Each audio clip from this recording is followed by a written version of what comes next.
try to mock it. So mugs in the chat, cause they can't stop it. Leave the drama where it lay, cause I wanna hear what Rios got to say. Don't try to play no games, cause we sippin' with Rios today. We sippin' coffee with Rios, yeah, we sippin' coffee with Rios. We sippin' coffee with Rios, yeah, we sippin' coffee with Rios. We sippin' coffee with Rios, hell yeah, we sippin' coffee with Rios.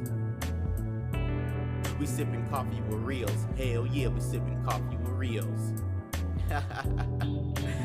Enjoy the stream, y'all. Have fun. Remember, no trolling in the chat, cause you don't get kicked out. We don't play no games over here. Hey Rios, start it. Mr. H Havoc on the beat. Welcome to Coffee with Rios. Grab you some coffee, grab you some tea, grab you some water, grab you a little snack, something to eat. You know what I mean? And enjoy the stream. We sippin' coffee with Rios, yeah, we sippin' coffee with Rios. We sippin' coffee with Rios, yeah, we sippin' coffee with Rios. Sit down and get some knowledge, positive vibes only, so leave the nonsense. Learn something new like you in college, and don't forget to pay homage. Let's discuss a life topic like politics or how Rios. We sippin' coffee with Rios, hell yeah, we sippin' coffee with Rios. Enjoy the stream, y'all. Have fun. Remember, no trolling in the chat, cause you don't get kicked out. We don't play no games over here. Hey Rios, start it. Mr. H Havoc on the beat. Welcome to Coffee with Rios. Grab you some coffee, grab you some tea, grab you some water, grab you a little snack, something to eat. You know what I mean? And enjoy the stream.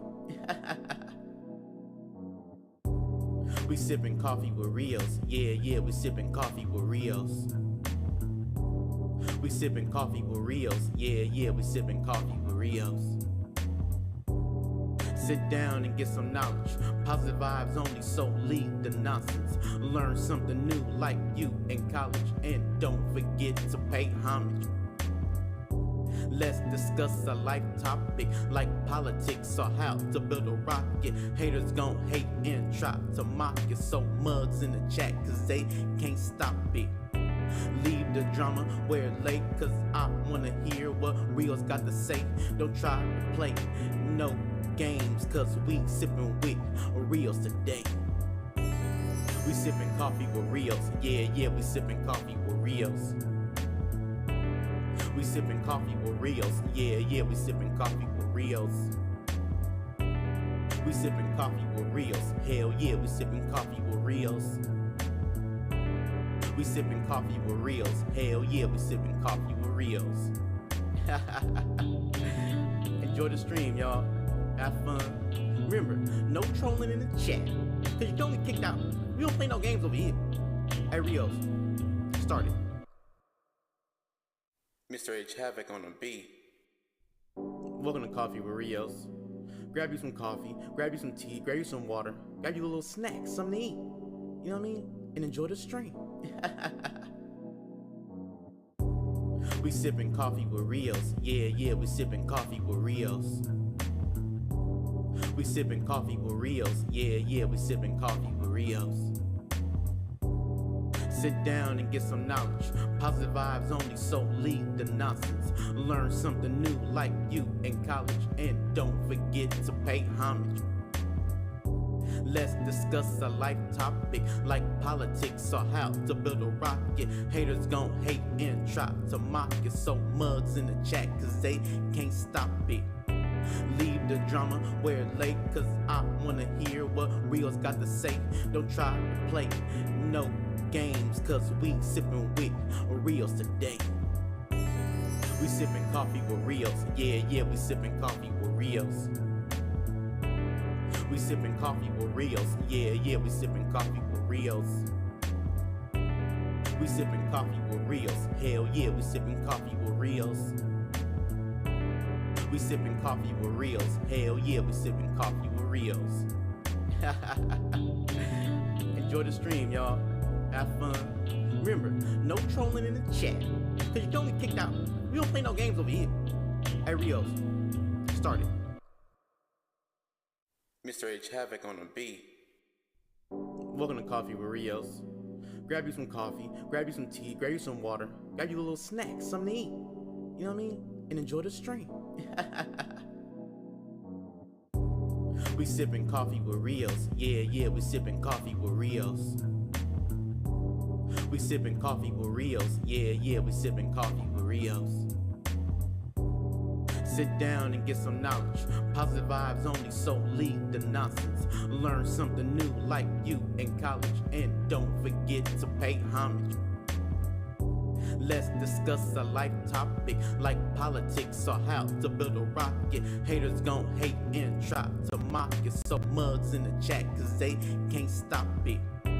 Leave the drama where it late cause I wanna hear what Rios got to say.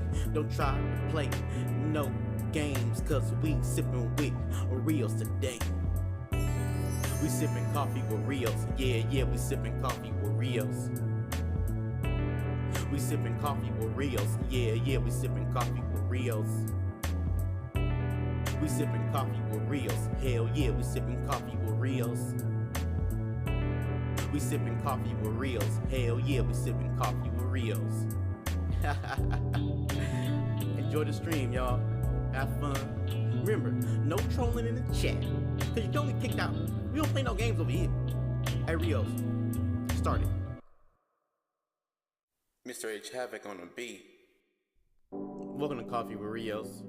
Grab you some coffee, grab you some tea, grab you some water, grab you a little snack, something to eat. You know what I mean? And enjoy the stream. We sipping coffee with Rios. Yeah, we sipping coffee with Rios. We sipping coffee with Rios. Yeah, we sipping coffee with Rios. Sit down and get some knowledge. Positive vibes only, so leave the nonsense. Learn something new like you in college. And don't forget to pay homage. Let's discuss a life topic like politics or how to build a rocket. Haters gon' hate and try to mock it. So mugs in the chat cause they can't stop it. Leave the drama where it late cause I wanna hear what Rios got to say. Don't try to play no games cause we sippin' with Rios today. We sippin' coffee with Rios. Yeah, we sippin' coffee with Rios.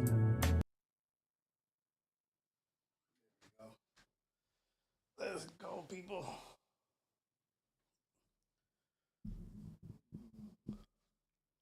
What's good with the people? This is the AM Wake Up Show at Rios. What's happening? What's going down, everybody? Hopefully y'all can hear me. Let me make sure y'all can hear me. Make sure the mics is good. Let's go. Yeah. We in here. We up in here. We in the building. Man, it's been a struggle. Rio's been on the struggle bus lately, man. But you already know this is the AM Wake Up Show at Rios. We up here early in the morning, getting the business done, getting to it, being positive, being productive. Yeah, we sipping coffee with Rios. You already know. Get your coffee, get your tea, get your juice. Whatever it is. Hey, is Bella back in the building yet? Is Bella back in the building? I haven't seen her in a minute. Audio jumpy. Let me see. Hold on. Let's see. Is the audio jumpy?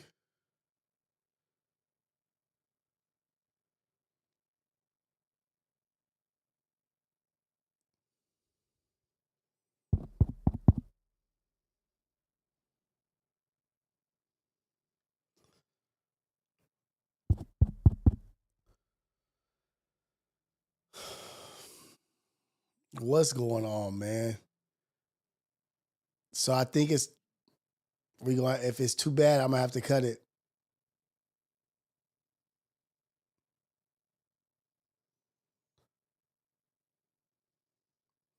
If it's too bad, I'm gonna have to cut it. I don't know what that is. Let me zoom in a little bit too. Let me zoom in on the camera. Hold on, y'all.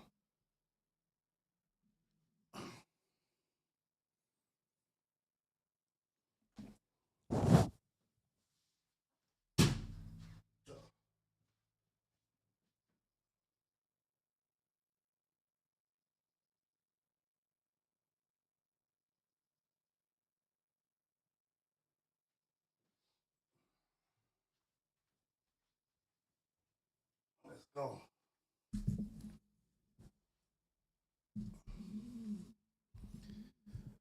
All right, so y'all was tripping. Y'all was playing with me. Audio's good. Okay, audio is good. What's going on, man? What's going on, my good people out there? You know, we just chilling right now. Trying to be on some good shit. Trying to be on some good stuff. Oh, I'm cursing. But so what's been going on is Xander has been sick. He has some stomach virus. Got me sick. Got my wife sick. So Friday through today, we all been kind of under the weather. But I wasn't even going to stream today because I'm still not 100%. But I was like, I can't not stream and let the people know what's going on. So here I am on the struggle bus, probably about like 60, no, I'm probably like 70%, but I couldn't go another day without streaming.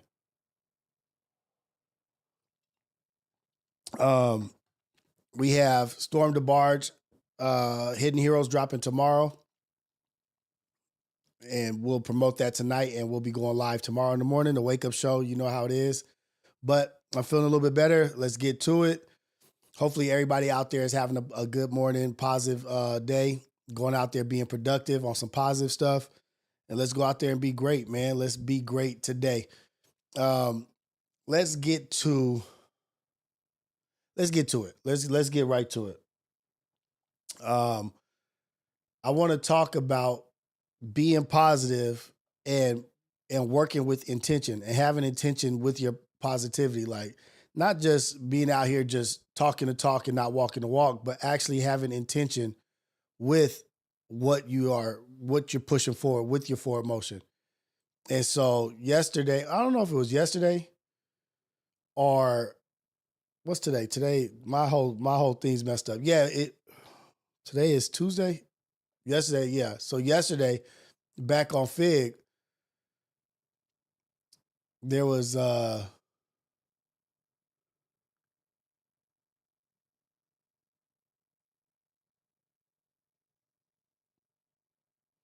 viral way was on back on Fig. And let me see if this is it. Hold on.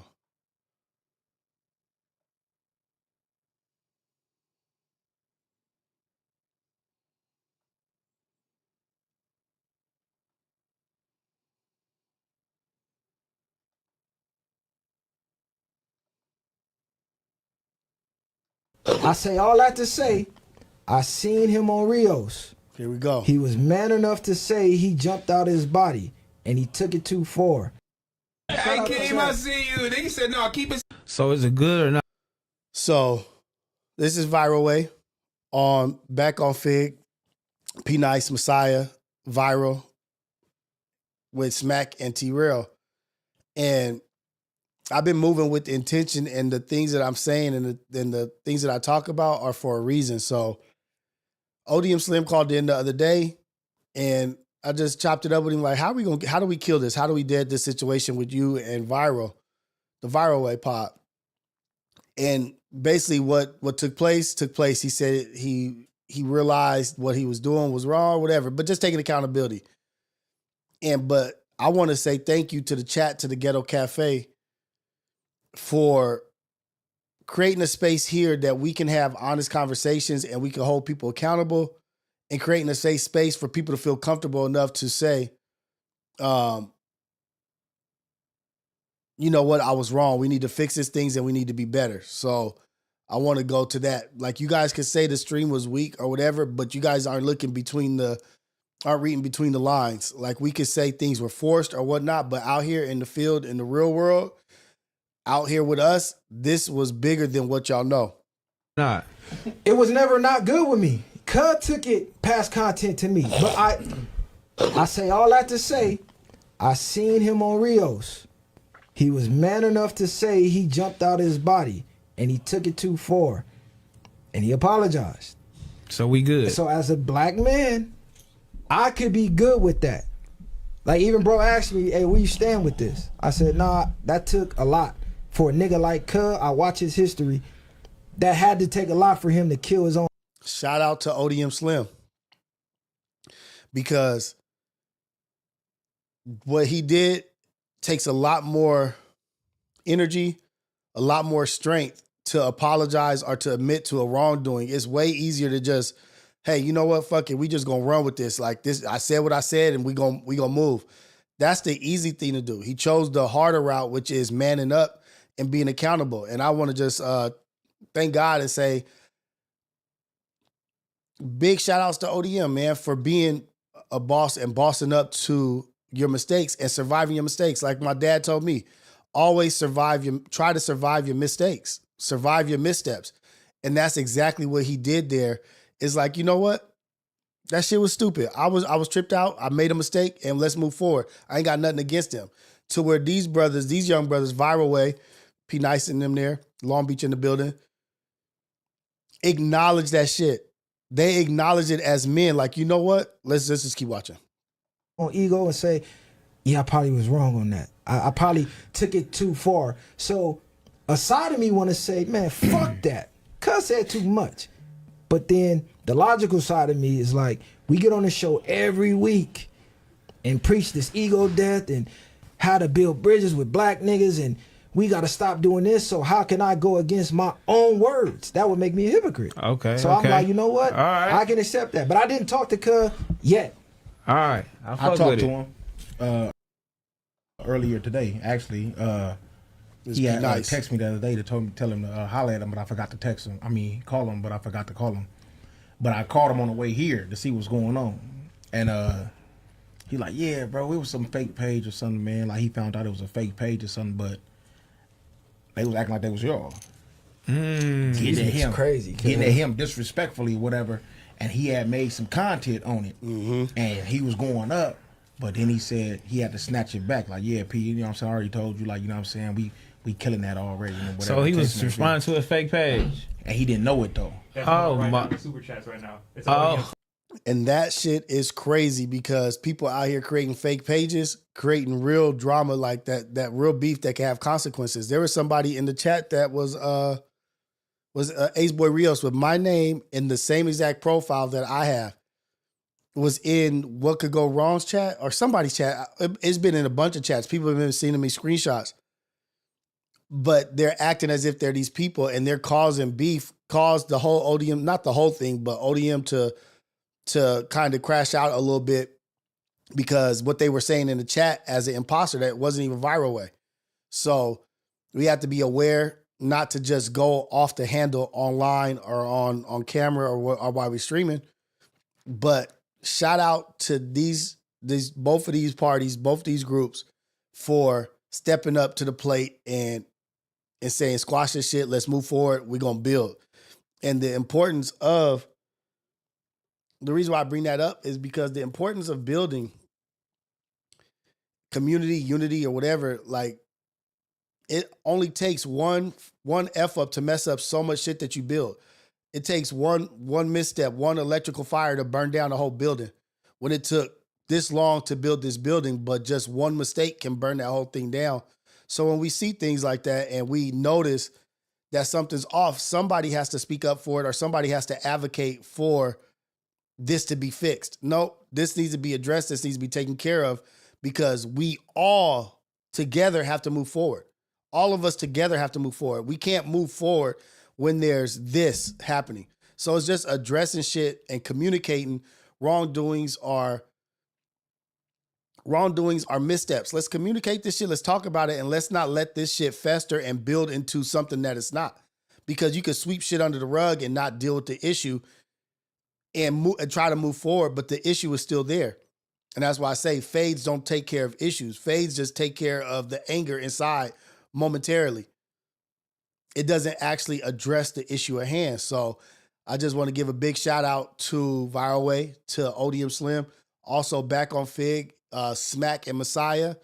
Smack and Messiah having their conversation at the motorcycle club and just being men about this, like handling business like men. So I just want to start off with that and just say how much I appreciate that, but also to thank the Ghetto Cafe because it started here. It started on this platform, ODM feeling comfortable enough to call in and talk to us. And so we've created something that's helping We're healing. We created a sorry, you guys. We created a healing space, man, like where people can call in and really get on it. So shout out to y'all, man. How y'all feel about that? How y'all feel about yourselves? The Ghetto Cafe, my day ones, that boy Ricky J802, Sion Baptiza, I see you.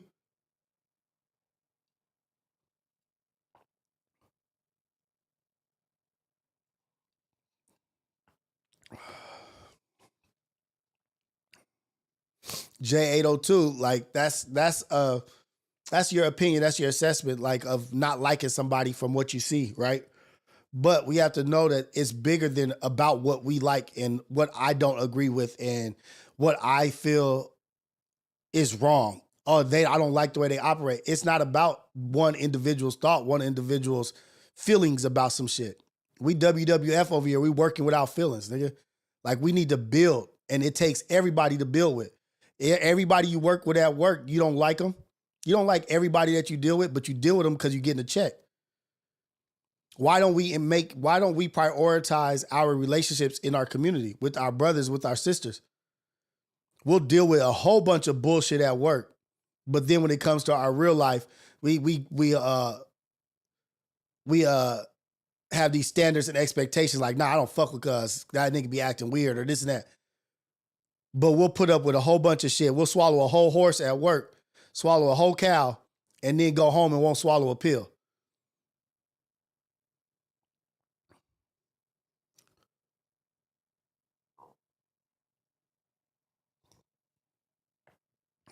We got to realize that everybody is important. Every single person is important. If we could turn everybody into an ally, into an asset, you know how strong we'll be? But what happens is motherfuckers be working with feelings and I don't like him. I don't deal with them. Talks too much or this and that. We got all these hangups of why we don't like people. Instead of trying to find the reasons why we want them, why they can be an asset, why they can be an ally to the team.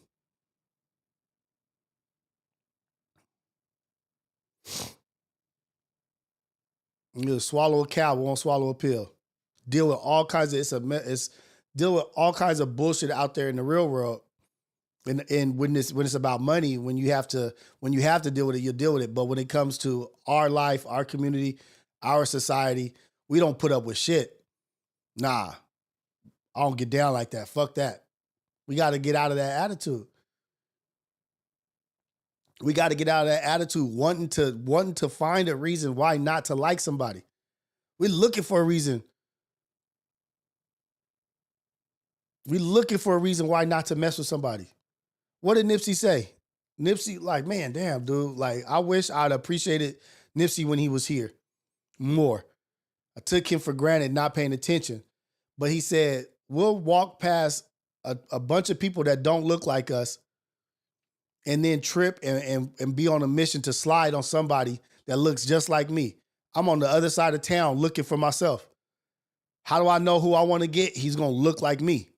How do I know he's an enemy? He looks just like me. If he looks just like me, acts just like me, he's the enemy. Dot Focus, what's up? What's up, Scrooston G? I see you, bro. My brother's in the building. But we'll go out of our way to hurt or dislike somebody that looks just like us. Fix our lips to say something disparaging about somebody else. How about every time we say something disparaging about somebody, we try to find something good we can say about them or the value that they could bring to the table? Everybody is just as valuable. LBC Finest, man, I called off Friday and Monday. My bad, man. I've been under the weather, and Xander has been really under the weather. So I was supposed to be back on Fig yesterday. I was supposed to do an interview yesterday. I had to cancel shit and get shit going. But I have been working. I got the setup. Look at us. I got the 5-man setup. So 2 people can sit here, 1 there, 1 here, 1 here, so we can have a 5-man pod if I want to. So I've been working. I ain't just been not doing nothing. So We in here, man. We in here doing stuff. We in here working. I still got a few things that I got to work on. I put the big TV up, the big monitor up there. I got my cameras off the ground. You can't see, but there's no cables, no wires on the ground. We making moves over here, man. We making moves over here. I put some blinds up or some curtains up over the blinds. I put the curtains up over the blinds, some blue curtains, to probably help pop. My wife said that the blue curtains would help pop this this painting a little bit more. Now all I gotta do is hide my little thermostat. Oh, and you can see the light. I got to get the light out of the shot. You can see the bottom of the light right there. But I'll fix all that. This is all for the podcast. Like when I have Ace Boys here, Ace Boys Worldwide will be here. Whoever, you know what I mean? Like I can have my whole family in here. I can have all the kids all in here. And we'll be doing whatever we want to do. Talk about whatever we want to talk about. But I put in the work. Hey, look, you talking about prop my feet up? Let me see. Oh, it's not plugged in. Dang it. I unplugged it. But I can plug it in and prop my feet up and do all that. You know, we working, man. We working. I don't like this camera setup. I got to zoom in or tilt it down a little bit. But we in here. We in here, man. But that was just to say, y'all, that's what you guys created here. You guys have created that space for people to feel comfortable enough to have honest conversations in here on our platform that we created. We created a platform where people are comfortable enough to talk about issues, real ass issues in life, and gangsters and neighborhoods and Hoovers and this and that. We are creating a place of positivity where it could be a chain effect. Younger people can look at this and be like, damn, look at what they doing. Look at what they doing. You know, they getting past their issues. Look, they just squashed their shit. Back on Fig, they squashed that shit. It's probably 4,000 people watching. Probably at the end of the day, it'll be somewhere between 50 to 80,000 views of that video or this clip. And let's thank Don't Panic for putting this clip out. Let's thank Yaz for putting something positive like this out. We got to appreciate it. So, proud moment. Sunshine Baby. Start at the bottom. Now we here. Children of the Coffee. What's up, lovely? I see you. What's up, GFS? We in the building, man. And we ain't doing this shit built off drama. I don't care about numbers. I don't care about views. What I care about is that's how my name is being brought up. Hey, Kim, I see you. Nigga said, no, keep it South Central. We gonna keep it South Central. Schoolboy Q's the biggest. Yes. This is what's important. So is it to me. good or not? It was never not good with me. Cud took it past content to me. But I say all that to say, I seen him on Rios. That's how I want my name brought up. I want my name brought up in a positive light. My nigga Viral, I seen him on Rios. I don't care about views. If only Viral saw the clip, if Viral only saw the stream, we did what we needed to do. We did what was supposed to be done. Fuck the views. It's about impact. It's about doing things that have impact. Cause and effect. Are we building or are we tearing down? And I want everybody to win. Everybody, every brother, I want us to win.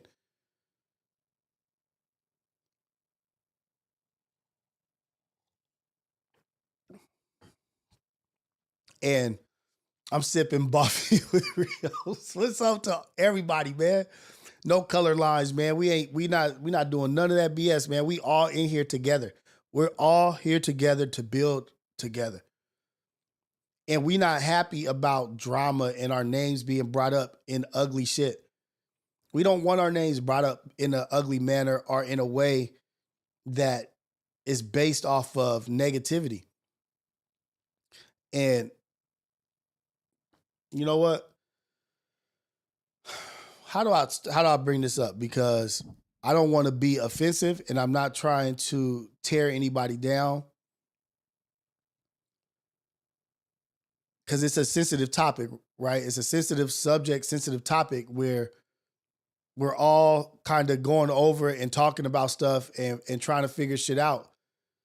But like, I feel, let's just get to it, man. You know, I'm not going to beat around the bush, and I'm not going to no longer avoid topics and conversations that are relevant to what we got going on. And if I can talk to something and put a positive light on it or put a positive spin on it, I'm going to do that. But I haven't looked at these clips, but I did look at Back on Fig on Apollo, right? And so when they were on Apollo, Keem was asking a lot of questions. Keem was asking a lot of questions about reasoning behind the Stet situation and why this, and if they're really friends, and Heather and this, really like prying to get information. I don't know if Keem is Littlefinger from Game on Thrones, because this nigga is involved in a lot of stuff. He's involved in a lot of things going on. Like, he is a part of the questioning and getting to the bottom of shit or whatever. But I don't think he's doing it for reasons of malice or greed. He literally, I think, is interested, or he's literally invested in everybody coming together. But Keem is a common denominator in a lot of this shit I'm starting to see. Keem is a common denominator in a lot of this stuff. And I'm not saying in a bad way, but he's a part of the conversation. He's in there. Somewhere he's in the equation. And we'll talk about that later, because I want Keem to come on to on my live. I'm going to start doing a night live and bringing guests on and bringing people on. But Keem, I got sidetracked with the Keem thing. Hey, Bella in the building. I see you, Bella. But let's get to, he was questioning about Stet, and they were talking about stuff. So it made me go back and watch Mac on Stet show on, was it Context Matters? I think he was on Context. It was Context Matters. Mac Wap went on Stet show, Context Matters. And the shit that I got from it, I watched, I'm not going to say the whole thing, but I watched a good majority of it. It was a long episode. And that dude is hurt, man. Whether I can read people, I can see energies, and I can see shit, man, and read right through the bullshit. That nigga is hurt. Whether he wants to admit it or not, he feels crossed. He feels hurt. Because in the MacWap shit, he was talking about, he brought up Viral Way. Like, damn, like they'll bring up Viral Way and shed some light on them, but they don't talk about me. And MacWap crazy ass, you know, that nigga it's like, oh, you want to be talked about. You want to be talked about. You want to be in the mix. And he does. But you don't want to be talked about in a negative way. You can't just be wanting to be talked about no matter what. Like, shit, why are they not bringing me up? I'm talking about them and this and that. Why are they not feeding into my bullshit? And then he goes on to talk about stuff. And it just, to me, it was just very revealing of like, he's hurt. The nigga is hurt. And he wants to be back in good graces, but he doesn't think that it can happen. Why not get back in good graces? And I think there's a lot of regret there about how he behaved on that platform, how he behaved or what he allowed to take place. I think he would do things differently. Hindsight is always 2020. Hindsight is always 2020. But I for sure know, I think he would definitely handle situations differently, because he says that Well, I allowed these things to happen because I was getting paid. I allowed these things to happen because I was getting paid and those are my bosses and it was beneficial. Nigga, you was getting paid $80 a show, which I think is cool because you was doing 5 shows, I think 5 shows a week. And it's just like, damn. Hurt, regret, and then you act out in a way that you said you would never do. You behave in a way that you said you wouldn't behave. You know what I mean? Like that shit is like, Pun called it out on Community. Pun, that's my brother, and I love that nigga so much. And I know my brother. Pun told Stet, just embrace it. And he's like, nah, I'm not gonna do that. Like, that's not who I am. And this nigga Pun poked and turned that nigga into who he said he was. And then he did his show, his rollout was a lot of attention to negativity, which he said he wasn't. You know what I mean? Like, yeah, you can respond and people talking about you, but leave that shit alone. Like nigga, you gonna flourish outside of that. You don't even need to be in that. You'll flourish with what you have outside of that.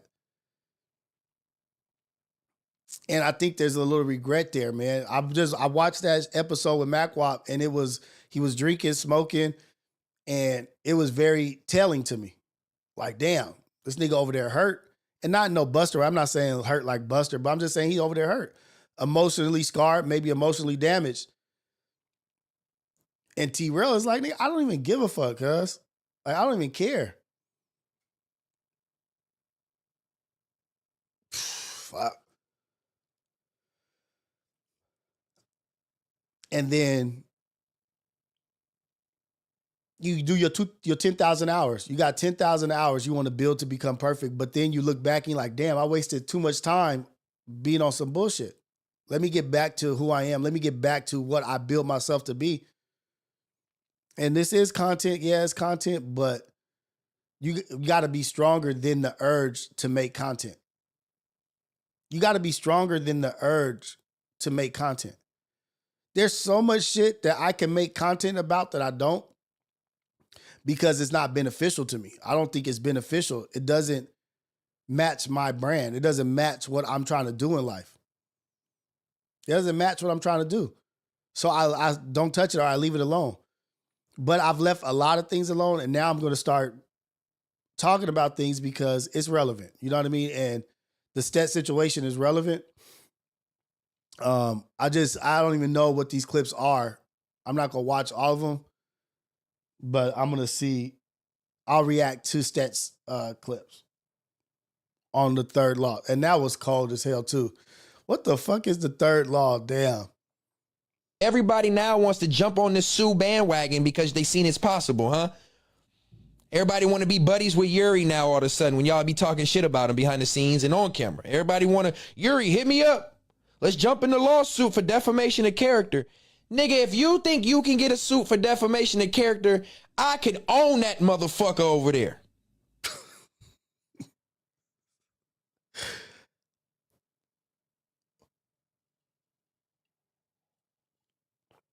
Watch what you put your energy into. Be careful of what you put your energy into.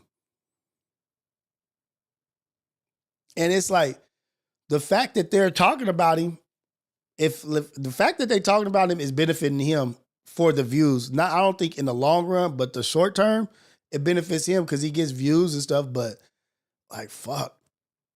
Yeah, I'm not trying to curse. What up, Bella? I missed you, girl.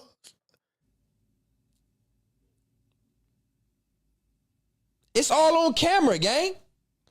This nigga talking about lawsuits. You niggas have been privately recording and leaking private information and videos and audio, privately recording people, your employees, placing it on camera to diminish their character. Who said that? Never stop. Why give Stet attention? Because it's really not about Stet.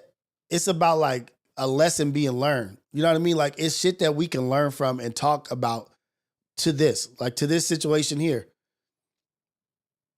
Because I see a lot more of him. Like I see I see better in him. You know what I mean? Like, yeah, he's responding or whatever, but like, to be honest, there's more. There's more there than what's happening. And I feel like this is like low hanging fruit. Like, it's easy to respond. It's easy to do that shit. But like, when you have the talent you say you have, and you're skilled as you are, and you're as intelligent as you say you are, and as educated as you say you are, this kind of shit should be beneath you.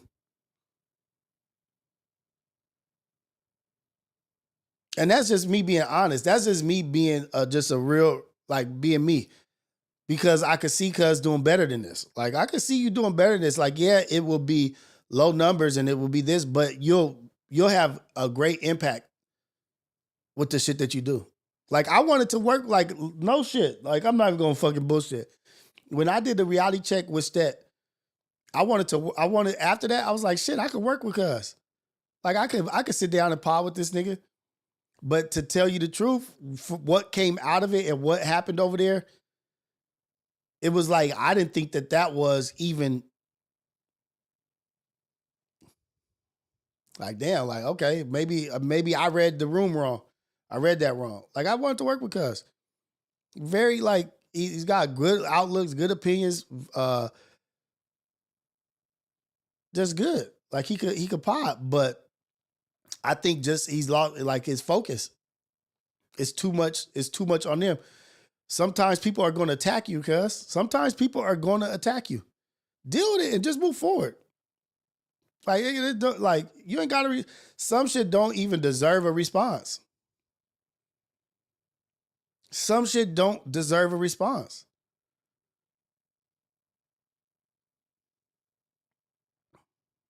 And I'm reacting to this because I ain't never seen it. I really, and I need to be more aware of what's going on. That's even worse than defamation of character from Adam to y'all. I worked for the niggas. I was employed by them. Paycheck. W-9 filled out.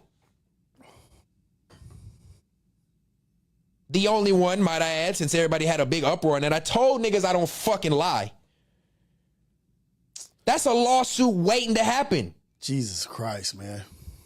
This Heather right now, slap you and your bitch. You feel me? And that's where we will pause it. Because you see how hoe ass niggas want to get physical, and then you want to bring my girl into it saying Heather gonna do shit. Nigga, you ain't gonna do shit, and she ain't gonna do shit. So, I'm not gonna watch this whole clip, but I will say this. If you talk about somebody's girl and you bring them into the conversation, your girl is also gonna be brought into the conversation. She's not off limits now. If you address somebody's girl, woman, wife, girlfriend, whatever, now your girlfriend or whatever is now in the game because you brought mine into it, so now I can bring yours into it. Shit. So you can't be mad. Like, oh. I got paid $80 an episode.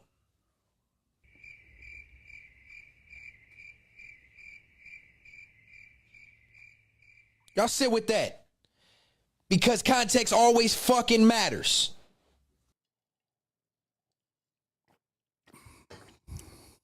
Shout out they was paying you. If he was the only nigga getting paid, that should be appreciative, right? Like, shit, nigga, he was the only nigga over there getting paid. Like, he's the only nigga over there getting paid. That says a lot. That says more about, nigga, if you're getting paid over there, that says more about the respect that they got for you to pay you out of everybody else. There was 4 people on there. It was a bunch of people on there at different points in time, and they chose to pay you. Says that they respected what you brought to the table enough to give you some money, and they're not making that much money. Like this YouTube shit, y'all, you don't make that much money on this shit. It's really not making that much money. It don't make that much money. But they said that they was paying, he says that they was paying him $80 a show. Take that. Hey, nigga, there's value. I got some value. And they saw it.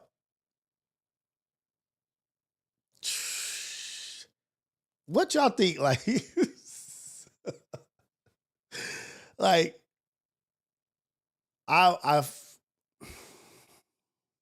shit needs to be fixed. Shit needs to be fixed, man. T-Rail said he ain't beyond the phone call. T-Rail ain't even fucking tripping, nigga. Like, that nigga said he not tripping at all. But why take the road? If you think what they did was wrong, if you think when they left No Jumper, it was wrong by them always talking about No Jumper. You said that they was always talking about No Jumper. When they left, they was a reaction channel. But No Jumper was talking about them too. But why do the same thing? Why follow the same lead, follow suit if you thought it was stupid, if it wasn't cool? That gonna be all right, man. He just gotta distance himself from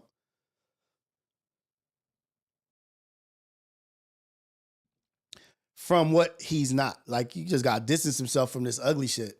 That's it. And I'm not trying to, people, why are you giving him light? Because, nigga, he's here.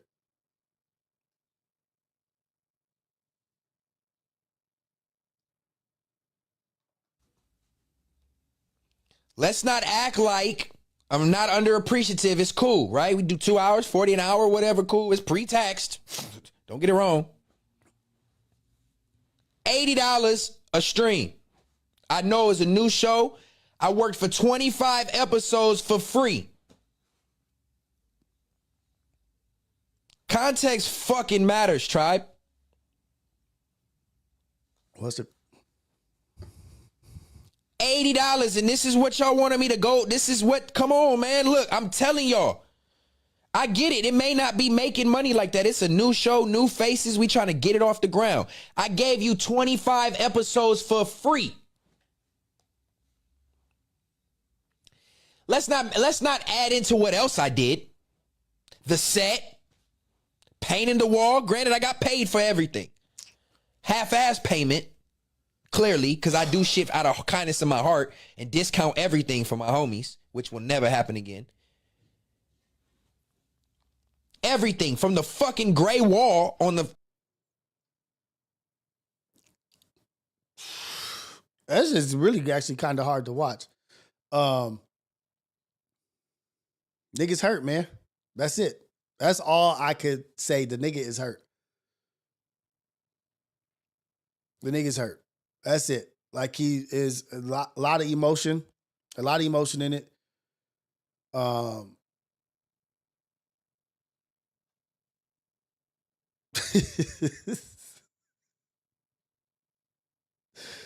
I don't know if the word is self-aggrandization or self-aggrandizing something, self-aggrandization, one of the words, man. But like, everything ain't about you sometimes, man. Everything ain't about you sometimes. How do you move forward now without this? Like, fuck it. Fuck this shit, nigga. Who gives a fuck? Who gives a fuck, nigga? The poem If.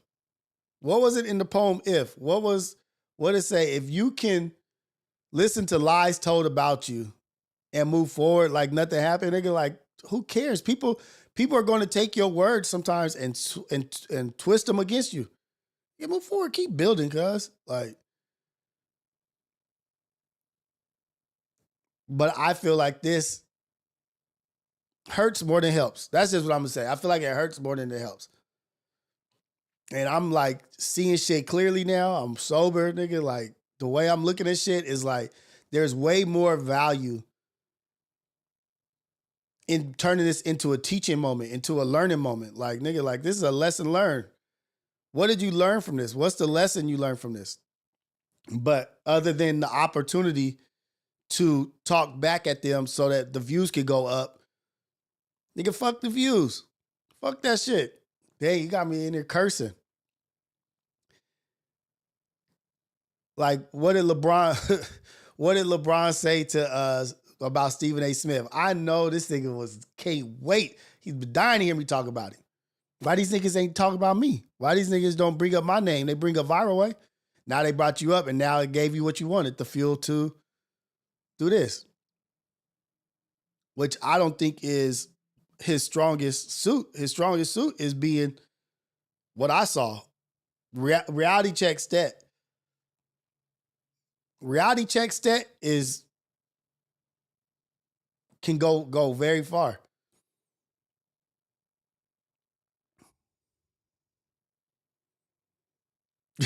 Alex DeLarge is a fool. Reality check stat. I have so much respect. Like, okay, this dude. Now y'all get to see who he is. You guys get to see him in a different light. But this stat is the stat that Pun saw. This nigga Pun saw this shit, nigga. I didn't believe him. I did not believe him. But Pun saw this before it came. Pun said, embrace your shit and just accept it. Is this him embracing the shit and accepting it? Like, there's so much more value to being positive, cuz, like, nigga, like, and teaching and taking moments to educate and build out this. Like, look at this, y'all. Like, really? Look at this, y'all. These motherfuckers still talking about me. These motherfuckers asking questions about me, but look at me. I'm over here on the third law, building with my family. Let's go. Let's build. They talking about us must mean I'm doing something right. Let's go. But then to bring up the payments and this and that, and like, it's just like, damn, nigga, digging yourself a deeper hole. You had opportunity to really turn the other cheek and look like a fucking grown ass, mature ass nigga. But I get that the people are saying your name, but there's a different way. And you got the brains to do it a different way, but you just choose not to.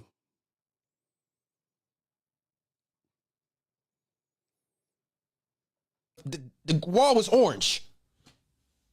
From the gray wall to the table to nigga mic positioning, the art for the wall, moving the trees, doing this help.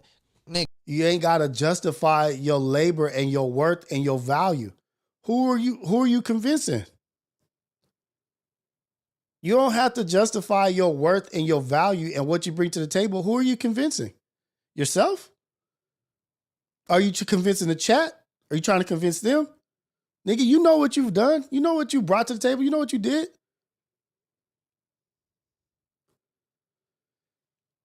Nigga. Scoring square. They could have been I making forgot less. about that. We made that up in to the me. chat. Scoring square. Like, get out of the scoring square shit. You know what I mean? Like, and he can. It's early in the career. It's early in it. It's early. It's the first quarter. Are we in the second quarter yet? January, February, March.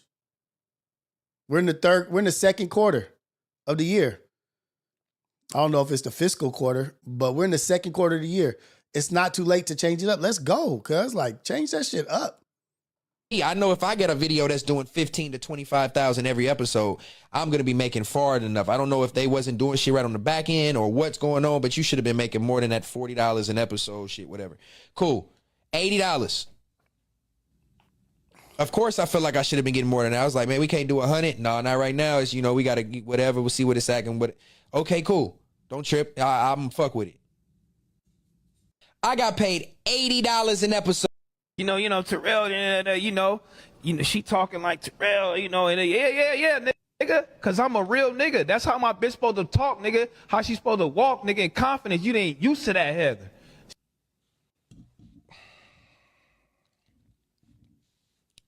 I'm used to a Heather that didn't disrespect her family, didn't disrespect her mother, didn't cuss at her family, didn't shit on her sisters.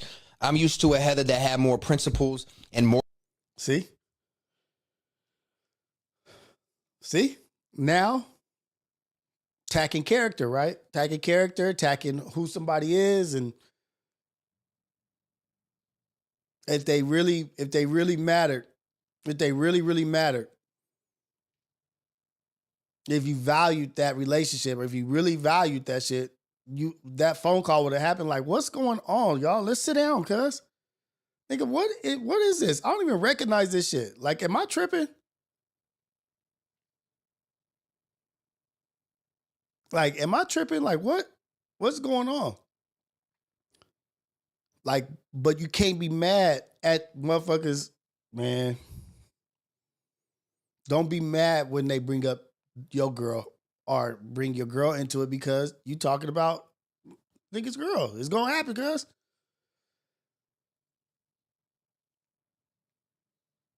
Morals and was a nicer, sweeter person. Not this cold-hearted, I gotta back up my nigga and be tough for the sake of the fucking cameras and the sake of all this. Heather ain't never been in a fucking fight. Not good. You ain't gotta be in a fight to show your toughness. No, you ain't gotta be in a fight to show your toughness. But at the end of the day, don't this whole gangsta bay that's going behind this gangsta image that you portraying, that's gangsta image. What? Gangster image. Thinking like, I don't think anyone would even.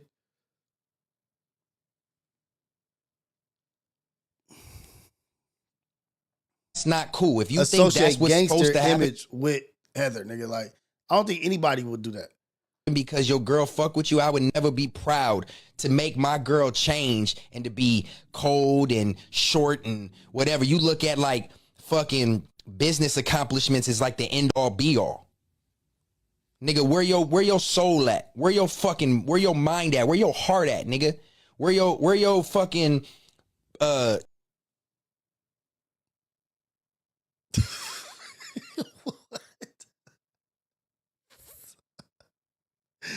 Hey guys, nigga, there's hurt there. Like, we have to give cause of, like, not give cause of past, but you guys have to understand that that's hurt. That's hurt, nigga. That's pain talking right there, nigga. Integrities, humilities. Where is that shit? No, you niggas is blinded by material items. He just said it. If you ain't never put no motherfucking money in my pockets, nigga, fuck you, nigga. Fuck you, nigga. Where your soul at?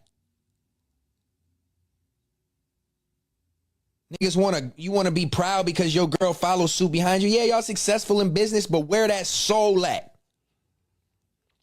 Niggas ain't outgrow shit with me. If anything, I'm the one that outgrew. I matured. I tried to fit back into, you know what I'm saying? Be cool. Who are we convincing? Who are we talking to? To the internet? To the chat?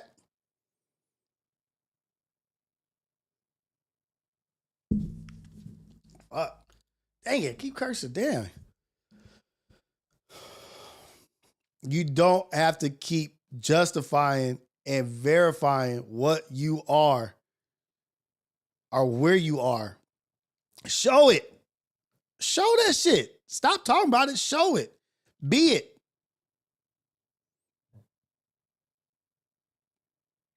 Be it. I hope the phone's working. I'm charging up.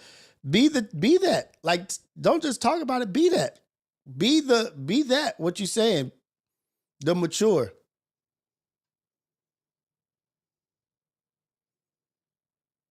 GFS. He said, okay, he overtly light-skinned niggas is checking for soul ties now. Shit done got Burious blood. We can talk about where your heart, where your soul, where your spirit at. Nigga, what? This is from a place of hurt, cuz. It's from a place of hurt. T-Rail still like, nigga, I get on, he was on back on Fix, said, nigga, I don't have a problem with cuz. What y'all want me to do? On Apollo, I don't have a problem with him. I'm not tripping. But, true, nah, I'm not even gonna go there. I'm not even gonna go there.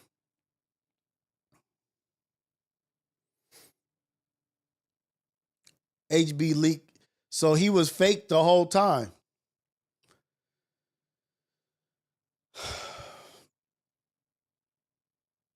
I don't know what Cuz was.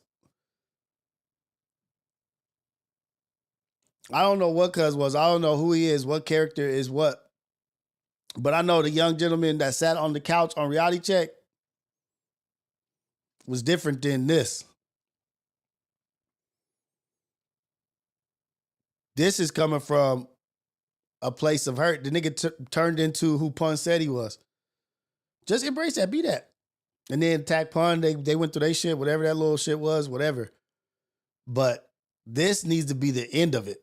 Like, nigga, this needs to be the last of it. Like, just, let's all just move forward, cuz. If that's who you are, be it. Show it. Stop yelling it. That's like, I can't stand Christians that always talk about what Jesus did. Well, Jesus did this. Nigga, what do you do? Well, you know, Jesus, that's how Jesus did. He gave this. Jesus walked. Nigga, what do you do? Okay, I done read. We all know about Jesus. Yeah, we all know. What do you do? Who are you? Have you established your shit?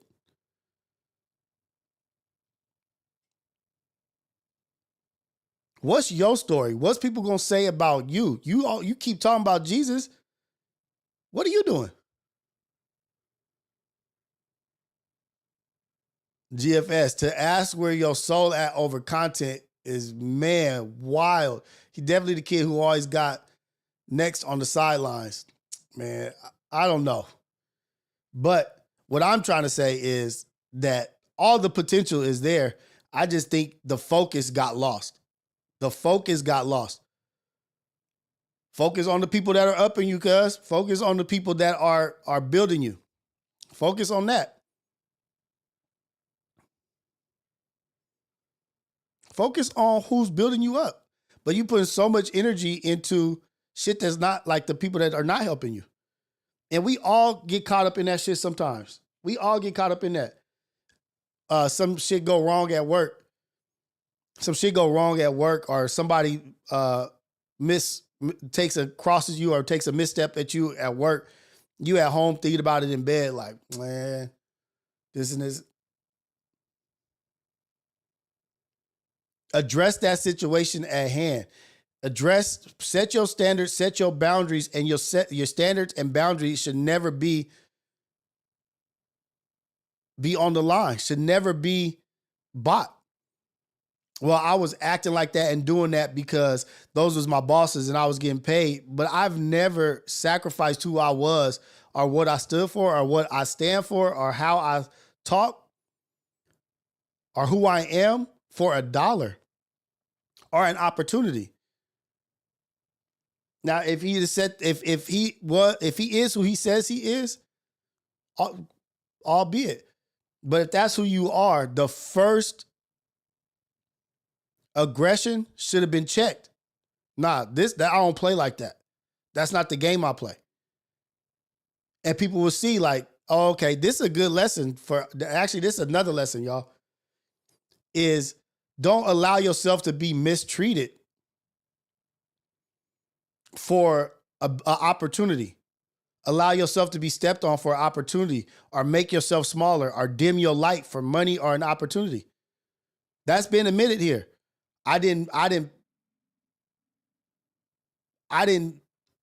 do what I wanted to do, or I wasn't being me because I didn't want to hurt no feelings, or I didn't want to cross the higher ups, or I was getting paid and the opportunities. So you weren't being yourself or being a man, being the man that you are because of opportunities. Never put yourself on the line for an opportunity. Yeah, I'm just going to be quiet. I'm just going to be quiet about this and this and that. But unchecked aggression only builds. Unchecked aggression, the first misstep, the first unchecked aggression, you know what that shit led to? It led all the way to a gay nigga calling a nigga a bitch on camera on a live stream. or pre-recorded, whatever, but it's on the internet. Unchecked aggression led all the way to that. I had Cuz on reality check because I felt like he was being picked at. You know what I mean? Like he was not being allowed to talk. But that unchecked, that first misstep that anybody took, I don't know what it was. I don't know if it was at numbers on the board. Whatever the first misstep was, it should have been checked. But that first misstep led all the way to down the line, unchecked aggression, unchecked aggression, unchecked aggression, unchecked aggression. No boundaries, no standards. So boundaries, no standards. All the way to where a gay dude calling you a bitch and wanting to fight you.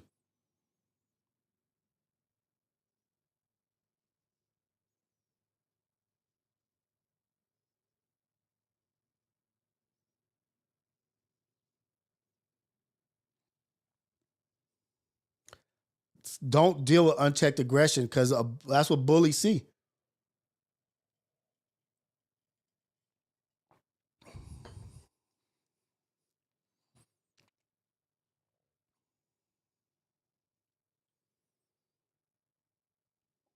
I'm going to keep doing this.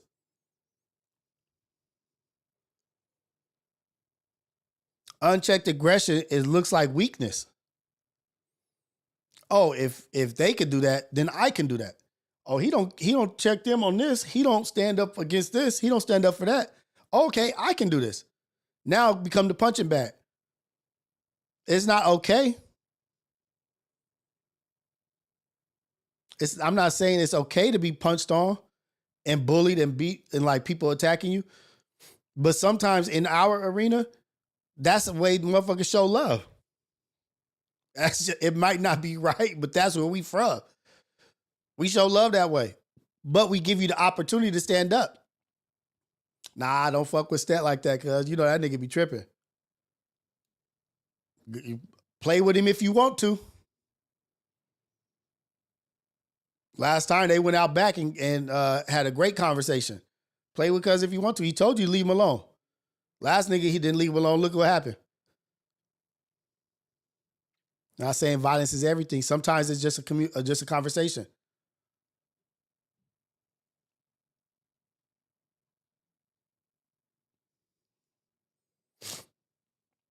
J802, you always missing the message, man. It's not just about him. It's about lessons in life. This is shit that I tell my kids. This is the same shit I tell my kids. Same exact shit. Nigga, don't let nobody cross you. Because as soon as you do, they feel like they could take more.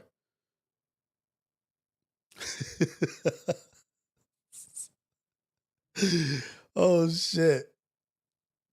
But that's that. More power to Cuz. Hopefully, shit happens for him. Let's go read some super chats.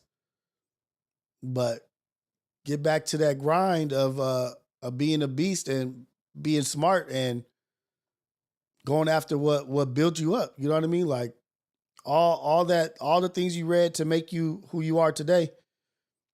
Go back to that. True Fat God. Super chat from True Fat God. Thank you for the super chat. Coffee's in the chat. Bella is back in the building. Let's go. Super chat from Bella. Good morning, Rios and Coffee fam. Hope everyone's been staying blessed. Sending lots of hugs. Let's play a game. I call it Pass the Super Chat. Who's sending the next one? Show some love. I'm back for a little. Let's go, Bella. I appreciate you. I love everything you do. Thank you for being in here. Thank you for coming back. Missed you up in here. No disrespect. Super chat. Stet showed his true colors. He's a bitter bozo. Laughing out loud. He just got lost focus. Alex DeLarge, $4.99. My super Alex DeLarge, super chat. Good morning, Rios. Is this a new show? You should do this every morning. I should up. Alex DeLarge, super chat. I hope the phone's working. I'm charging up. Okay, the phone's is working. I'm only gonna take the first call is gonna be from Alex DeLarge. Bella, super chat. Don't work for recognition, but do work worthy of recognition. Then you don't have to be out here exposing yourself. Your work will speak for itself. That is such a bar. That is such a bar. Don't work for recognition, but do work worthy of recognition. Then you don't have to be out here exposing yourself. Your work will speak for itself. The works you put in will speak for itself. Real shit. Real shit.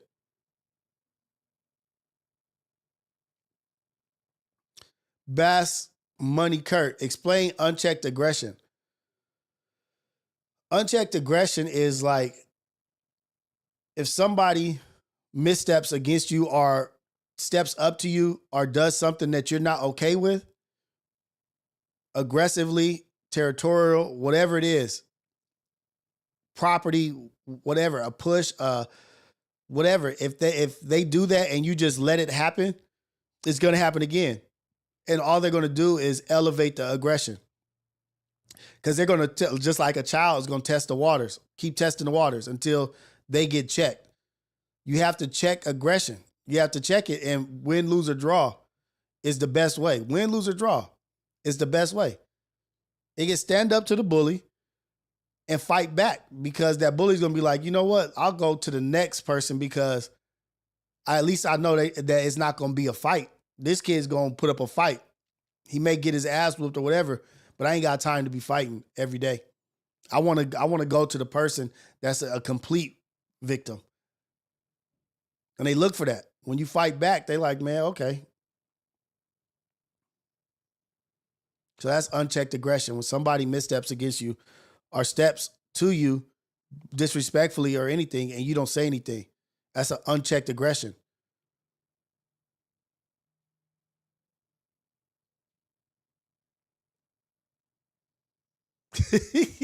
Let's go. Okay, I wanted to address something that's on my mind and what I've been thinking. Y'all watch me go from slacking the most to like really putting in full effort on this shit. And congratulations for your 1 year, bro. 1 year sobriety. Shout out to him. That's Yeah. not what I wanted to look at, but shout out to him. 1 year sobriety. That's dope. I want that. I'll give it to you.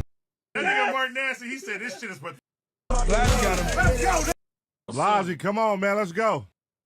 When are y'all gonna join FMW? Hey, well, hold on. We was talking about it. Wait, Blasi, don't say too much. Don't say too much.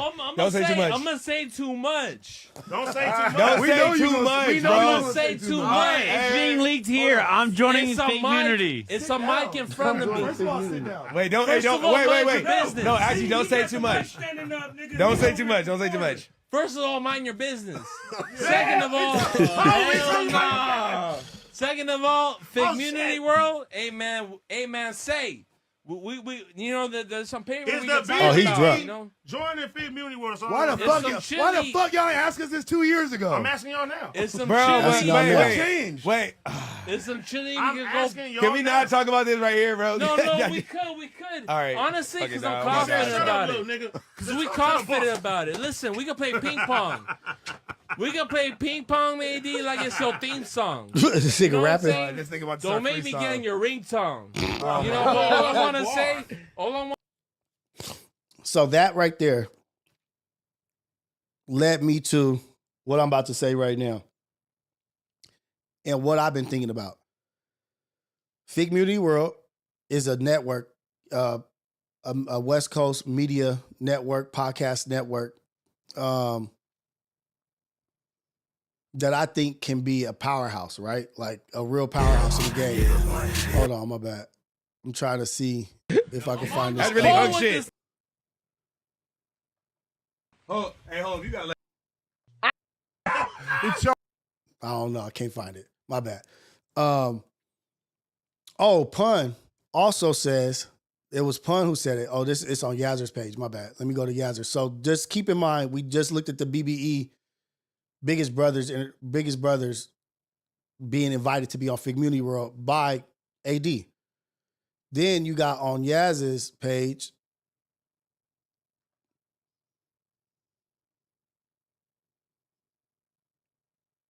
Where's Pun? Pun on Yazzer's page talking about the group chat. Dang, I thought it was on Yazzer's page.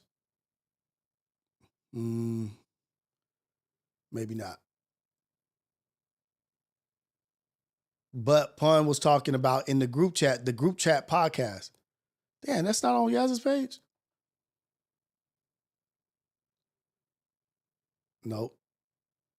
Well, he was talking about the group chat podcast is going to actually become an official podcast now, which I think is dope.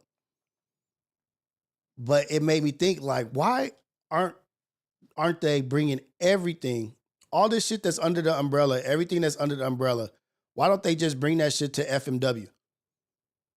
Oh, here it is. Boom. Found it. Breaking news. Pun with breaking news. We got a location where we're going to start shooting the group chat. We making it a podcast. No AD in the front. AD, you got to sit your ass. We all going to talk evenly because you be yelling over everybody. And the homies ain't fucking with that. AD be in that front seat over talking to everybody and yelling over everybody. Nah, nigga, you about to pod, nigga. You about to pod with the homies, nigga. It's podcast time. You know what I'm saying? The motherfucking group chat podcast is coming. You feel me? So y'all can really let G Malone do his thing. Let Problem do his thing. Let Manny do his thing. That's what I've really been waiting for. Unleashed, unhinged, Problem, Manny, Glasses. That's really gonna be instant content. And the homies, man, it's gonna be some great shows. I really fuck with the group chat shit. That shit is always fun. Cause G Malone is really, he the oldest one out of all of us. And very knowledgeable. Knows about he's everything. More seasoned with, a lot of different shit. So it's a balance. Everybody got their strengths and weaknesses. So we all balance each other out. Their problem, his name is Jason Martin now, but y'all gonna realize why his name is Problem the more y'all get into these episodes. That nigga really burnt the fuck out. Problem is burnt the fuck out. And then Manny is just like the straight shooter. Manny is a straight shooter in the bunch. As y'all see on Ace Boys Worldwide, he go against the room at all times. But he's a straight shooter. He's gonna say what he feels and he doesn't care. Just like with Ace Boy Creep asked that nigga, "Hey man, what you got on, Manny?" And he like, "Where you get the outfit from?" He like, "Temu." All right, so I brought up those two clips. I brought up House Phone Pot Lord Blasey being invited to Figmunity World by AD. Then I brought up the pun talking about the group chat podcast, right? Which is going to be a huge podcast. It's going to be a good podcast. It's going to get a lot of views, a lot of attention. What up, Tonyo? It's going to get a lot of attention. My thing is, why not? Like, I don't know if this is possible or if it can't, but right, like you got the owners of FMW are Smack, T-Rail, Pun, AD, Duno, right? That's 5 owners of Figmunity World. Imagine if FMW had Back on Fig was under the Figmunity channel. Community was under the Figmunity channel. Ace Boys was under the Figmunity channel. Possibly BB Biggest Bros is under the Figmunity World channel. You got the homies on the Figmunity World channel. You got Shame on You, What Could Go Wrong, and you got Fair to Say. All different elements, different energies. But if they were under the same roof, not just like, oh, we're Figmunity World, we fuck with Figmunity World, we're this, but you guys were all in the same channel, pulling in the same algorithm with clips, shorts, and everything from all of those shows. And it was all going to one place. Like, you would be the only ones, Figmunity World that I know of, would be the only one that would be a podcast powerhouse. That have all these podcasts under one roof that are doing numbers. Turn that personal into business. Yeah, you got your own personal shit. You can still do your own individual lives or whatever, but your main part, because guess what? Back on Fig has 2 owners, Smack and T-Rail. Community has 2 owners, Pun and AD. The Homies has an owner, Duno. Ace Boys Worldwide has an owner, Pun. The group chat has 2 owners. The group chat podcast has 2 owners. Why not turn this into a media mogul powerhouse where everything goes through Figmunity World on the West Coast? It already is one of the biggest on the West Coast, but it would instantly be generating whatever. And then the Instagram, the Figmunity World Instagram would be everything Figmunity World. And everybody would have their time slots. Everything would be going, but you have to be business minded. You have to be professional. But why not do that shit? Why not get away from all these individuals, bring all these shits together, and let's build a fucking machine? Build a machine. Nigga, it's going to still be the same cut of what you're doing on your own. Nigga, if it's not enough money to go around, then why are they doing it on their own? It's more than enough money to go around. You still be pulling whatever you pull, but you just bring it into one place. Still pull. You can see all the numbers. And you pull your numbers. You pull your numbers. You see what you generated. You see what you did here. Nigga, this is me. This is me. This is you. This is you. And that's when you start going super, super hard. And it would be Figmunity Media platform, right? Figmunity World platform, Figmunity World Productions, Figmunity World Music, Figmunity World Festivals, Music Fest, Figmunity World Concert. Everybody would start going through FMW for everything. For absolutely everything. Every artist would go through FMW. And not just small artists, big artists that are already established. Hey, I got a new project I'm working on. I'm going to come and promote it on the show. And they may not want to promote it on Ace Boys Worldwide or Community. They may want to promote it on Back on Fig. But guess what? It's still being promoted under the same umbrella.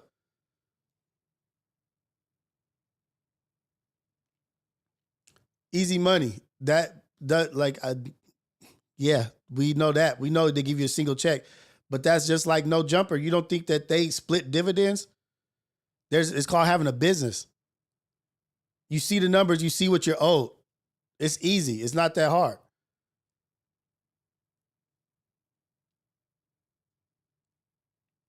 Nigga, that shit could build into, like, I know they got plans and I know that they know, they see it. But if we got rid of all of the outsides and just brought it in to the same house, ooh-wee. Nigga, what we be throwing Figmunity World Music Fest. South by Southwest is going out, is done, I think. Nigga, we got Joshua Tree, we got Coachella, we got all this open land, all this shit. You mean to tell me we got Novo, we got the El Rey, we got all that. You don't think that they could throw concerts? Now, look at Power 106 sees the value in FMW. Power 106 sees it. I see it. Niggas ain't got no history with radio, but Power 106 sees the potential. Nigga turned Figmunity World into a powerhouse. Squash all these little stupid ass beefs too. Squash this shit. Turn motherfuckers into assets. Learn from the blueprint. Turn people into assets. How did you do this? How does your HR system work? How does your manager? How does this go? Start asking questions to the right people. You guys rub elbows with everybody. FMW has the potential to be a major, major thing in the entertainment business from coast to coast. Do you know the artists that would perform at their concerts? The artists that would perform at their festivals? Just think about who niggas is connected to in general.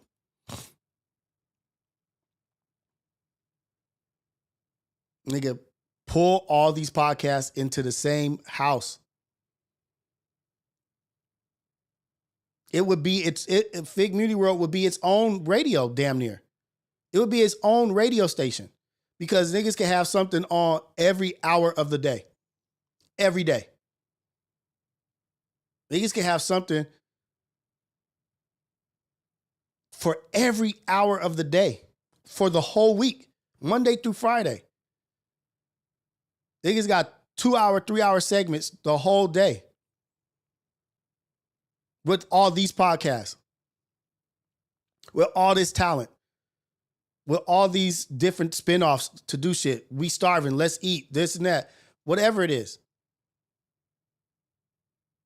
Niggas have to get away. I don't know what it is. They know more than me. They're smarter than me in certain things. Maybe they have better understanding behind the scenes, But if Power 106 can see that you niggas is got this value,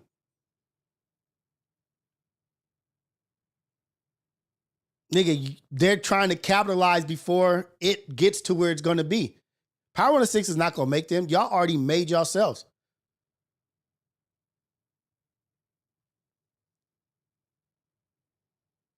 Y'all already made yourselves. Y'all already put in the work.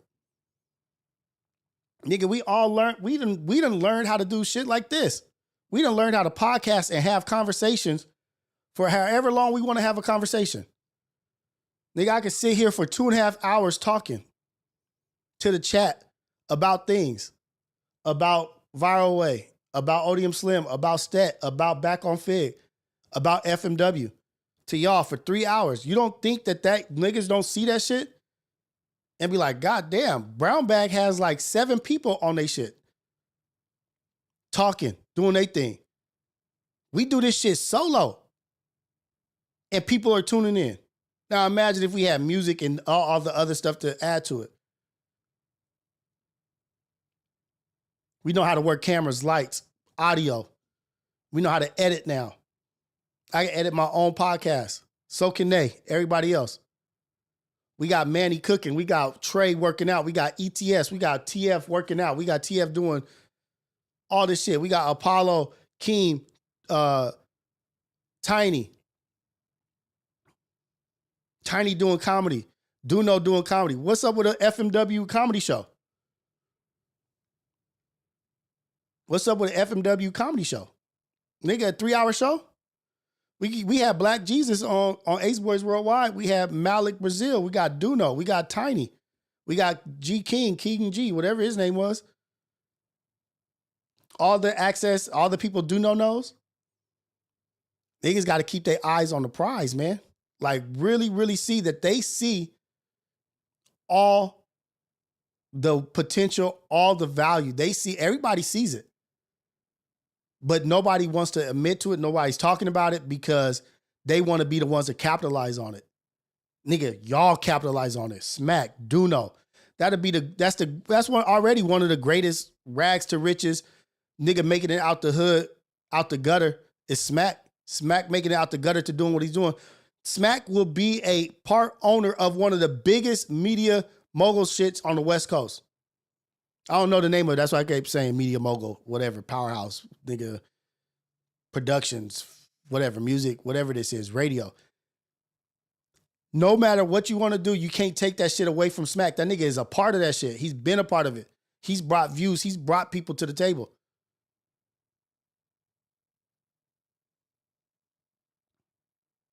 Nigga could be part 5 owner of one of the biggest fucking things out here. Then TDE will come knocking. TDE will come knocking. Yeah, Kendrick and them niggas ain't came yet. But nigga, you build that, you build it, they will come. Niggas have enough content to be like Country Wayne. Nigga, Country Wayne, I learned from Malik Brazil that Country Wayne dropped 750 videos a month. 750 videos a month. Guess what? Fig Community World has all of that shit right at his fingertips. Just bring that shit in. Bring that shit in, cuz. Then you'll be able to 1099. Then you'll be able to do this, write shit off and do this and that. But you guys got to think about the big picture. Like, nigga, in 5 years, we'll have, like, this year, we'll have interns. We have new talent, new young kids doing skits, doing this. Damn, nigga, I want to do a Tubi movie. Nigga, you know how fast them niggas will get funded to do a movie? Hire whoever they want, a director, a producer. Hey, this is the story we want to tell. You know how fast that shit would get funded? Wait, how many views do you guys get a month? What's y'all engagement? How many shits do you reach? Oh yeah, for sure. Do we get partial ownership of the movie? Let's bang out the details, guys.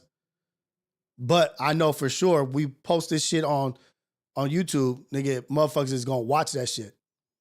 My daughter just showed me some shit the other day, just yesterday. I can't think of this nigga's name. He's a young black dude, not iShow Speed, not Kai Sanat. Damn, can't think of his name, but he does like gaming and skits and shit. He's got like 24 million followers, million views. This is the shit that Figmunity can do and jump well past No Jumper. Way past. If they did it the right way. Like this is the shit that's on my mind. I'm just sharing it because this is what I've been thinking about. Shit had me up all night last night. And that shit benefits me none. Like, I'm not owner or none of that shit. Like, I'm not on Figmunity. I fucking support the shit out of Figmunity World. I consider myself a part of Figmunity World, a branch off of Figmunity World. But what I'm saying is all that shit goes into the same house already. Why not make it Ghetto Cafe? Cuz, am I tripping? Am I tripping? Radio shows is reaching out to y'all. Nigga, you have enough content right now to where you can put everything in the same house and have shit going all week.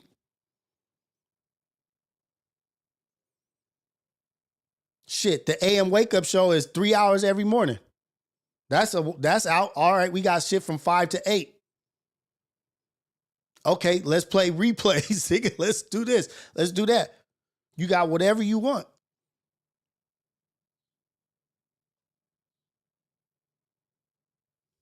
White people should not use the word ghetto. White people, let me stop. Ghetto didn't start with us.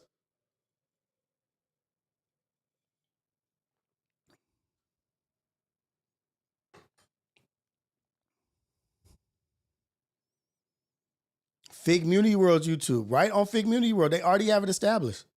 Put that shit all under there. Niggas can still shoot at Pun Studio. Niggas can still shoot at Community at AD shit. Niggas can still shoot it back on Fig, but put that shit under FMW.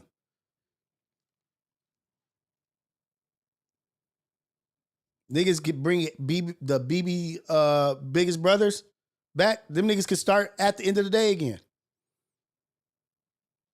They start this fucking chat message podcast. That's probably going to be one of the biggest.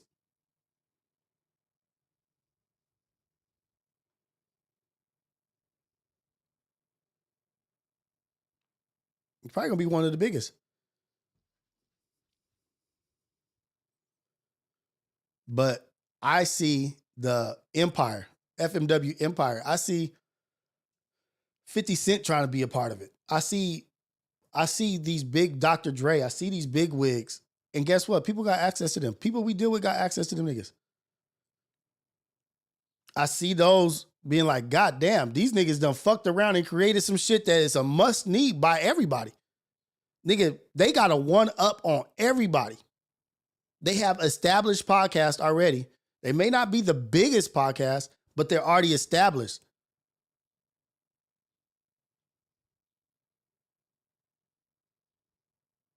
Sierra, don't take the. I was just saying the AM Wake Up Show, just saying like what the content that is created, like what we're doing, what everybody's doing, but it's separated right now. It's all separated. But if you think about it, nigga, I could go till 10 if I wanted to. Imagine if I was playing music or some shit and do like with the call-ins, playing music, taking requests and doing all that shit. Nigga, I'm putting in my work. I'm putting in my hours because I see the future. Man, all you gotta do is stay consistent on YouTube. Nigga, now I know that social media, I gotta step my game up on TikTok and Instagram and putting clips and shorts. Nigga, I'm about to start breaking my interviews down in sections.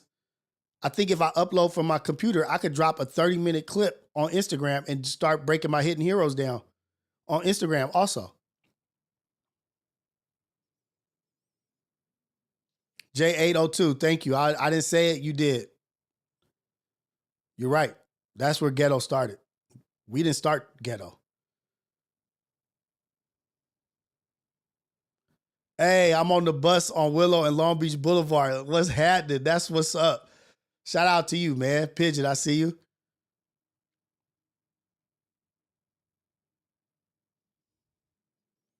Can y'all see that shit? Can y'all imagine? All it is niggas have to get rid of whatever it is of wanting their own. Get rid of whatever it is where niggas is on their own. Bring that shit over here, cuz. Fuck all this stupid shit. Fuck all the dumb shit. Nigga, you want to throw concerts at SoFi?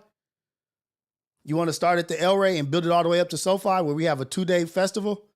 Nigga, fuck Rolling Loud. Nigga, we do our own thing.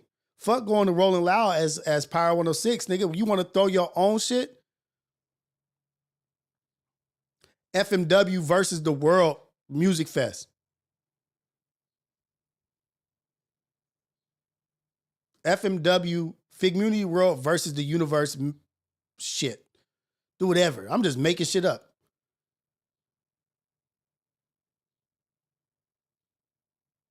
What time is it, Alex? It's almost time. But that's what I see. And I had to get that off my chest because niggas will kill it. Just bring that shit to the same place.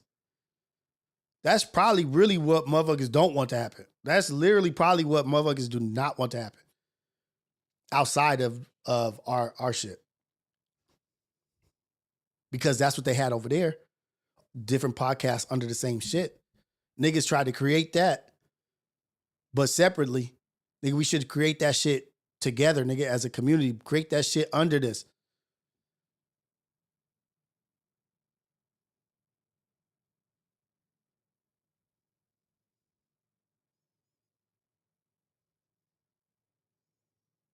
Alex ready to go, huh?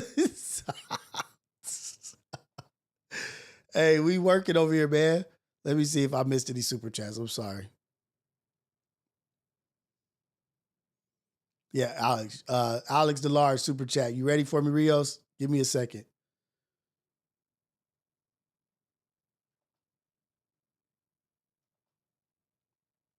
Niggas buy a big-ass warehouse with a big-ass studio.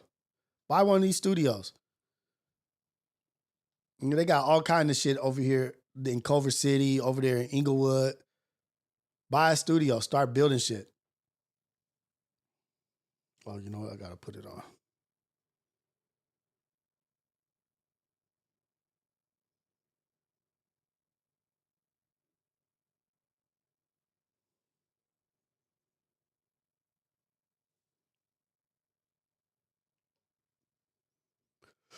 Go ahead, call in, Alex. I'm with you. Alex is ready, but is he steady? Alex is ready, but is he steady? Come on, man. Hit that like button. Thank you, Curtis Black. Eric Chapman, bringing the Yancam back. Like, whatever. Like, dude, we got so much shit to entertain people. But what we have versus everybody else is all the shows togetherness. Like, everybody has their own thing. Wallow and Gilly, they got their thing. They Cam and Mace, they got their thing. Joe Budden got his thing. Imagine if all three of those things was under. Well, that's what Barstools does. Barstool is buying everybody, right?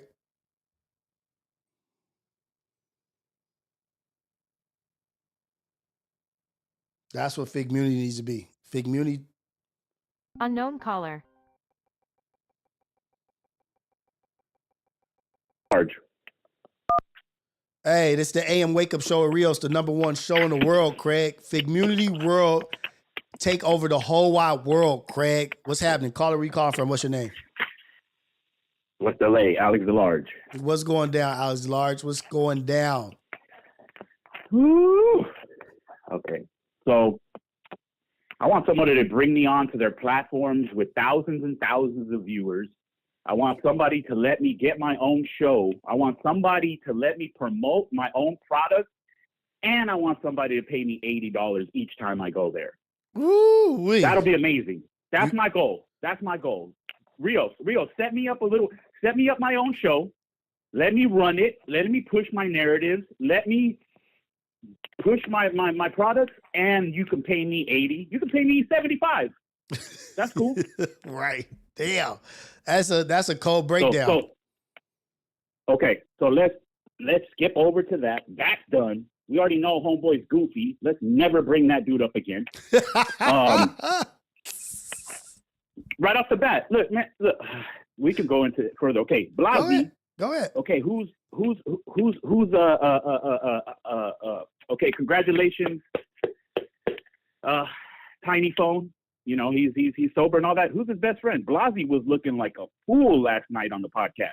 Was he? Blasey is suffering from imposter syndrome. You can see it in his face. You can see it in his eyes. He's suffering from called what? Say it again. syndrome. Oh, imposter syndrome. Imposter syndrome. You can see it in his eyes. That's why he drinks. He's trying to pretty much run from himself. Okay. He has imposter syndrome. And they're not going to add him to Figmunity. AD and not 90% of the things that come out of AD's mouth when it comes to plans aren't going to happen. Pun knows that. Rios, you know that.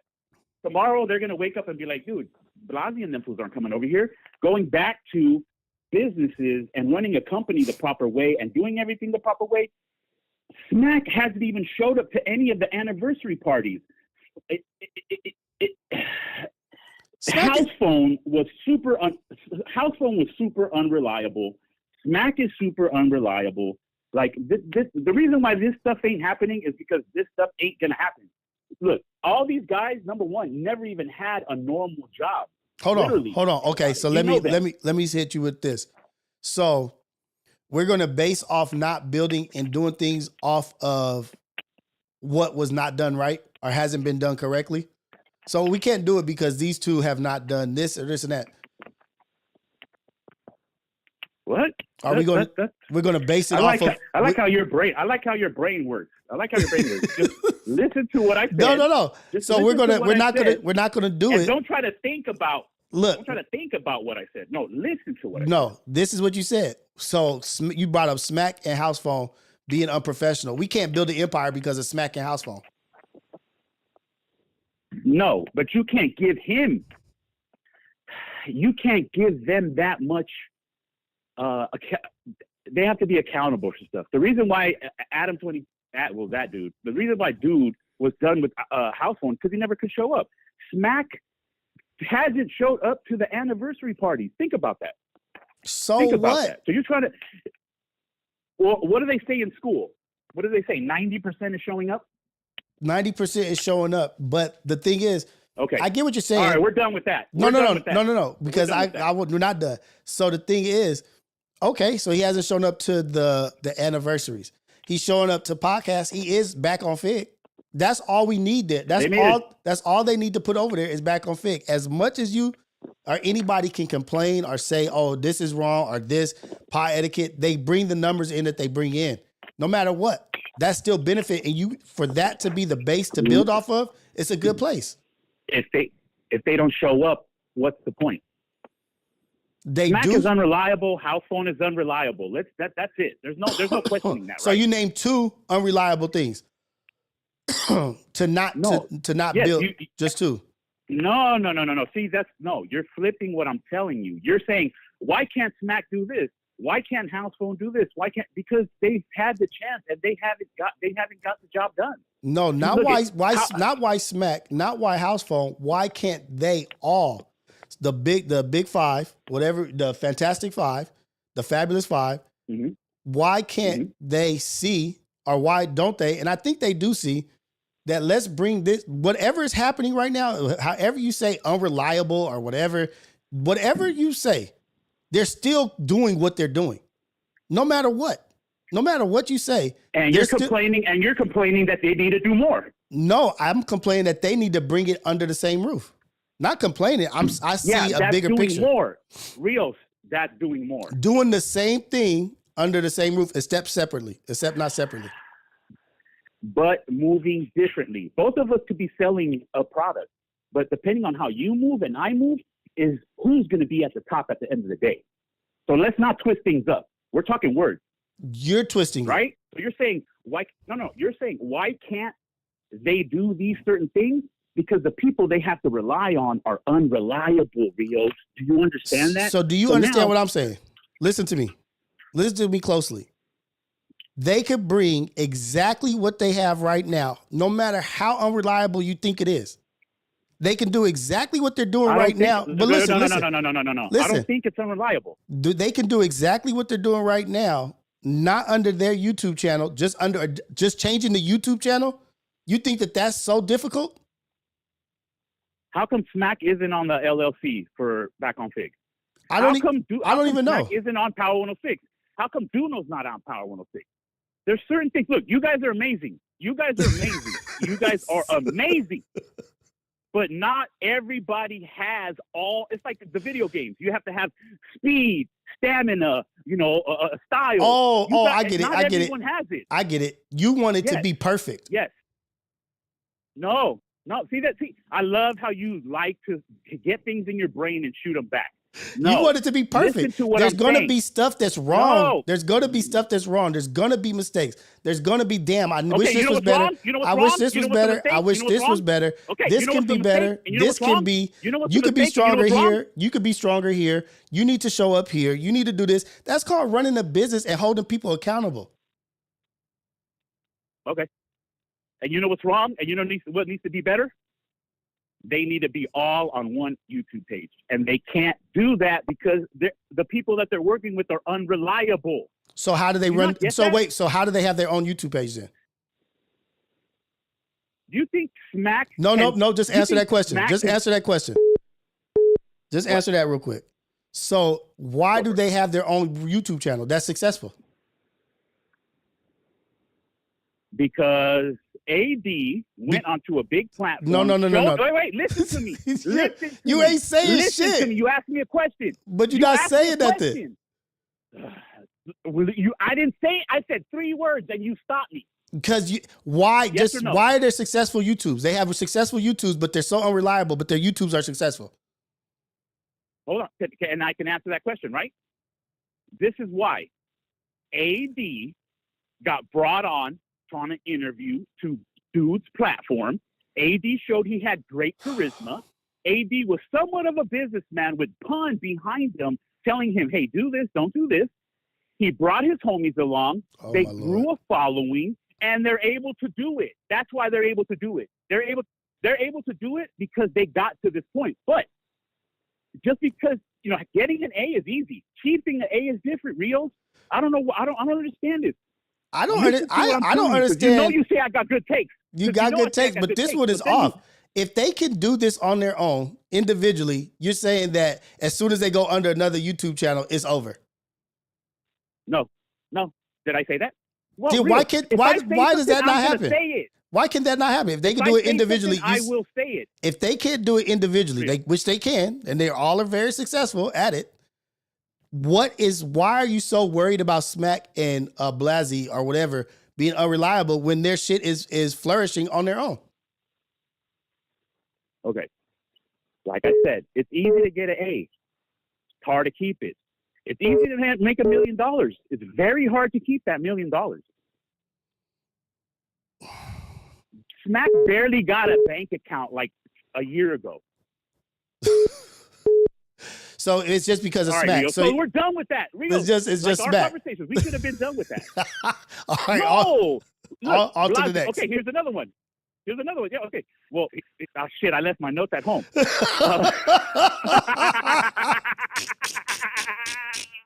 I wanted to keep going. Oh, shit, my bad. Let's go.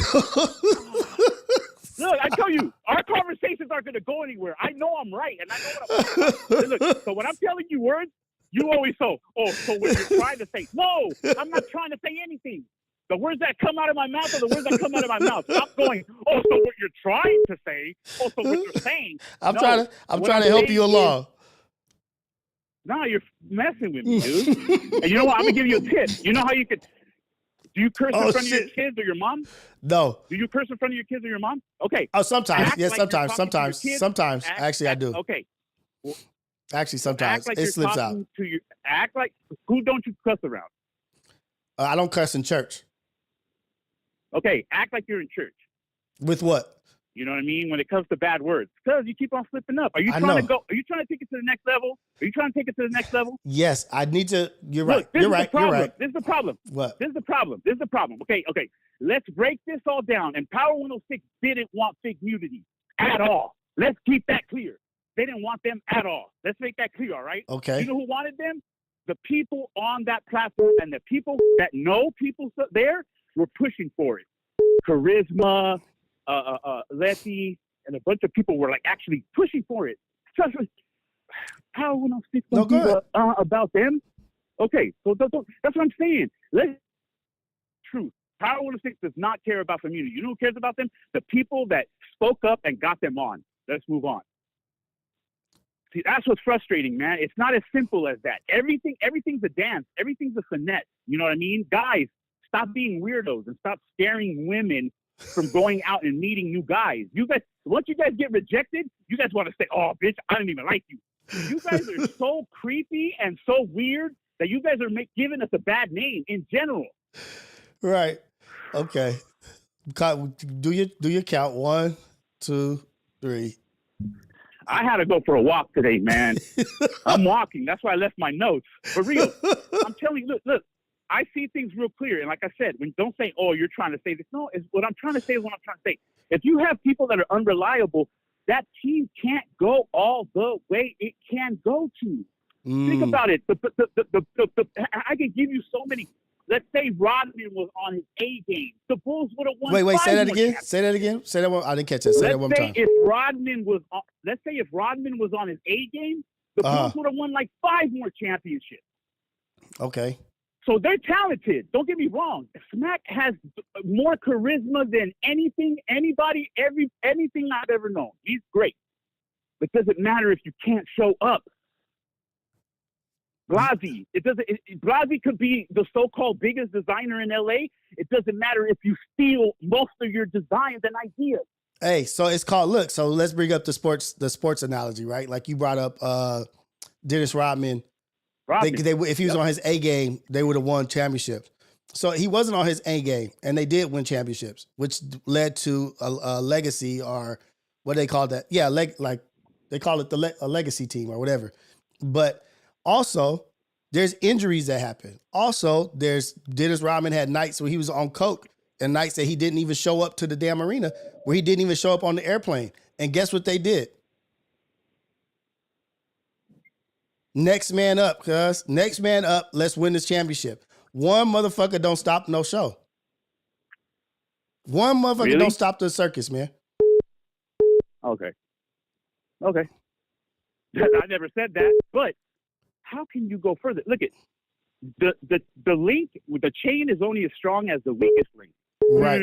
Mm-hmm. Let's go back and forth. Rios, let's go back and forth. And I don't have to give a whole run-on examination. So Rodman was the weakest link, right? Was Rodman the weakest link? Was Rodman the weakest link? He was the most unreliable. Did they still win a championship? If you're going and getting... Did they still win a championship? So when your weakest link is still a fucking superstar monster, nigga, I'd rather have that weak link than your weak link. My weak link is way better than your best player on your team. But let me take the next call because I got Brawley, California. I'm going to take this call. All right. Call from. Hey, this is the AM Wake Up Show at Rios, the #1 morning show in the world, Craig. The whole wide world, Craig. Let's go. Where you calling from and what's your name, caller? What's up, Rios? I'm calling from Coachella. What's up, man? Calling from Coachella. That's where the FMW World Music Festival is going to be. You know that? Oh, yup, exactly. Yup, exactly. Hey, homie, I just got one thing to say, Rios, to that dude, Alex. He don't know shit, dog. He ain't nothing. He don't know a single fucking word he's talking about. Talking about Blasey, talking about Smack. Stop worrying about somebody you don't even know, dog. Trying to act like you know about his bank account. Right. You don't know shit, Alex. Right. You acting, dog. You acting like a straight white boy. Stop acting like that, bro. You sound like Alex, what, Delara? That's his name? That shit is weird, bro. You need to relax. Stop acting like he's something. Oh, shit. Hey, Rios, I fuck with you, though, dog. You a real one, though. I appreciate you, big dog, man. I really, really do, man. Shout out to you. Shout out to Coachella, man. Have a good day. Is there anybody you want to give a shout out? Anybody you want to say what's up to? My brother Nacho, he watches you all the time, bro. Shout out Nacho. And Let's go, man. It's fuck Alex. You feel me? I'll fuck with you, Rios. Let's go. Don't have that dude. Don't get him a show on nothing, homie. He ain't worth it. Hey. Trust me, he's a hater. He's the biggest hater. Hey, your shit's about positivity. He's the most negative dude on here. Don't give that dude shit. Fuck Alex. Appreciate you, Rios. Hey, blessings to you and your family, man. Have a good day, brother. All right, my boy. All right. Oh, man. Y'all motherfuckers are so funny, man. Damn. Oh, shit. Alex are pissing people off this morning.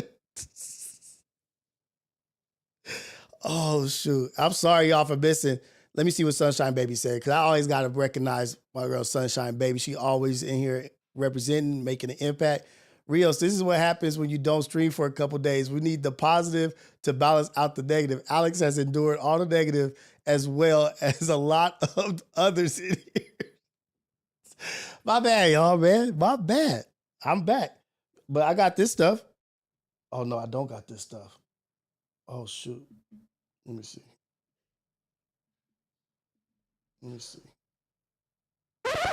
I got the stuff. I can do the noises if y'all want me to do the noises. You know, motherfuckers go crazy with that shit. Oh, I got this. Like, come on, man. Who's going to be the next caller? Who's going to be the next caller? Who's going to be the next caller? Call in if you need something. Shut your bitch ass up, nigga. Unknown caller. Hey, I should answer it like that. Let me see. Polly Rob. Hey, this the AM Wake Up Show with Rios, the #1 morning show in the world, Craig. What's happening? Caller, where you calling from and what's your name? This is Polly Rob, local astronaut. Let's go on, Polly Rob, local astronauts in the building. What's happening? What's up, man? What's going on? You going crazy on this live stream, man. I love it. Hey, I'm trying to do my thing, man. We all trying to win out here, guys. You know what I mean? But y'all going crazy. Listen. Local astronauts. If y'all don't know about them, check out local astronauts. They doing amazing things. Got great merch, great music, beats, doing shit. Check out local astronauts. I had to give you a real plug real quick. My bad. Go ahead. Man, I appreciate you, man. You know, all of us, we really about this culture for real, man. And first off, I wanna commend you for taking that leap of faith and doing your channel, doing your content.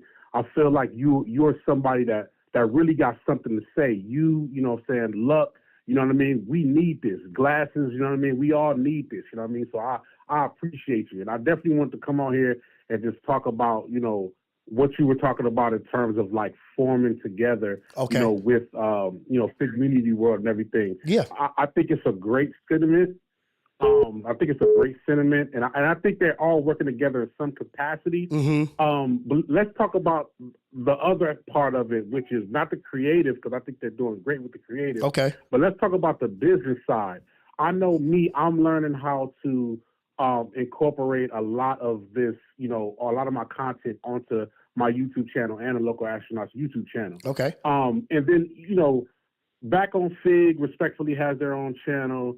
Duno has his Fig Community World as a whole, and of course, you know, community. So I'm thinking like, okay, there's respective people like, you know, there's Pun, there's AD on that platform. Then there's Duno and his friends. I'm thinking in the context of business-wise, maybe they're creating more channels to generate more revenue in the sense of like, we have to take care of our employees, so to speak. You know what I mean? What do you think about that? I think that's a good point. So I get it, like pulling that individual revenue, right? Like, and that is good for the short term, I think. But I think like long term, like if we're gonna build, let's get straight to building this building. You know what I mean? Like, let's get straight to laying. We already laid the foundation. Now let's build the structure out. You know what I mean? Because pretty soon, people are going to come knocking. Like, no matter what, Fig Community World, people are going to come knocking. They're already coming knocking through individuals seeing the talent, individuals seeing, like, damn, these motherfuckers got some shit going on. No matter what, if a motherfucker damn, I'm cussing, I'm trying to get better at that. If somebody could get on here like myself and talk for 3 hours, that's going to be looked at like, damn, hold on.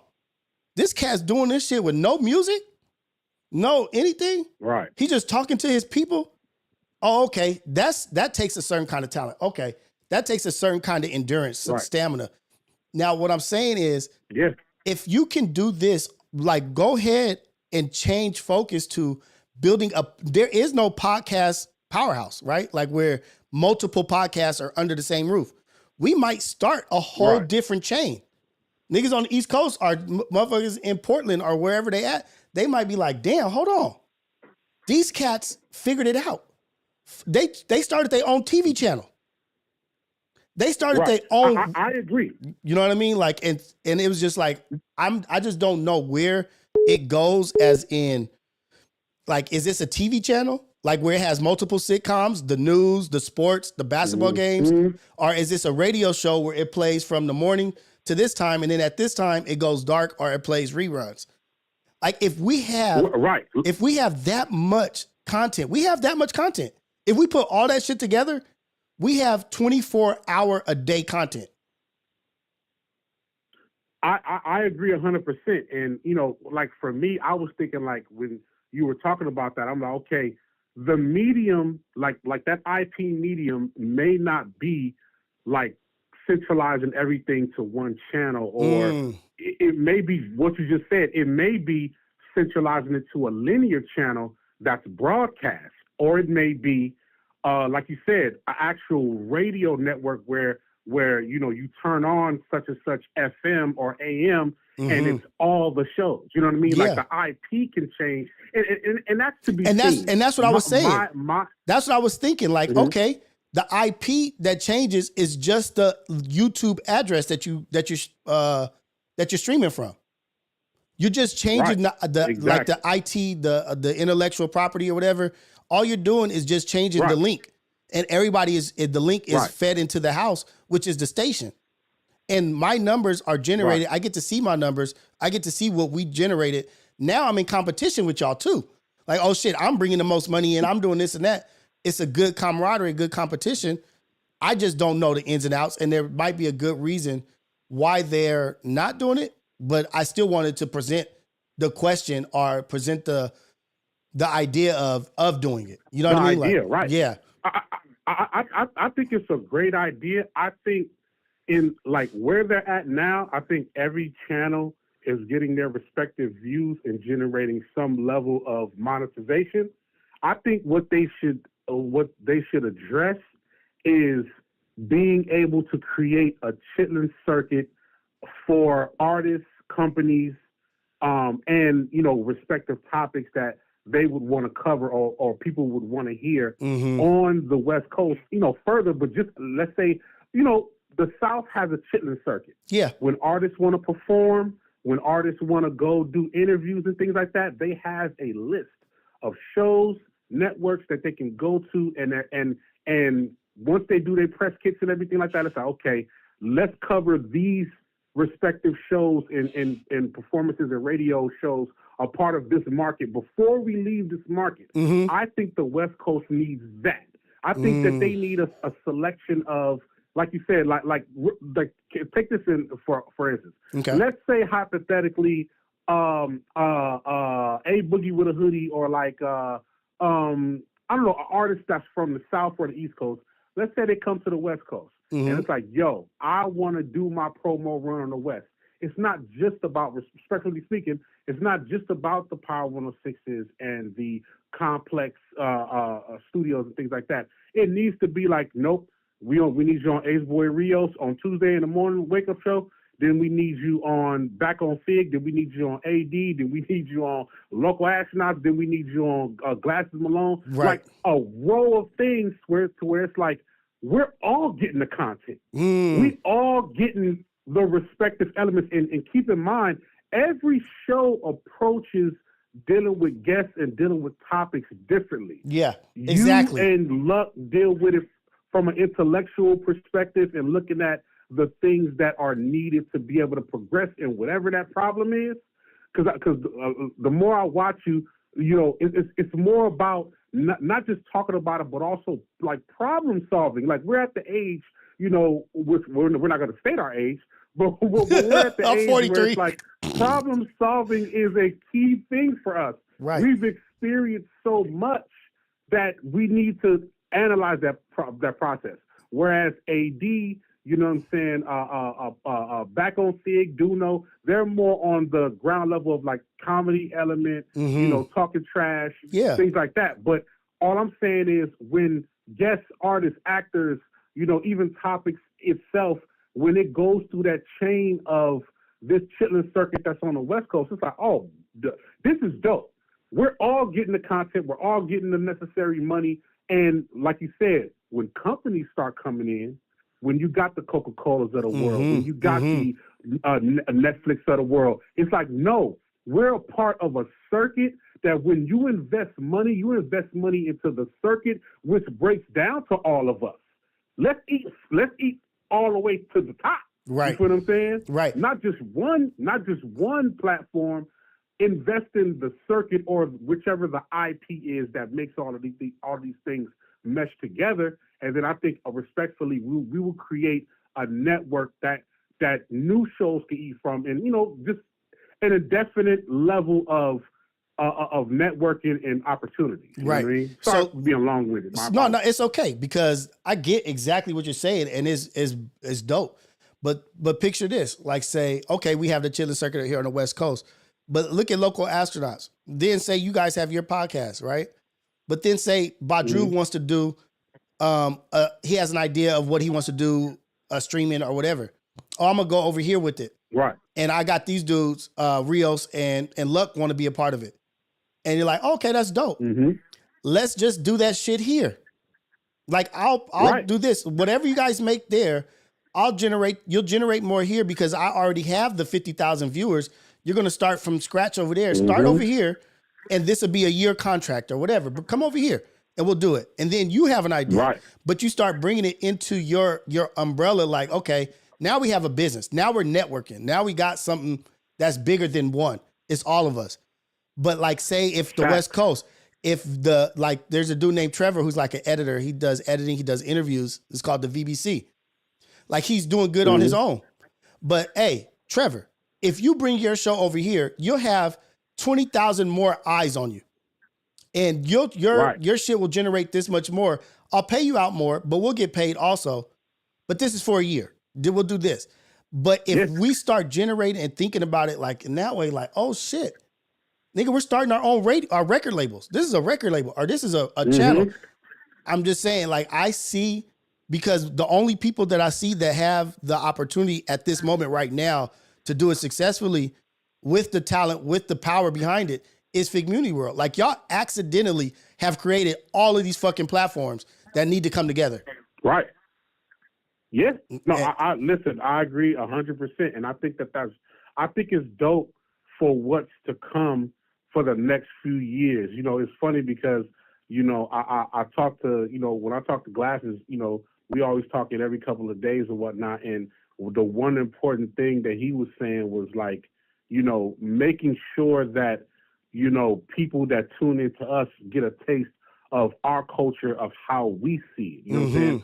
For me, I've been, blessed enough to live in Brooklyn half of my life and in Inglewood half of my life. So I've seen both sides, right, of the spectrum, and I'm able to bring that experience. And it's important for those on the West Coast to bring their natural experience, which I think is the reason why people love Figmunity World, is because the natural experience of like viewers can feel like they're in the room with them talking shit. That's the beauty of them. You feel what I'm saying? And right. I agree with you 100%. You know what I'm saying? And then you got Ace Boys Worldwide. Somebody said it could be the BET Uncut. Like, okay, Ace Boys Worldwide comes on at 11 to 2 a.m. or 10 to 3 a.m. 5-hour slot. The BET Uncut. We have people coming, dropping music, people performing, whatever it is. And then go from that to Pun's night stream. Pun does night streams. Then we roll into the AM Wake Up Show with Rios. Wake Up with Rios. Boom, boom, boom. Then roll into Back on Fig. Then roll into Community. Then roll into this. Like, Right. It's just crazy. Because I literally just stayed up last night thinking about that shit. Like, God damn, niggas we really got content. We really have motion. Yeah. We just have to see it as motion because these other people are starting to see it and they're going to start pulling from it. Like, oh no, let's pull you guys over here. Right.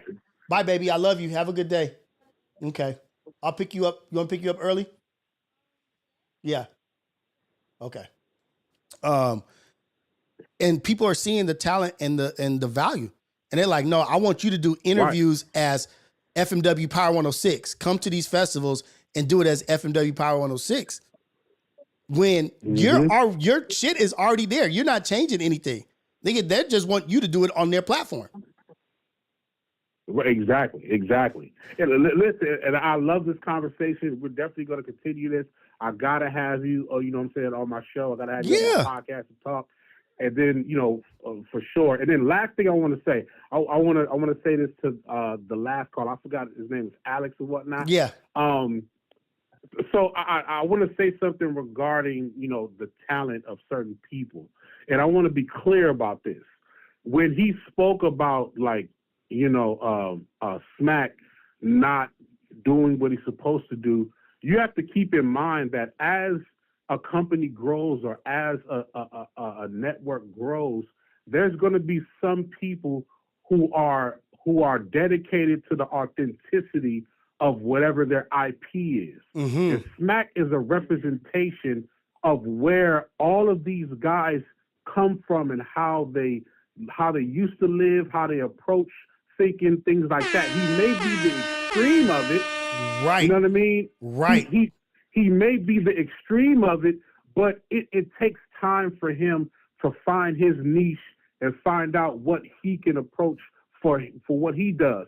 House Phone has always been someone who has helped the network, whether you've seen his contributions or not. It's going to take him time as well to find out what's his niche. Like he has a show that he has with his boys as well. So just because somebody does not make it to an anniversary show or does not make it to a particular situation at the moment does not mean that they're not talented enough or capable enough to being the motherfucking man when it's all said and done. Because the one thing you can say about Smack, he's hilarious. He gonna say what's on his mind, and at the end of the day, he gonna keep it 100 regardless. Right, man. Any person who got injured in a motorcycle crash and get on the phone and talking shit and doing things is somebody that's gonna be dedicated for what's really finna happen. Let's you know go. What I'm saying? Shout out to Smack and shout out to Community World. Let's shout go. out to Ace Boy Rios.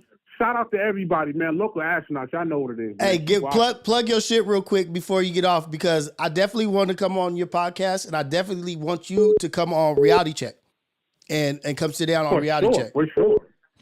So man. So the plugs is, local astronauts, at local astronauts. That's everything. You can Google us. You can see what we've done. We're into making creative, great, dope music with some of the best artists in the game and some of the upcoming artists as well. You know what I'm saying? We also have our merch stores, LAcreative.shop. If you go to LAcreative.shop, that's all our merch and merch that we've done with other companies. Localkids.shop, that's for the kids. You know what I'm saying? Get your great fashion that means something for the children. Let's go. You know what I'm saying? And then, of course, my YouTube channel, just type in Polyrob, Polyrob. You know what I'm saying? I cover music production, music creativity, and exploration. You know what I'm saying? I'm always, talking my talk and doing my thing, man. Let's go. Peace to the people, man.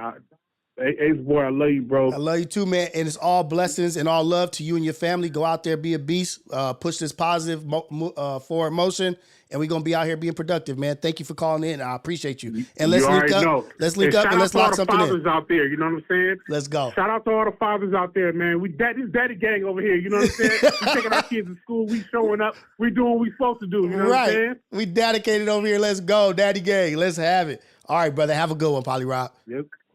All right, peace. Look at what we doing, y'all. Look at what we doing. That's local astronaut. Badru. You guys saw Badru on Reality Check. Y'all seen Badru on Relatable with me and Luck. And that's Polly Rob. That's the other part of Local Astronauts. Them dudes are dope as hell. They building some crazy shit and they're doing some quality stuff. Just check them out. Go check them out. If anybody can put it in the chat, the Local Astronaut link, and then Polly Rob's YouTube. Put it all in there if you can. But shout out to us, man. Shout out to everybody in the chat. Shout out to the Ghetto Cafe for being here with the community and creating something that's beautiful, creating a space for people to be able to share what they think. Thank you for allowing Alex to share what he shares and creating a space where Alex can say something that we necessarily don't agree with. But we need somebody in here to share their opinion and their outlook so a Polly Rob, a Local Astronauts, can call in and give his outlook and perspective on that and giving Smack his flowers because Smack deserves his flowers. I don't think there's a better story out there. But we need to allow Alex to have his a platform to say what he says so Polly Rob can say what he says.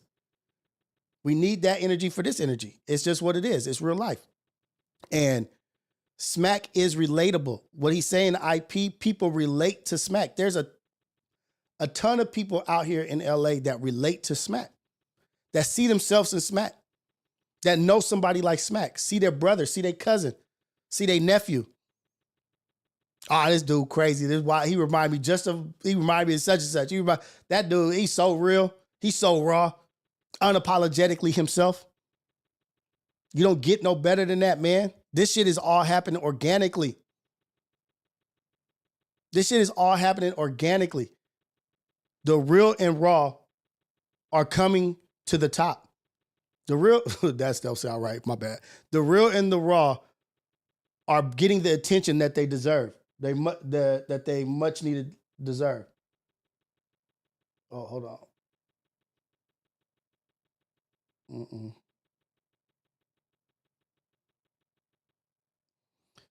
They're getting the attention that they need. We will take the raw and real over the professional. That's what they're saying. That's what they're doing. They're taking the raw and the real over professional. They're taking the raw, the real, the organic over the professionally trained. No, we much rather have somebody from the streets, from the real world, talking to these people from the real world. We're in the day and age now where people can't relate to these motherfuckers that they don't see themselves in. They don't see themselves in that representation. They don't relate to that.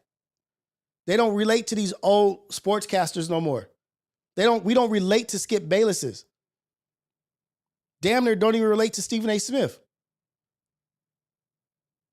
But it's a lot of people that relate to a Cam, a Mace, a Stoner Sports Network. Shout out to Stoner Sports.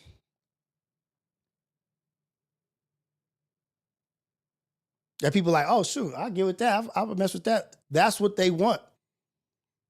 A Wallow and Gilly. Barstool sees them. Boom, let's pull them. Let's offer them $100 million. Let's offer them $100 million. The real, raw, organic is getting the revenue. It's getting the views. Why you think back to back, from this street to this street, back to back? Why is that getting so many views? Because people are paying attention to shit that's real out here. That's a part of a reality out here. People don't give a damn about rich no more. People don't give a damn about, oh, you got this chain and those cars.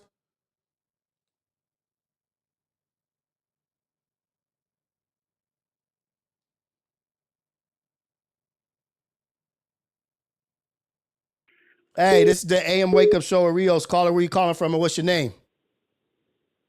It's the Mop. What's going on, Rios? What's up? The Mop Whack is in the building. What's happening? Man, shit, I'm just calling in, tap in one time, man. I ain't want shit. Where you calling from, Mop? Man, I'm calling in from Memphis right now. Memphis in the building. Mop Whack is in the building. Mop Whack TV.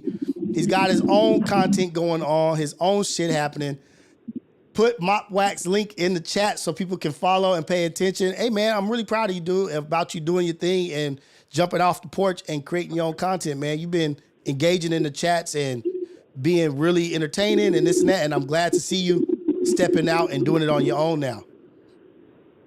Man, I appreciate it, man. It's been a whole process. That was the plan all along. That was Getting the plan. Yeah, man. The whole process been set. Let's go. Guess what we got in the building? We got the mop in the building, not the wop. Mop Whack in the building. The real Mop Whack TV. Let's go. Yeah, man. Yeah, I'm heading into my real time, man. I check in here morning. I said, let me go ahead and call in and tap in one time, man. Hey, man, I would love it if you called in more, man. I appreciate you calling in. I appreciate you supporting. Let's get more call-ins, man. I think this is the first time anybody's heard you on a call-in. Yeah, for sure. Absolutely, man. And like, hey, I'm going to definitely tap in more. Next time I'm going to have something to talk about. Okay, for sure. Let's build, man. We build a community over here. You already know. The Ghetto Cafe in the building. Have a blessed day. Blessings and love to you and your family, man. Keep doing your thing. For sure, man. Salute. Hey, that's the mop in the building. That's the mop in the building, man. Mop Whack TV in the building, y'all. What's going on? We just in here, man. We just in here having a good time. We talked about a few topics this morning that was on my mind. Talked about a few things. We talked about you get two brothers, two parties, two different groups together to apologize and say, you know what? Let me see. I got another call. Dang. Hold on. We getting calls all morning. Hey, this is the AM Wake Up Show with Rios, the #1 morning show in the world, Craig. The whole wide world, Craig. Caller, where you calling from? What's your name? Where you calling from, caller? Unknown caller. Call from. Hey, this is the #1 AM Wake Up Show in the world, Craig. The #1 morning show in the whole wide world, Craig. Caller, where you calling from? What's your name? Hey, man, this is Sean out of Charlotte, North Carolina. What's going on, Hey, brother? what's happening, man? Shout out to Charlotte, North Carolina. Shout out to you and your family, man. What's happening? Not much, man. Hey, look, this is off topic, but I have to say something. So Friday, looking at y'all with your crew, man, the Ace Boys. Yeah. The segment when you thought the mic was off.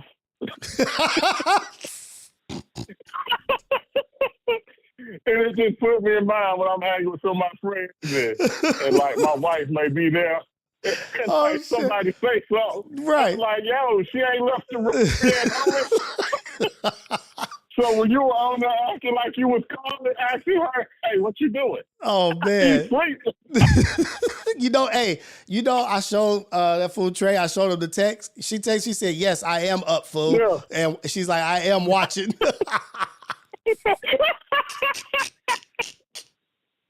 Yeah, she texted me. She said, yes, I'm up, fool, and I'm watching. I was like, oh, shit. I was like, what you want to eat with her? You want me to bring you something home to eat? Like, what's going on? Hey, sadly, Dad, man, you definitely have some moments, and that was one of them, bro. Oh, shit.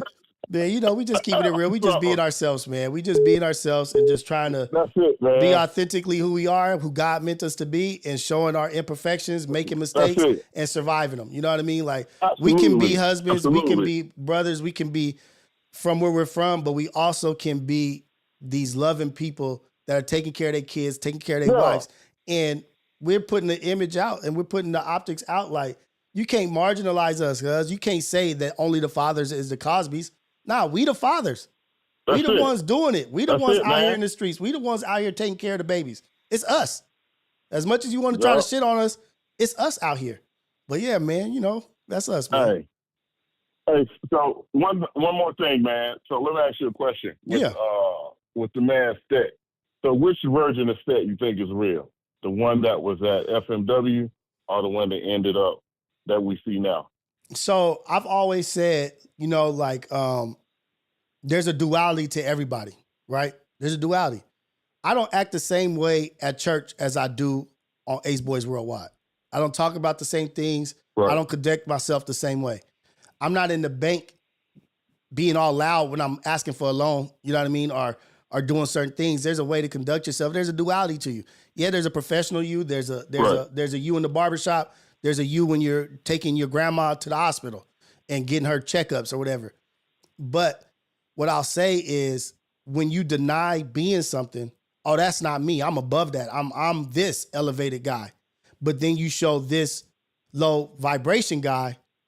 It's like, hey, what are we to believe? You know what I mean? Like you said, that's not you, and you're portraying that, and you're displaying all the characteristics of what you said that you're not. And I think people have to come to grips with there are two sides to me. There are two sides to me. There is this positive, there is this negative, but they balance each other out. But when you're in denial and you're only promoting yourself and you're the only one promoting that part of you, what's real? People should be saying that themselves. That's right. People shouldn't have to hear you say that you're a Christian. People should be able to be like, damn, I know for sure that's a solid Christian right there. You shouldn't have to go everywhere and be like, hey, I'm a Christian and this is what I do. Alhamdulillah, you shouldn't have to do any of that. People should be able to see because in your Go ahead. You definitely dropped the bar today when you said, stop telling me what God did or what Jesus did. Tell me what you did. Right. That's the bar right there that you dropped today. That's something I'm definitely going to keep in mind because that's dope right there. Because it takes accountability from you. They're taking accountability from their own actions. Don't tell me about Jesus. Yeah. I know about you. I read about him every day. We all know about Jesus. But that's what we don't know is about you, Barbara. What are you Deborah, what are you doing? Yeah, I see the crosses. I see the this and that. I see the Psalms. I see the verses. But Deborah, what about you? What are you doing in the world? Absolutely. Who are you helping? Absolutely. Who are you sacrificing for? Who are you dedicating your life to? Don't tell me about we all know what the greatest did. But what did you do? Right. Where did you have a shortcoming? Where did you not succeed? And you had to learn your lesson. Stop talking about Jesus's problems and what he made it through. Let's talk about your adversity. Yeah, I feel you on that, man. But I appreciate you taking the call as always, man. Keep Absolutely, up the good man. work, brother. Hey, blessings and prayers of healing, strength, and love to you and your family. Go out there, be great. Glory to God, because this place, Ghetto Cafe, none of this happens without God. This space of people being able to share and be safe here is all created by God. All glory to God. And shout out to the Ghetto Cafe. Shout out to you. We're creating something here, man. We're doing something. We're building. Man. We're building. Absolutely. And tell Fun to be quick on that mute button, man. Right. They can set me up cold. All right, brother. You have a good one, man. Hey, bro. Bless you. Yeah. Okay, now.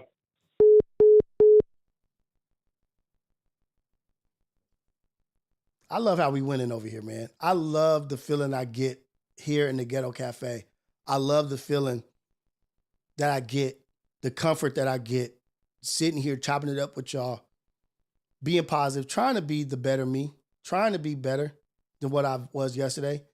I make my mistakes, but I'm surviving them. And I'm being vulnerable and open to let y'all know to the mistakes that I make and the things that I'm working on. I'm trying to be better every day. I'm happy with who I am today. I'm on this fast. Ooh-wee, this fast got me seeing shit clearly, got me wanting everybody to win. Everybody, don't forget how important fasting is. Fasting is important, man. I'm seeing so clearly, and I'm sober. I'm seeing the value in all of us. It takes all of us. It takes all of us. What up, Nick? I see you in the building. Shout out to Nick for helping me create, for not helping me create, for creating this. Thank you, Nick. Also for creating this. Nick has done all that. Thank you to you, brother. Shout out to you, brother. Easy Money. Quick question. Okay, Easy Money 3. Quick question. Why don't you let us know when you're not going live? I can do better than that. What would you guys like me to do when I'm not going live? How would you guys like me to present that? Would you like me to do a post on YouTube, or would you like me to put it in my story on Instagram? I'll start letting you guys know when there's something going on, but just let me know what you think is the best way. Do a post on Instagram. I did that one time, but I didn't know if that was good enough, or I could do a video on Instagram, a story. saying, hey, I'm not going live today. I'm feeling sick. But that's a little, I don't know. Just let me know. Discord, do a post on both. Okay. All right. I'm going to start posting on both. I'll do that. Sunshine, baby. I'll get it cracking like that. Okay. So I'll put it on. Not that many people are in Discord. I'm going to just do it on IG and do a post on Instagram. I mean, YouTube. Good morning, chat. Good morning to the Ghetto Cafe. We up in here. We in here 300 strong early in the morning. We've had a great conversation. Rios, please talk Auntie into keep doing hair and makeup. Nah, man, I'm not. I like that, Auntie. Let me tell you something. Let me tell you something, Content Horse TV. You just told me to shit on a black woman, a queen, who's in South Africa doing a music video right now, to stop rapping. She's in South Africa shooting a music video, experiencing something I ain't never fucking experienced. Never in my life have I ever experienced Africa, let alone doing something I love and I'm passionate about. Where Auntie is right now in her rap career is not the end. This could be the beginning. This could be the beginning of what she's building. I think Auntie is showing people to go after your dreams. Don't let people tell you what you can't be. I think that that's just inspirational. I think it's motivational. And I would never in my life tell her to stop doing what she loves. Never. Get your money, Auntie. Do what you're doing. Keep doing what you're doing. Keep striving. Keep knocking down these obstacles. Don't let nobody tell you what you can and can't do. Keep being the strong, beautiful black queen that you are. Because I'm proud of you. I saw you in Africa. I see you in Africa doing your thing in your kente cloth. I think it was kente cloth gear that she had on. Let's go. And yeah, that shit got her in Africa making music videos. She could get better or she could not get better. As long as she's enjoying herself, I could give a damn how good you think she is or how bad you think she is. If she's enjoying what she's doing and she's happy with herself and she's looking herself in the mirror and she's proud, more power to you. Keep doing it, Auntie.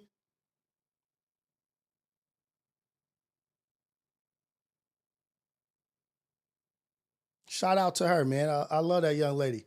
And I love what she's doing.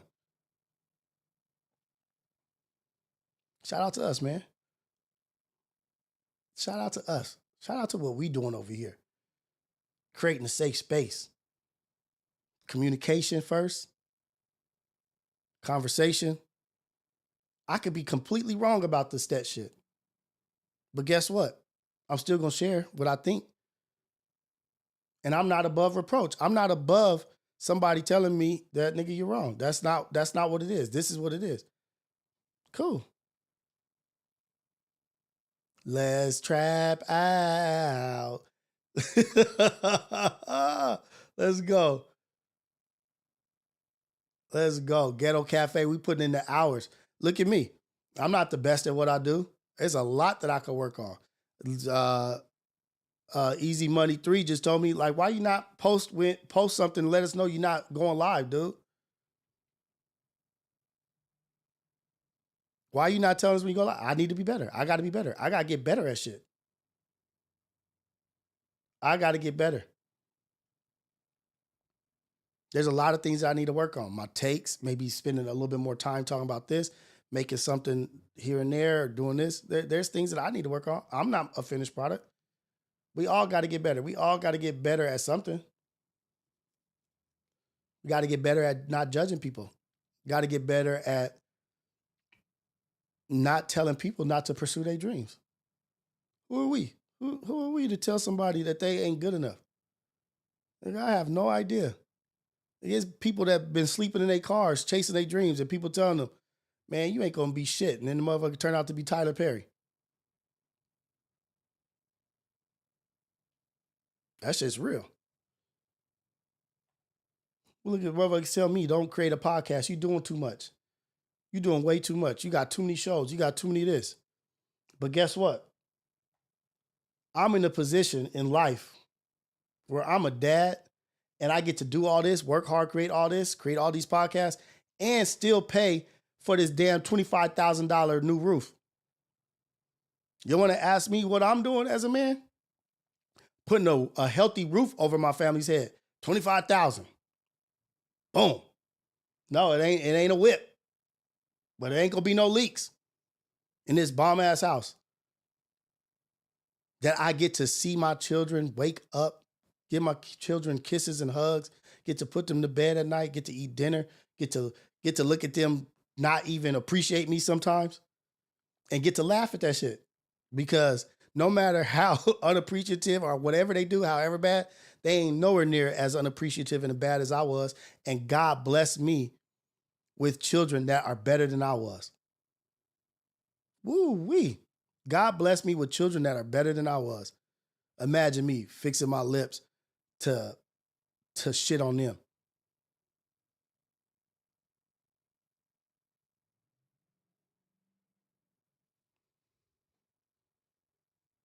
God is good. All the glory to him.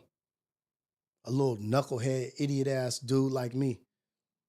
He allowed me to be alive. He allowed me to make it through my ups and downs. Allowed me to make it through drug addiction in high school,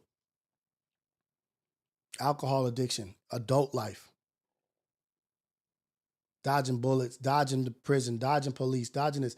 And he brought me to this place. God brought me to the Ghetto Cafe. You don't think I'm enjoying life? Content Horrors TV. This is what I do for a living. This is what I do for a living, man. The Ghetto Cafe. Reality check. Hidden heroes. Imperfectly relatable.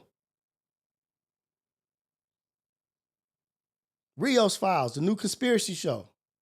Yeah, it's called the Rios Files, y'all.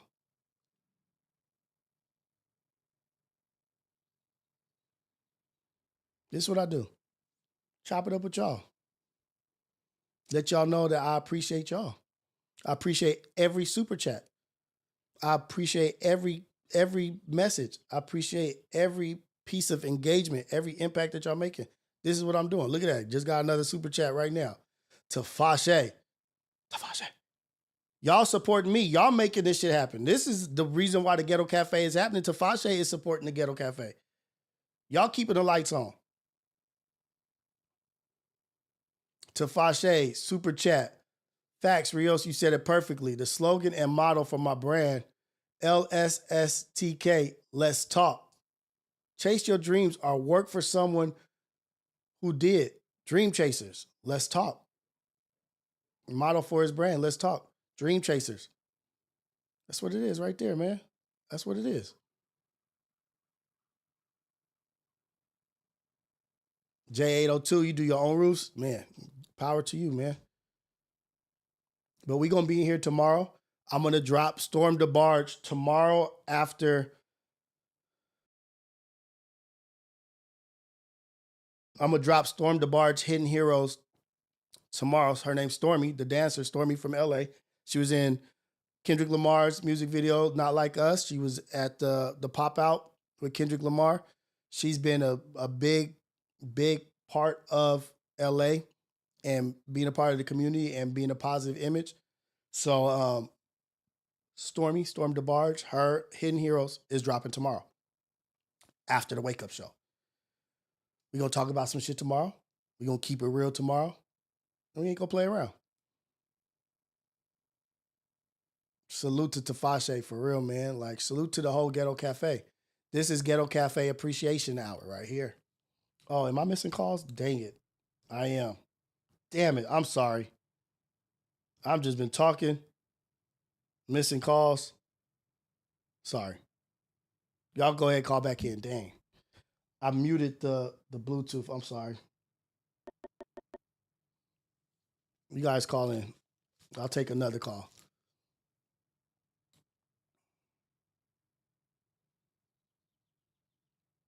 Shout out to Don't Panic because they keep me up to date on a lot of stuff.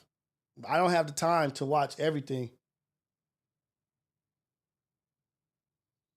I don't have time to watch everything, but I love the fact that I can know for sure that I'm gonna be able to get up to date on some shit through them. They're valuable, man. Oh shoot, here we go.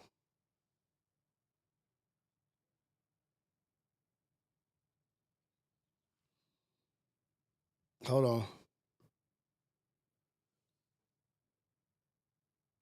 Hey, this is the AM Wake Up Show with Rios, the #1 morning show in the world, Craig. The whole wide world, Craig. Caller, where you calling from and what's your name? This is Smooth. I'm calling from Albuquerque, New Mexico. What up, Rios? What's going on, Smooth? You calling from what part, New Mexico? Albuquerque. Albuquerque. Let's go, Albuquerque, New Mexico. My dude, Smooth. What's happening with you, man? What's going down? Not much. Actually, I've been like catching your lives in the morning, like midnight and stuff. I've been trying to call in, but I wanted to ask you about the conspiracy show, man. I mean, are you gonna do it live, or are you gonna just premiere it and chop it up with the people? I was in the Discord too, but it was dry. I didn't really see anyone in there. So wait, say it again. Wondering. In what? The Discord? In the Discord. Okay. Yeah. So I'm gonna be doing the Rios files, the R files live. It's interactive with the chat and with the viewers, so it will be live. It's just I haven't had the time, and stuff has been going on. I'm really trying to find a good day to do it. But okay, I'm saying right now, the R files, the conspiracy show, the R files, it's a spinoff of the X Files, is going to be this week. I don't have an exact date, but we'll be going live with the R files this week. I got my topics and everything that we're going to talk about, but I need the chat to also be engaging and make sure that they have conspiracies that they want to call in and they want us to look up. So it'll be this week for sure. Definitely. I want to talk about JFK, and I don't say it on here right now just because I don't know how controversial it is, but them boys on the other side of the sea said they were involved. Ooh. And then they also, I don't know if I could. If not, I won't, you know what I mean? No, we can talk about it. We can talk about it. We'll get it done. Whatever you want, just call in and we'll pull it up. And have your research and your information about it so you can talk to it and give some detail about it as we're searching and looking for it. Dope. Sounds good. And then one more question. What do you think of the tariffs? The what? The tariffs. The tariffs. My knowledge of the tariffs is not vast and not great, but I will say the tariffs are gonna hit hard, right? But you already got the EU, the Europe, United Europe, whatever that shit is. They're already saying they're going 0 for 0 on the tariffs. So the tariffs hitting them so hard, they're saying like, you know what, we're gonna go 0 for 0, and which will cause more building and like businesses to make more money, but also it's going to cause businesses outside that are taking their business outside of America to bring it back to America. If that's how it works, that's how it works. I don't know if it's going to go that way. That's supposedly what's supposed to go. But right now, that's just it's about to hit hard, and motherfuckers is going to be struggling paying these prices, and businesses are going to struggle. But they say in the long run, it's supposed to help. But I don't fucking know. Who am I? You know what I mean? Like, we'll see. You know what I mean? All I can say is stack up on the shit that you got and stack up on the shit you need. And so. Yeah. So I seen China, their stock market just dumped. I mean, I guess it hasn't been this worse since 97. That was a post I seen. I don't know exactly how correct it is or if it was just verbatim, but the source is pretty accurate. So that's pretty crazy. Then also, I was at this other podcast and they were saying that more than likely this is going to create inflation. Then it's going to affect the poor more than the rich, what I think kind of sucks. But I mean, it is for us to start building again? It is. And supposedly it's supposed to put pressure on these other countries. You know what I mean? Like, just look at what happened to China. Look at the EU. They talking about we're going to go 0 for 0. We're going to make this shit work. He's putting pressure on these other places, but we'll see if it works. We'll see if it don't. You know what I mean? Like, people are going to struggle though. And it's the people that struggle are always us. It's always hard on us. You know what I mean? Because we're not business owners. We don't know how to avoid these taxes. We don't know how to write shit off and this and that. So we're going to struggle. And it is, but if it's a long game, we'll see. I don't know. But that's it. That's all I know. I don't know too much. Yeah, dope. Just thought I'd pick your brain about that real quick. Shout out to you. I'm going to let someone else call in. Shout out Ace Pit. Shout out to the Ace Pit, man. Shout out to the Ghetto Cafe. Let's go. Shout out to you and your family. Blessings to you and your family, brother. You as well, brother. Peace.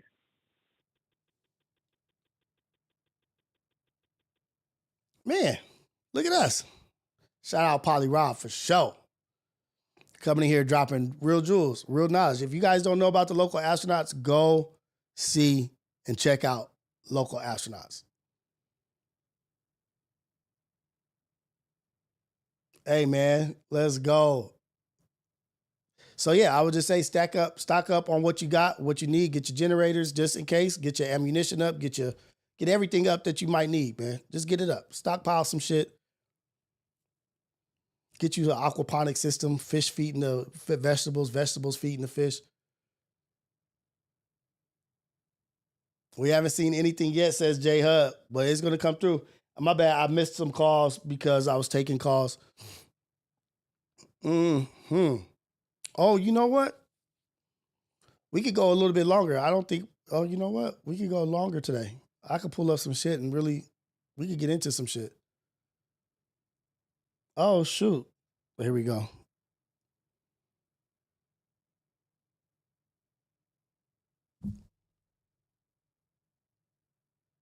Hey, this is the AM Wake Up Show with Rios, the number one morning show in the world, Craig. The whole wide world, Craig. Caller, where you calling from? What's your name? What's up, you little ugly dude? You finally over here decided to come on live?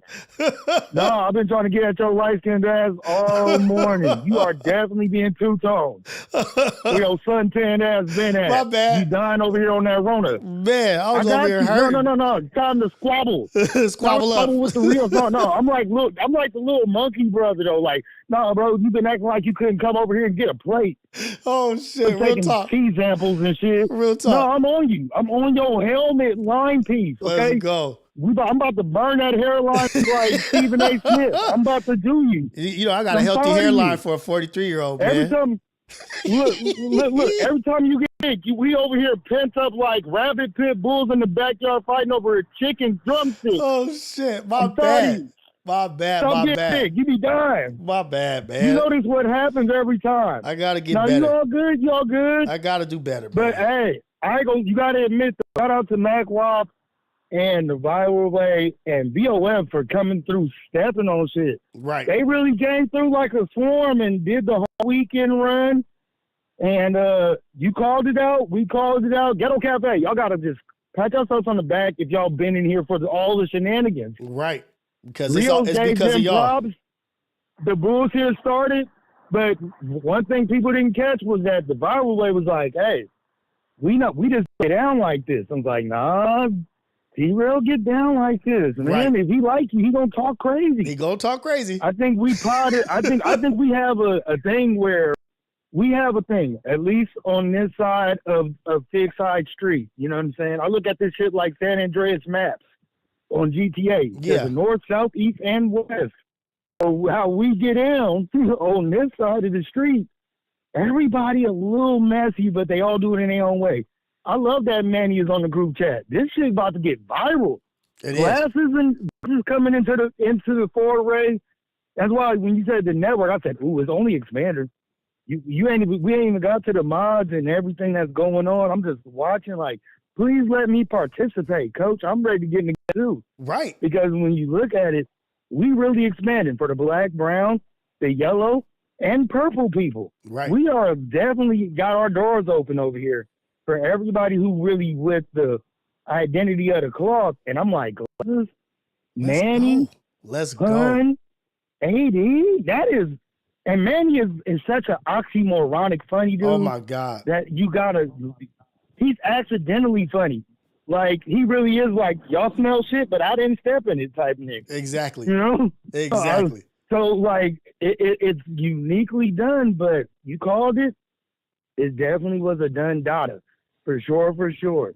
I just been paying attention to all of the movements and everything. I'm like, okay, it's a thing for sure. And I'm glad that the viral way was able to get their narrative off. Right. Messiah definitely got his off, not once, twice. Hey, you know that fool. He was saying this shit. Messiah is the quiet assassin. Off. He's the quiet assassin. Like, he don't talk unless he's got something. The best way I can describe it is like when you see a fade on fade with the homies, and you see the homie that's like already ready, and he already got like his lined up. Like, no, I came in ready to fight. Yeah, he that dude. He like, already ready. I knew this was coming at 3:00. I've been waiting. Cool, let's get it going. I ain't even. You know what I really enjoy about Messiah? Like, and I had told you, I was like, man, you got to start going live a little bit more. You got to start sharing your input a little bit more. Is that he don't just he acknowledge it though. He don't just like, look, I'm agree. Still. He don't just agree prison-minded. with his brother. He don't just sit there and agree and be like a yes man to his brother. He'll say, nah, that's not what T-Rail did. That's not what he said. You know what I mean? And that's how you create great content. Nigga, like, no. I like that part. That's not how that went. It went like this. And then he'll call viral out and they'll laugh about it like, oh, okay, you right. That's good shit right there. That's real good shit. It's kind of like watching a real like lunch cafeteria thing with everybody in FMW for me. And like you sit at that table, Rios, with a king, a big time, a Messiah type. Like y'all talk y'all shit, but y'all really just been watching the whole room the whole time. Mm-hmm. And I'm like, oh, I see how Messiah throwing it out here. He's like, no, I ain't saying we ain't cool, but niggas be knowing. We just trying to know what type of level. Because even viral, like, well, we can get at it, but I'm not sure if y'all taking it there or we taking it there or how it's taken there. But even to see Smacky learning how to pod that pod, we got a style. And people, like, you know, it's kind of like in boxing. Niggas got a signature little shit. We And just to, I cut him off real quick, just to cut him off just a tad bit, motherfuckers ain't paying attention. Smack is starting to do more and more and getting better and better. If y'all not paying attention, y'all not paying attention. But Smack is getting better and better. Detective eyes are out here. We out here looking for real. He's getting better and better. I'm gonna show you this content, nigga. I'm gonna show you this content. No, that ain't my narrative. You know, look, what y'all really need to see. And he be really locked in. I've been seeing that young man really use his brain and swing these narratives. Mm-hmm. And now I'm watching. What really got me was watching the Macwa pod. Heather is starting to swing too. Some of these motherfuckers know the style now.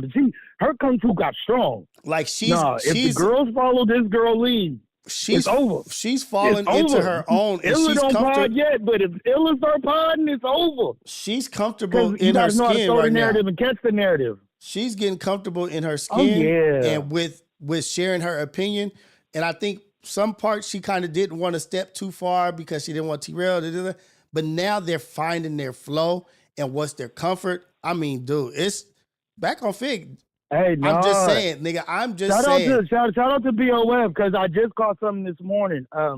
Everybody, if y'all get a chance, there's a Truth After Dark interview that just came out yesterday with them too on some couple shit. Oh, Paul Pierce. Hey, Heather's getting comfortable. The Paul Pierce. Yes. Paul Pierce and his wife had Heather and T-Rail on this morning. And that shit was actually, I like from what I've seen, I haven't watched the whole thing, but the clips I've seen, really good. Watch the whole thing. Really before good. We got on this morning. Okay. Love it. You love it. And Heather delivers. She got her own little shit. She got her own style of delivery, but you got to kind of like be looking at the shit on a regular basis because if you just catch her once a week, you miss everything. Right. The girl really got her own mindset about shit. It's easier to call her a tag along because she's T-Rail's woman, but she stands on her own 2 feet. Definitely a boss. She's not afraid to get her podcast squabble, and a lot of females in the game don't do it. Right, because they worried about being controversial. They're worried about how they look, how people I don't want to rub no feathers wrong. You know, Heather definitely got herself got her own way of approaching shit. Even if she's like editing herself or not, she gonna always stay 100 with it. And I think the way that she's starting to do it is just like, okay, she's starting to get in like the boys is just like when I look at Illa and how she's holding down Fair to Say, like, y'all gotta just get comfortable with saying your shit. Like, pardon is pardon. Like when you be pardon Rios, I be seeing it. I'm just like, okay, get comfortable though. Like there's a level where we can go, but there's a level we won't cross. Let's go. You know what I'm saying? Everybody got to know what they guidelines and whatnot. But I just wanted to give you the salute and give you a top of the top because we'd be thinking you dead and niggas be pent up. We be knowing when the narrative's coming. You know me, I'm all detective Inspector Gadget edition. So I'm just like, let me pop my pop. Let me get up in here. Let me get gorilla mode and see how Big Bro doing. And that's really why check out the Chiznat. That's really why I did the step portion, like because I missed Friday, I missed Monday, and usually I don't touch on that kind of shit, but I owed it to the chat. I definitely owed it to the chat to will talk say this, about though. It's fair for you to get at Step because you are he looks at you from a fair state of mind. He's not gonna flash out on you unless you just totally say fuck him. No, I'm never gonna say that. We all expecting you to say whatever you want to say that. You ain't gonna say that to him or nothing like that.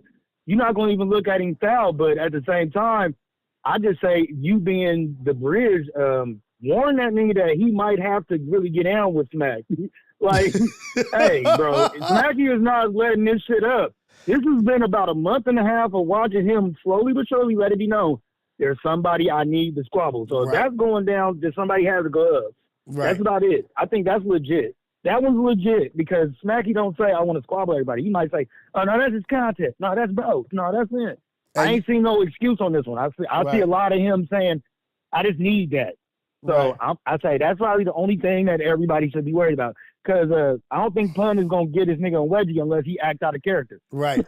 And then the other thing is, like, what I liked is that they tried to press Heather about the T thing, right? Like, where's T? You never brought up why T's not back. Yeah. She brought it up. But wait. On her own, man. Wait, she brought it up. She brought it up and was like, oh, I brought that shit up 2 times on my show. Clearly, y'all ain't paying attention to what I do. Like, y'all not supporting me because I did talk about that. No, I was like, oh, I've seen. Okay, Heather. Heather actually knows how to keep her receipts in order. Hey, I saw this when she was with Winter. I'm telling you, I'm subscribed to everything in the universe. I swear to God, she's not telling no lies. I just think that with Heather, it's mostly a thing of because she's so bipolar and how she gonna respond. It just depends on how she feel that day. And she's been keeping it cute for a minute, but I always say Heather's a ticking time bomb. If y'all keep poking at this woman and she's doing it in a classy way, let her go. Because if it's game time, a lot of y'all women of the FMW universe are ready to let them have it. Right. Y'all got some certified pit bulls behind y'all. Right. All of y'all. For sure. So I'm like, do we really need to see them all aligned like Voltron out here? No, y'all don't know how they moving. They moving shit. Right. I know for a fact there'll be some shit y'all all talk to y'all ladies about and they'd be like, that's cool. And then there'll be some shit where it's like, if it ever get active, you know what I'm about to do, right? Right. Like, we ain't got to talk about nothing. Just bring me to her so I can grab her weave one time and, straighten align her scalp. Strawberries in the chat, for sure. Strawberries in the chat. Hey, GFS, thank you for calling in. I appreciate you, brother, for engaging, for bringing up stuff. No, you already know, bro. I just wanted to pop in and let's go and do my 1-2 step. That's it. And man, hey, get healthy. Get that tea and honey in your system, bro. Take some pills. You have a great one. Shout out to the chat, Ghetto Cafe. I hope y'all got y'all caffeine on lit and be a blessing to others like we always say. Let's do it. Blessings to you and your family, brother. From the chat. Let's go. I was about to say something. I forgot what I was going to say. Dang it. It was about Heather. I was going to say something about Heather. J802 said Heather be overstepping. Everybody oversteps.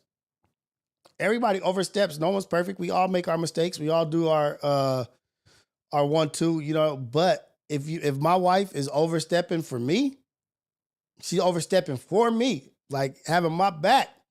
Like if I have to tell my wife, like, hey, It's cool. Calm down. Like, it ain't that bad. That's a win for me as a husband. Like, I got to tell my baby, hey, you going a little too hard for me right now. Chill out. We'll handle this. We'll take care of this. That's cold. That's vicious, actually. I love that. Like, if I got to tell my baby, calm down, baby. She ain't tripping like that. It wasn't too bad. They just said this. The narrative ain't that bad. All right, okay. Hey, calm down. That's cold. I love that. Like, you overstepping for me? Like, when we get home, ooh, girl, you in trouble when we get home. But my baby overstepping for me is a win.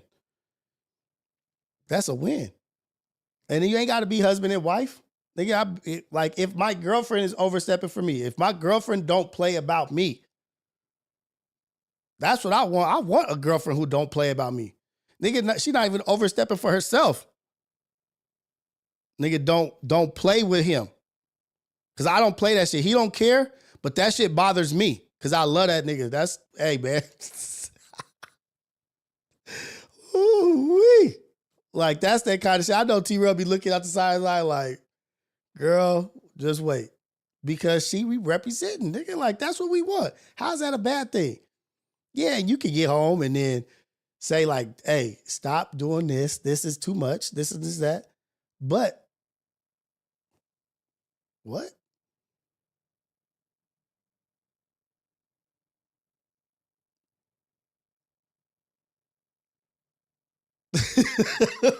Sierra, you be furious? Oh, man. Like, let somebody bring me a wrong dish or something that's not the right plate on my plate at a restaurant. I'll be ready to just eat it like, oh, it's whatever. My wife, she's like, no. Tell her. I'm like, no, I'm just going to eat it. She'd be like, no. This is not right. And could you please send this back and get it the right way? Not disrespectfully, but she'll step up in a second like, damn, girl. I was going to eat it. It's not that bad.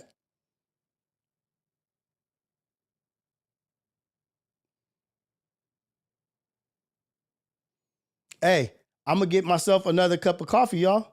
Because you know what? I wasn't here Friday. I wasn't here Monday. We about to pod. Y'all want to pod? Or we could stop. If y'all over it, we could chill out. We could cut it here. We done about how many hours? I think we're 3 hours in right now. But we could chop it up. We could stop right here and pick it back up tomorrow. Or we could keep podding. It's up to y'all. But if we're going to keep podding, because I can keep podding, I'm going to get me another cup of coffee. And we're going to keep going. But let me know. I'm going to wait for the chat to say something. Because I'm going to get me another cup of coffee if we're going to keep podding. Let's pod that pod. Okay. Let me, let's do a 7-maker. So 5-maker, huh? Let's go. Okay, so let me do it. I'm a put it on. I'll do the intro and the Havoc shit and press mute if you don't want to hear it. But I'm going to go make myself a cup of coffee. Probably be like 3 minutes. I'll be right back. I'm going to make a cup of coffee. I already got something to talk about. I got it lined up. Let's go. We're about to pod that pod.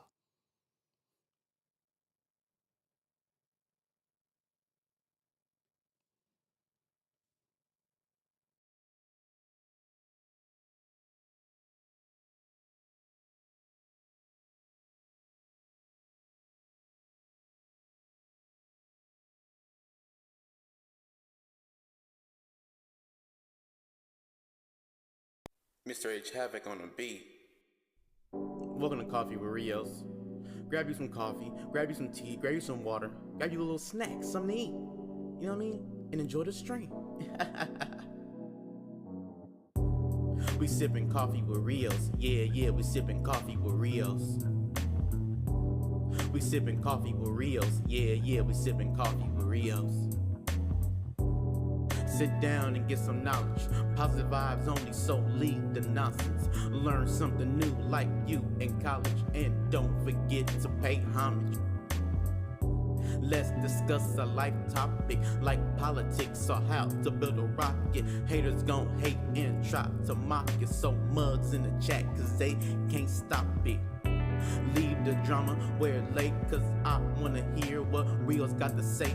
Don't try to play no games cause we sippin' with Rios today. We sippin' coffee with Rios. Yeah, we sippin' coffee with Rios. We sippin' coffee with Rios. Yeah, we sippin' coffee with Rios. We sippin' coffee with Rios. Hell yeah, we sippin' coffee with Rios. We sippin' coffee with Rios. Hell yeah, we sippin' coffee with Rios. Enjoy the stream, y'all. Have fun. Remember, no trolling in the chat. Cause you don't get kicked out. We don't play no games over here. Hey Rios, start it. Mr. H Havoc on the beat. Welcome to Coffee with Rios. Grab you some coffee, grab you some tea, grab you some water, grab you a little snack, something to eat. You know what I mean? And enjoy the stream. We sippin' coffee with Rios. Yeah, we sippin' coffee with Rios. We sippin' coffee with Rios. Yeah, we sippin' coffee with Rios. Sit down and get some knowledge. Positive vibes only, so leave the nonsense. Learn something new like you in college. And don't forget to pay homage. Let's discuss a life topic like politics or how to build a rocket. Haters gon' hate and try to mock it. So mugs in the chat cause they can't stop it. Leave the drama where it late cause I wanna hear what Rios got to say. Don't try to play no games cause we sippin' with Rios today. We sippin' coffee with Rios. Yeah, we sippin' coffee with Rios. We sippin' coffee with Rios. Yeah, we sippin' coffee with Rios. We sippin' coffee with Rios. Hell yeah, we sippin' coffee with Rios. We sippin' coffee with Rios. Hell yeah, we sippin' coffee with Rios. Enjoy the stream, y'all. Have fun. Remember, no trolling in the chat. Cause you don't get kicked out. We don't play no games over here. Hey Rios, start it. Mr. H Havoc on the beat. Welcome to Coffee with Rios. Grab you some coffee, grab you some tea, grab you some water, grab you a little snack, something to eat. You know what I mean? And enjoy the stream. We sippin' coffee with Rios. Yeah, we sippin' coffee with Rios. We sippin' coffee with Rios. Yeah, we sippin' coffee with Rios. Sit down and get some knowledge. Positive vibes only, so leave the nonsense. Learn something new like you in college. And don't forget to pay homage. Let's discuss a life topic like politics or how to build a rocket. Haters gon' hate and try to mock it. So mugs in the chat cause they can't stop it. Leave the drama where it late cause I wanna hear what Rios got to say. Don't try to play no games cause we sippin' with Rios today. We sippin' coffee with Rios. Yeah, we sippin' coffee with Rios. We sippin' coffee with Rios. Yeah, we sippin' coffee with Rios. We sippin' coffee with Rios. Hell yeah, we sippin' coffee with Rios. We sippin' coffee with Rios. Hell yeah, we sippin' coffee with Rios. Enjoy the stream, y'all. Have fun. Remember, no trolling in the chat. Cause you don't get kicked out. We don't play no games over here. Hey Rios, start it. Mr. H Havoc on the beat. Welcome to Coffee with Rios. Grab you some coffee, grab you some tea, grab you some water, grab you a little snack, something to eat. You know what I mean? And enjoy the stream. We sippin' coffee with Rios. Yeah, we sippin' coffee with Rios. We sippin' coffee with Rios. Yeah, we sippin' coffee with Rios. Sit down and get some knowledge. Positive vibes only, so leave the nonsense. Learn something new like you in college. And don't forget to pay homage. Let's discuss a life topic like politics or how to build a rocket. Haters gon' hate and try to mock it. So mugs in the chat cause they can't stop it. Leave the drama where it lay, cause I wanna hear what Rios got to say. Don't try to play no games, cause we sippin' with Rios today. We sippin' coffee with Rios, yeah, we sippin' coffee with Rios. We sippin' coffee with Rios, yeah, we sippin' coffee with Rios. We sippin' coffee with Rios, hell yeah, we sippin' coffee with Rios. We sippin' coffee with Rios, hell yeah, we sippin' coffee with Rios. Enjoy the stream, y'all. Have fun. Remember, no trolling in the chat, cause you don't get kicked out. We don't play no games over here. Hey Rios, start it. Mr. H Havoc on the beat. Welcome to Coffee with Rios. Grab you some coffee, grab you some tea, grab you some water, grab you a little snack, something to eat. You know what I mean? And enjoy the stream. We sippin' coffee with Rios. Yeah, we sippin' coffee with Rios. We sippin' coffee with Rios. Yeah, we sippin' coffee with Rios. Sit down and get some knowledge. Positive vibes only, so leave the nonsense. Learn something new like you in college. And don't forget to pay homage. Let's discuss a life topic like politics or how to build a rocket. Haters gon' hate and try to mock it. So mugs in the chat cause they can't stop it. Leave the drama where it lay, cause I wanna hear what Rios got to say. Don't try to play no game.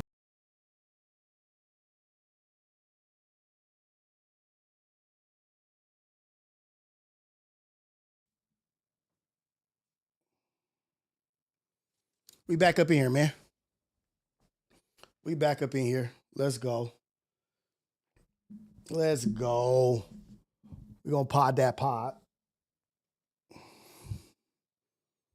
Oh, shoot.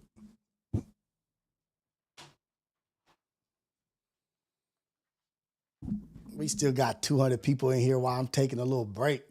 Get my coffee.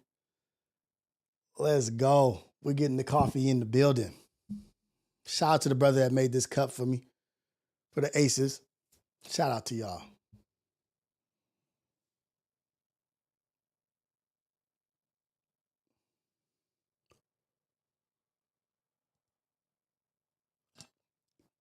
Free Havoc for sure. I don't know where Havoc is. Havoc is working. He's dropping music.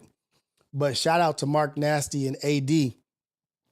They got some music coming out that's fire. I don't know if y'all paid attention to Friday night with the Ace Boys.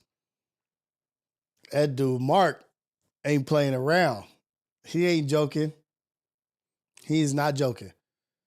He coming with the business. But we going to go to something that I think we should talk about. I think it's relevant.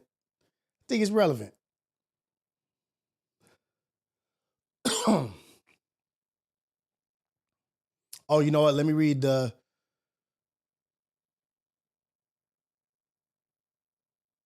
Let me see. Let me read the super chat real quick. I think we got a super chat. Yep, we do. So Sexy Nay has a super chat that came in. Young Sean. Dang, okay, hold on. All right, starting with Nick.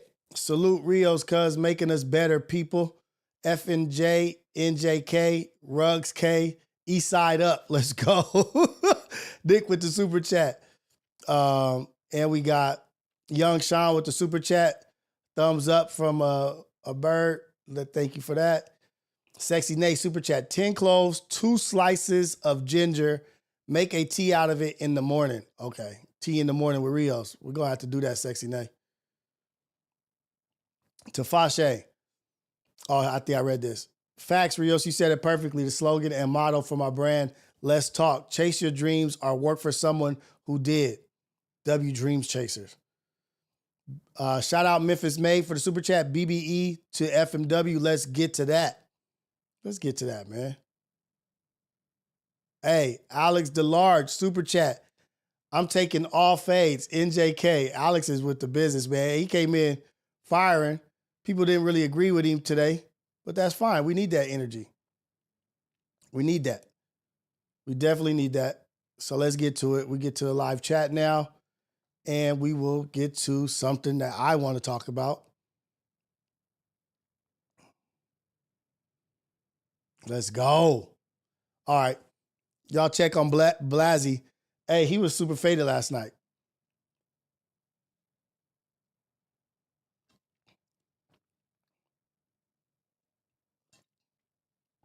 So, we about to pod that pod. Usually, Rios is out of here early. Usually, I'm out of here early taking the kids to work, but due to circumstances and health and sickness, no, we don't have to. I don't have to take Xander to school today.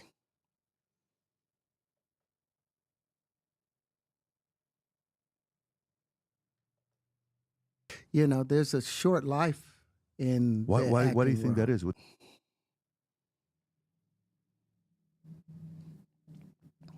Hold on, y'all. It's coming. We got it. We got it going. Almost there.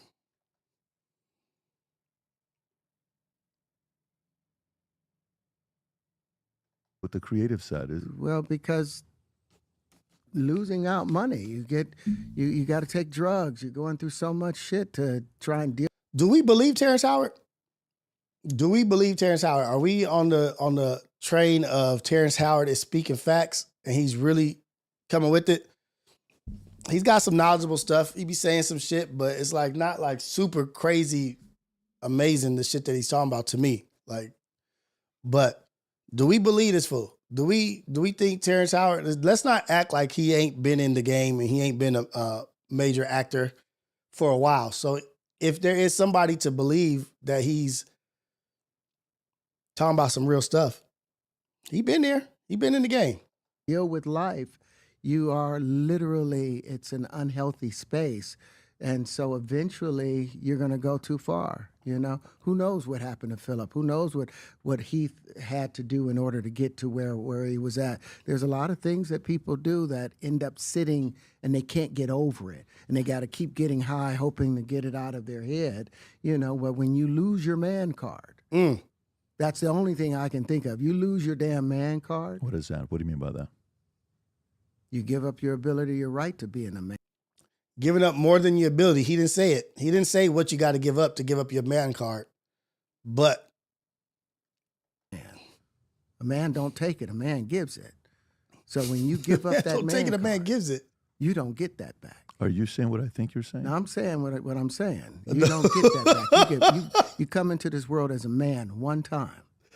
You give up that right for anything, for fear of being hurt, fear of somebody doing something, for wanting to gain something. When you give up that man card right, you lose some spiritual energy that has always been pushing through. Like if a woman gives up her womanly right of being a mother and take. So is he saying man card and womanly right like as if it's like giving up ass? He might as well just say ass. Give up that ass. He said big don't take it, big give it. So what if the man is giving it? His man card's not taken because he's giving it? Where is he going with that? Taking care of her family and do all those things. When you give up those things, but when you give up your manhood, I've never seen somebody recover from it. That was all the people that went to the puffy parties. That was all the. Hey, Terrence Howard saying, I'm saying what I'm saying is this fool Alex this morning. He's telling me like, don't tell me what I'm saying. I'm telling you what I'm saying. I'm telling you what I'm saying. People that did all those things thinking that there was never going to be a consequence for what they were doing. Got punked out and pimped out by some greater desire. You shouldn't have a greater desire than being a man. Right. So and look, now they on Drewski and OBJ. ODB, Odell Beckham, OBJ. They on OBJ and Drewski right now. Uh-oh. I believe that's a big problem with a lot of the actors out there because they get fluid. And next thing you know, once you go fluid, it's gone. You don't have any foundation to pull yourself back from. So maintain your man card, no matter what. Man, I mean, you know, one of the things you're seeing, you went to a whole different place. Sorry. No, I get it. So you see some guys struggling with that. You see Bieber struggling with that. You see some of these guys struggling with that. They can't get it out of their head. They can't get it out of their head. The things that they did, no matter how they did it, whether they were drunk or high or whatever, you gave up your man card. You need therapy. This nigga, like, I don't know if what he's seen and all that, I'm not talking about that, but what he's saying, 100% facts. 100% facts.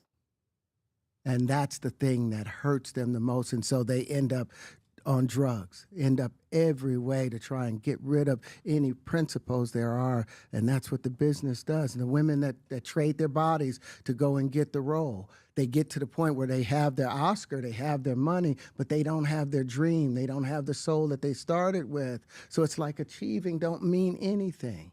If I get all the Nobel Prizes from doing all of this, but in the process I have to trade out all of my integrity to do it so that they can stay in place, what benefit is that if I lose my integrity? You got to go in as a principal. And what we were brought in here as men. We produce 1,500 sperm per heartbeat for a reason, because the aggression is necessary. Right. You don't trade that in, no matter what. Hey, did you ever have the opportunity where you got invited and you said no to it? Hell yeah. What was the Hell consequences yeah. when you said no? Puffy invited me for weeks, asking me to come and teach him how to, wanted me to be his acting coach for a while. Ooh-wee. So this is just not random. Terrence Howard is definitely not random. I'm not saying random, but this is a dude who's been around for a long time, who I'm not expecting to say anything about Diddy, but he's probably just one of so many people that have had to interact and be a part of what's going on or what happened over there. Because if Diddy has the audacity to come at him like that, how many other brothers and sisters did he come at? Like, let's just listen to the rest of it, because I'm not sure what I'm talking about right now. Go there and he's sitting around just looking. I'm like, okay, what's the material you want to work on? He's just looking at me. Then next thing you know, okay, hey, will you help me? I want to hear your music. So I come over there and I play the music. And he's sitting there just looking at me, like waiting. Okay. So then my assistant was like, he wants to hang out with you next week. And I was like, for what? He's like, I think he's trying to fuck you. That's what my assistant said. I was.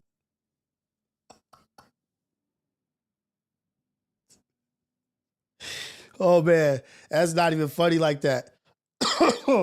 That's not even funny like that. But he's blatant. Like, he's just straightforward. Say, like, your uncle, how your uncles be saying shit that you don't expect them to say?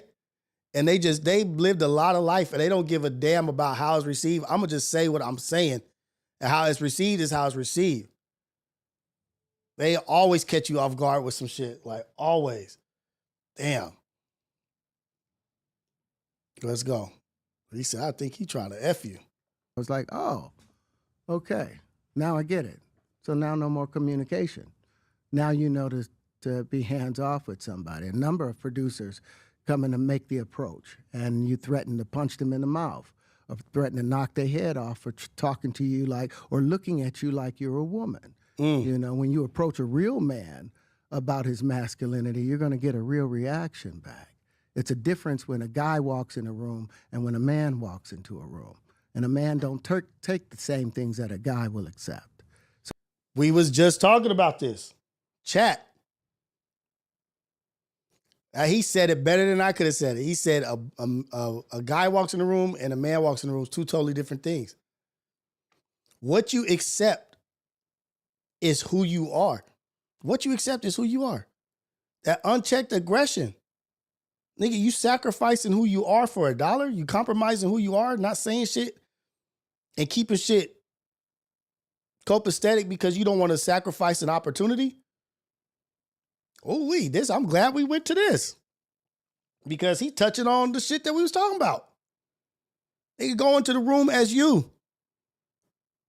Don't say, oh, I'm not going to be me because it won't be accepted and I won't have my opportunity to be here. Ooh, So always be the man in the room. And that's always been my whole thing, and have lost businesses because I don't bend over in that way. I don't compromise. I don't play gay roles. I don't kiss a man. I don't do that shit because the man card means everything. I had no idea we're going to go this direction with the podcast. This is absolute. But listen, we've talked about it. The host is just like, well, we're going viral. Well, here we are. We're viral now.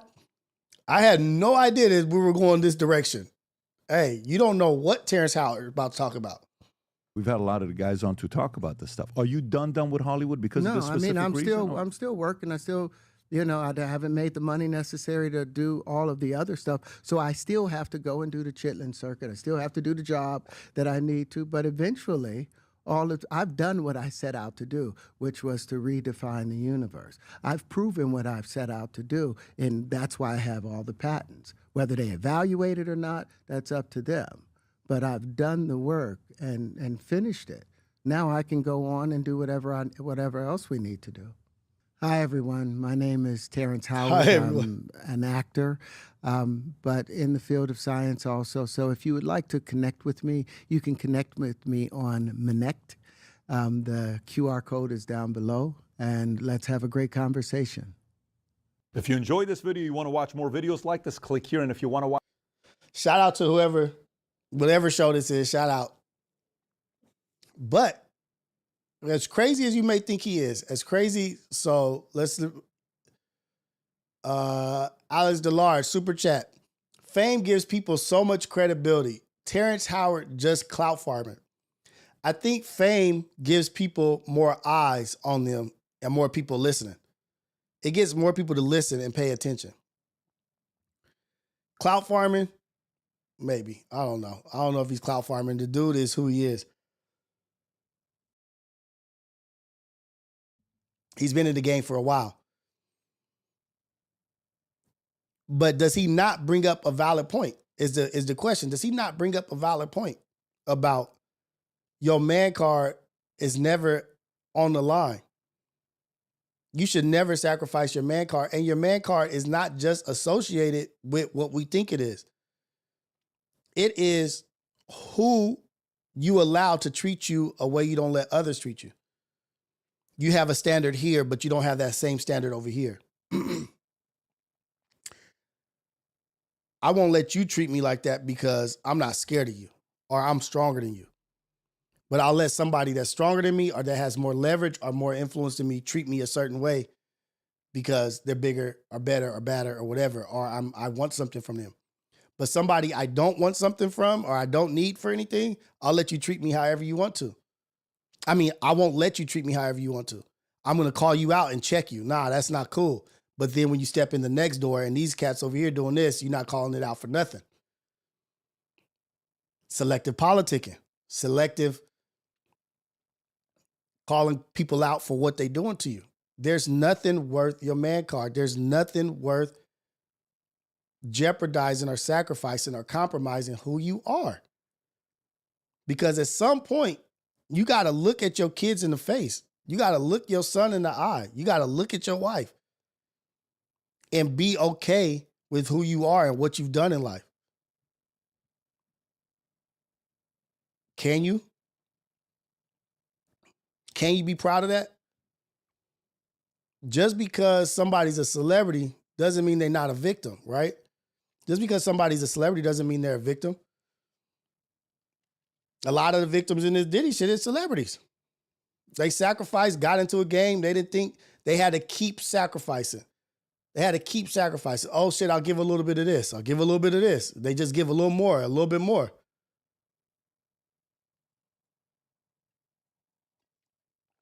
Before you know it, you look and be like, damn, I gave up everything. I gave up all of me. First, it just started with this. It just started with this aggression that was unchecked. Then it went to this, it went to this, it went to this. And now look at me here. Now I don't even recognize myself. Now I don't even recognize who I am. I don't even stand for the shit that I said I stand for. Now I have to adapt to whoever this is that I became. Let me drug that shit up. Let me drink it away. Let me smoke it away. Let me peel it away. Let me self-medicate because I can't deal with who I am and what I did to be in this position. Yeah, I may have more money, but I'd much rather be who I was before I had the money. I stood for something. I was somebody to myself.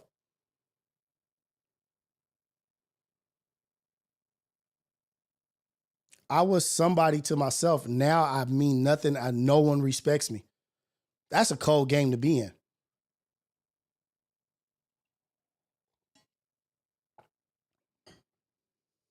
You let them chip away at who you are. They got a chisel and a hammer just chipping away at you. You started out as who you were, as the statue that you were. Now they chipped away at you and built you into who they wanted you to be. You don't even recognize yourself. Don't even recognize yourself. That's that BBL shit too. That's that sickness as well. Not happy with who you are, so you changing everything about yourself, changing the way you look. Oh, because I wanna be happy with how I look. Oh, you changing everything about you because you don't like the way you look. So you trying to impress yourself. It ain't for nobody watching. It ain't for nobody looking. It's just for your own self, for your own self-confidence. It's the same shit, man. We chip away at who we are. We keep chipping away. We let other people chip away at us. Women let people chip away at them. Oh, you should do this. Men degrading them. Men talking like, oh, you ain't got no ass. You ain't got this. Like, girl, cheat on you with this girl over here. Ain't got no IQ, no intelligence, no nothing. But I'm going to cheat on her because she's got a few things that you ain't got, which makes you insecure. So you go to your statue and chip away at it for somebody else's approval that you're not ever going to be with again. This nigga done moved on. He done showed you he's a cheater and that you're not enough for him.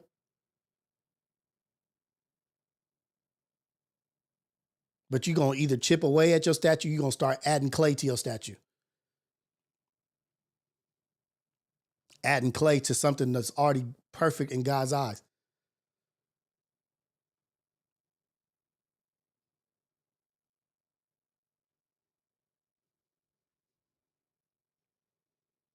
What do you value? What is important to you? Is the way people perceive you important? Is other people's perception important to you? That important that you will sacrifice who you are? You can't tell me. Enhancements are for you.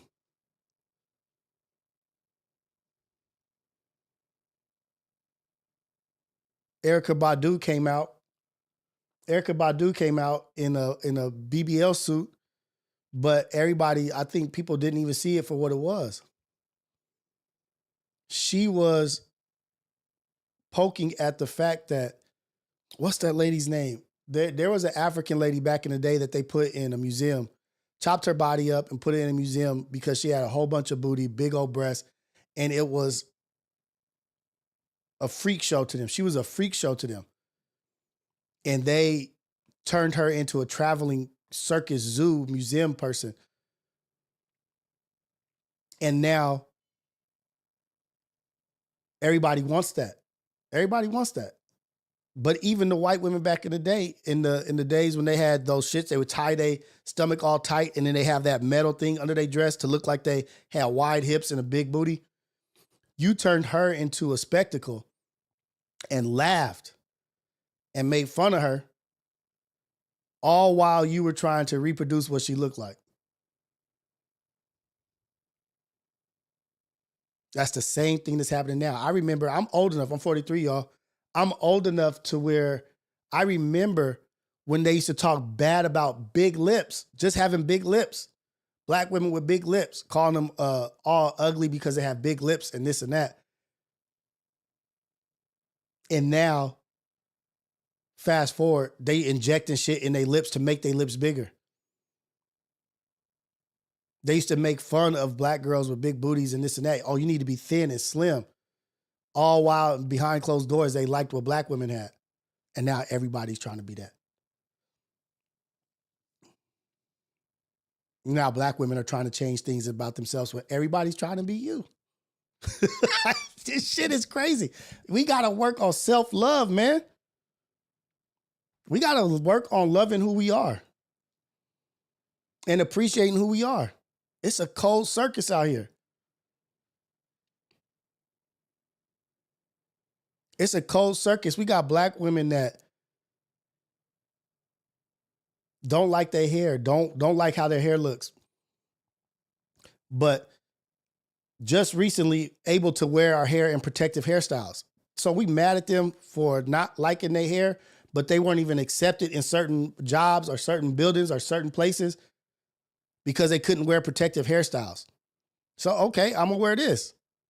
Is this acceptable to y'all? Let me cover up my protective hairstyle. Ah, my guy Alex coming through. My guy Alex, Sarah Bartman.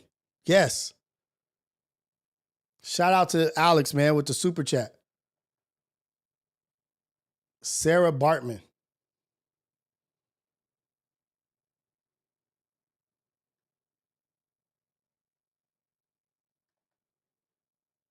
Let's get to it. Protective hairstyles just been okay now.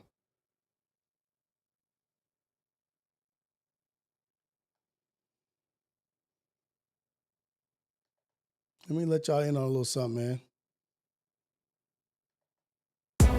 Transported to a foreign land. I don't know if this is the best video for it, but we're going to see what she's talking about. This shit is disgusting.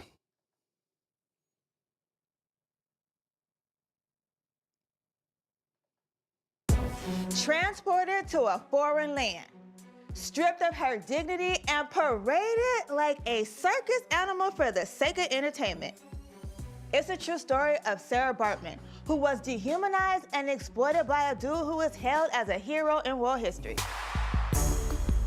I'm A.B. Tucker, and this is Ill Will, a 5-part series dedicated Let's go. Let's talk about it. to examining and exposing the long history of gross medical mistreatment targeting black women around the world. Georges Cuvier is celebrated as the father of paleontology, the study of fossils, and is revered as one of the finest minds in history. But a lesser-known part of his legacy involves his encounter with Sarah Bartman, a black South African woman and member of the Khoikhoi tribe who was born in 1789. She had sort of a tragic childhood. Her parents died very young.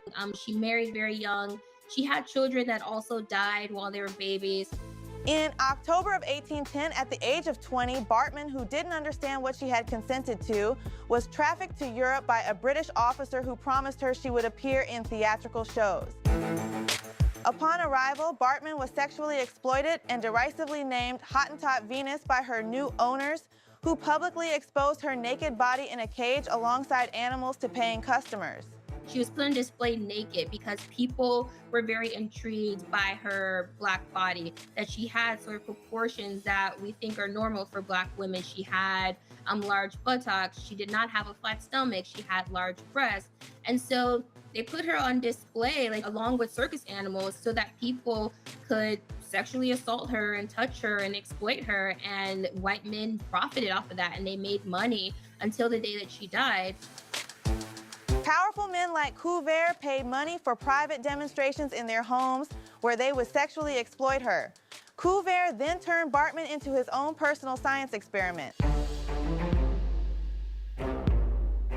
This is real. Who clearly had a fetish. Like, we could talk about Dragon Wagon and all that stuff, and that she had ass and all this, but this is the game they played on y'all. If you can look at this and be like, damn, she got ass, you just like that white man that exploited her. Look at the fucking picture. Look at what they did to her. Nigga talking about, damn, she got ass, Dragon Wagon. Nigga, they fucking killed her and turned her into a science experiment. Getting raped her whole fucking life. and you can fix your goddamn lips to say, damn, she got ass. That's where you at mentally? This is the game they played on your dumb ass.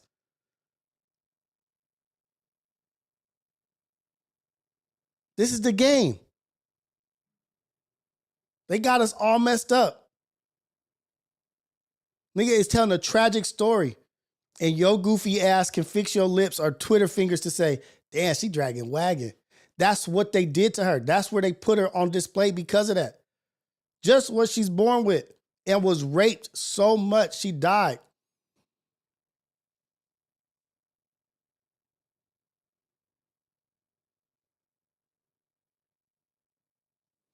Get it together, man.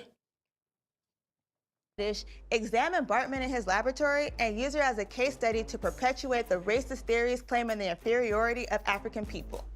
Tragically, Bartman died at only 26 years old on December 29, 1815. Following Bartman's untimely death, Cuvier secured the right to dissect her body. He pickled her brain and genitals in jars, which would be displayed in a Paris museum until 1974. Did y'all hear that? My bad, Reg. I'm going to call you back. Did y'all hear what she just said? Pickled her genitals in a jar.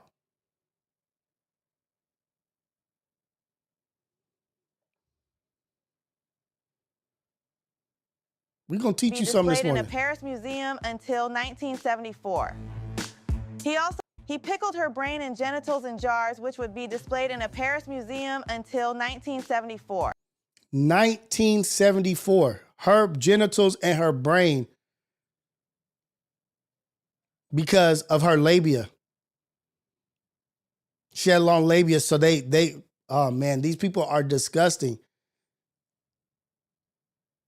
Even in her death, they took advantage of her. Fucking pickled her genitalia and her brain and put it in a museum up until 1976. Hey, that's not that long ago. He also made money by making a plaster cast of her body and using it as a display to attract visitors. And his name is one of 72 inscribed on the Eiffel Tower. So Sarah Bartman is sort of this example of how Black women's bodies were to be mocked, how they were thought to be commodities. It's also a legacy of why Black women today are seen as over-sexualized or immoral. This idea that Black women's bodies are for other people and not for themselves. After years of advocacy and at the demand of President Nelson Mandela, Bartman's remains were finally returned to South Africa in 2002. 2002. Where she was then laid to rest in her homeland. Sarah 2002. Bartman's story serves as a reminder of the extreme exploitation, objectification, misogyny, and racism endured by Black women. And though history may continue to honor the oppressors, we will still shine a light on the women who deserved a voice and whose stories deserve to be told. This is Ill Will. So, let's talk about it. We're going to have those uncomfortable conversations. We're going to have those uncomfortable conversations about what we're doing to ourselves and putting our bodies on demand, putting our bodies on media, on platforms, and this and that to be pretty much looked at by people like that guy. To be looked at like that. There are sick ass people in the world. Not everybody's sick, but there's some sick people in the world. But they've worked a number on us. Women sacrificing and compromising their health, possibly life, to look like Sarah Bartman now. Booty looking crazy, breast looking crazy, thighs skinny, but to fit an image. And this is how deep the sickness is. They were fantasizing about that image of what a Black woman is. They was fantasizing and loving that shit and raping her behind closed doors, all while they probably shunned and laughed at it in front of people, but they quietly, secretly were obsessed with it. And they're obsessed with it now. They're obsessed with it right now. Let me put the phone number down. And are women fulfilling their nasty desires and their nasty hate of actual women? Are y'all fulfilling that?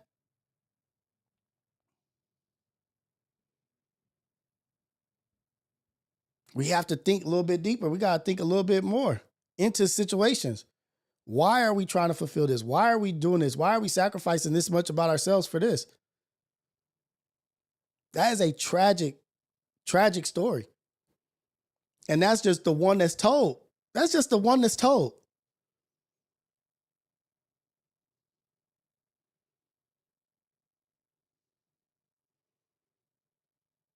Henrietta Lacks and her DNA. Yeah, Tafashe. That's real. Henrietta Lacks is another one. Studying her DNA, her genetic code. How much are we going to sacrifice? And this, I'm not trying to get at women or anything like that, but I'm just saying, how much are we going to sacrifice to fulfill a perception or perspective of what a man wants? We could say like, oh, this is for me. It's to me to make me happy. What does a big ass give you? What does a big ass give you? What is the functionality of having a humongous booty? You sit more comfortably?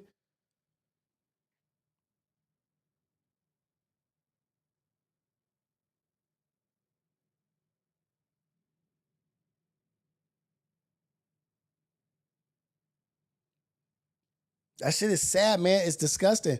And to think that we've gone so far to 180 or 360 that women are sacrificing their health to look like that, to be viewed like that. Now, they don't even gotta take you to a zoo, to a circus or whatever. They just go to your IG page. They just go here and there. Get your money, do your thing, girl. But let's look at the truth of it. Let's look at the ugly side of it. Now we're willing victims. Willing victims. What do you got to offer besides that?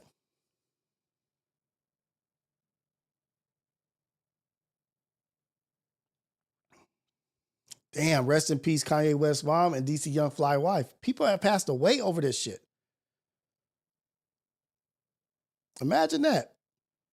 Getting tummy tucks and this and that. And women, I don't even know if y'all realize, men like you looking like how you look. Men like your stretch marks or maybe your little tummy or whatever. Like you look like a mom, you look like a wife, you look like mine. To me, you look like mine. You look like the most beautiful thing on earth. You gave me the most beautiful life. You gave me my children. And it went through your body to do that. And this is what your body looks like after the miracle of a woman's body. And I will praise and kiss you from the top of your head to the bottom of your feet. Every imperfection you think you have is my life. Don't go change nothing. Nigga, everything you think you don't like about your body, I will kiss it. I will praise it.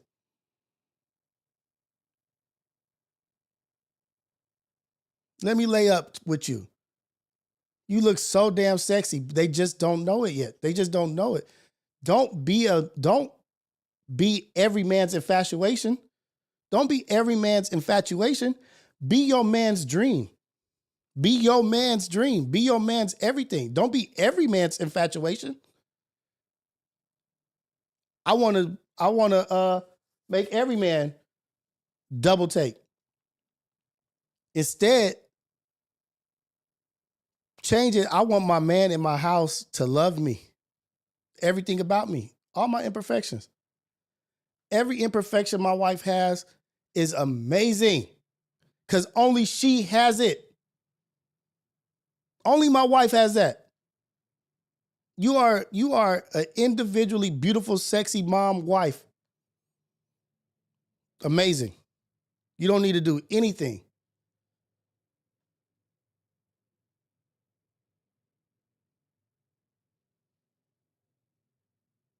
Love your stretch marks. Love your little tummy. Do you know what you did to get that? Do you know every time I see that, it reminds me of the miracle that you are.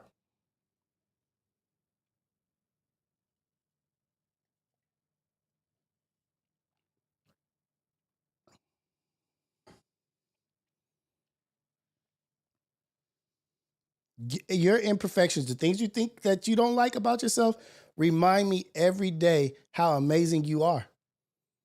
How God figured out this life and made the woman's body to be this incredible miracle.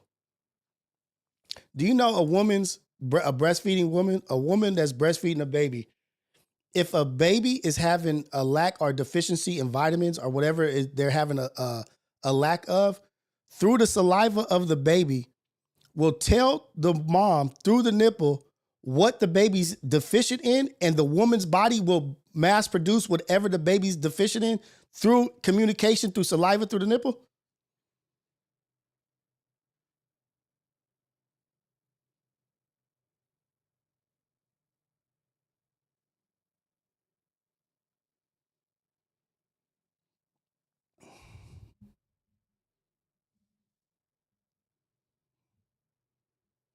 I'm going to take this call just to see who it is.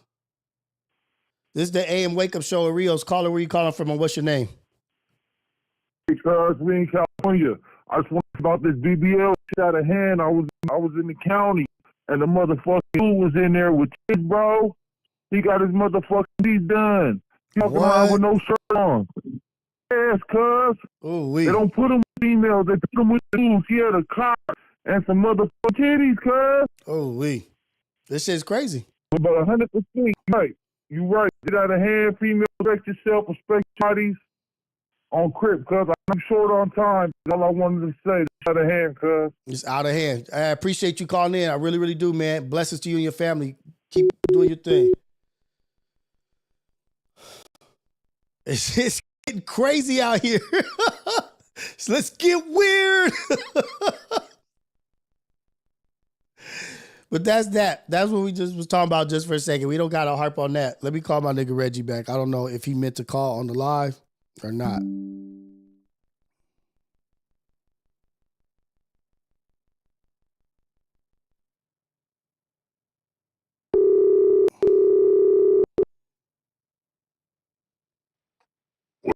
Reggie, I'm on the live right now. You on live? Did you mean to call me on live or you was trying to talk offline? I didn't call you a lie. I just called you to leave a voicemail. Tell you I'm proud of what you do. Hey, let's go, man. Flowers. Hey. Your flowers, bro. That's crazy that you lied, but I was calling to see, man. You found your limit, pushing it like the conversation we had. I sent checks, but it's when you hear it, right? You got to give your people their floor so they can hear you. Hey, thank you, Reg, man. You know I appreciate you and I value your opinion and your thoughts. You're one of the most intelligent brothers I know, and I appreciate you. I really, really do. That. Yeah, man, I appreciate it too. You're also intelligent thought out. That's the other thing. It's not. And in a world full of podcasts, full of trash, and by trash, pollution, not, polluting the mind and that, you are definitely speaking to things and giving a lens to it that's a little more intelligent. Yeah. And that's important, bro. Thank you, man. I appreciate it. I'm just going to keep doing the work, man, because it needs to be done. And it's brothers like you and me that have conversations that the world don't get to see, and they need to hear and see the conversations that we have because we elevate it with what we talk about. We don't just only talk about the shit that they show in the world. We talk about real shit, and we want to change the world, and we being the change. So props to you on fatherhood and being an amazing black man that you are. I appreciate you calling in. Blessings to you and your family, Reg. Thank you, brother. Yes, sir. You too. All right. All right. Yep. Nope, that's his voice. Not a voiceover. That's good voice. That nigga got deep ass voice. He's a king, man. You're a king out here. That's his voice for real. Hey, I love that, man. I love that. I really, really love that. We getting our flowers and we talking about real stuff. But hey, man, the underlying message here is continue to love yourself. Let's love ourselves and embrace and be happy for who we are and what God and who God made us to be. There's somebody for everybody, man.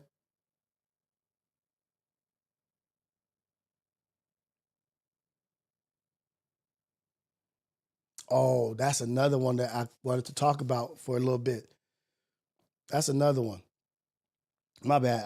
I'm not bringing it up just yet, but if somebody had talked about Doja Cat being the female Drake, do y'all think Doja Cat is the female Drake? Reggie Earl Jones. Hey, man, let's go, man. Let's go. That's my guy, Reggie. Football star, academic, athletic and academic, top of the top. But do y'all feel like Doja Cat is the female Drake? Let's see. Somebody was talking about it. I don't know. I felt like it was a good topic. I don't know much about it, but I feel like it was a good topic.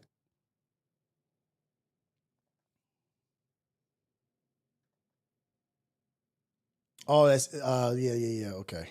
Let's see. Is this on?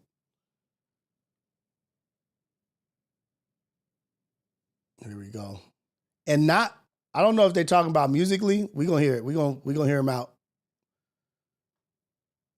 We're gonna hear him out.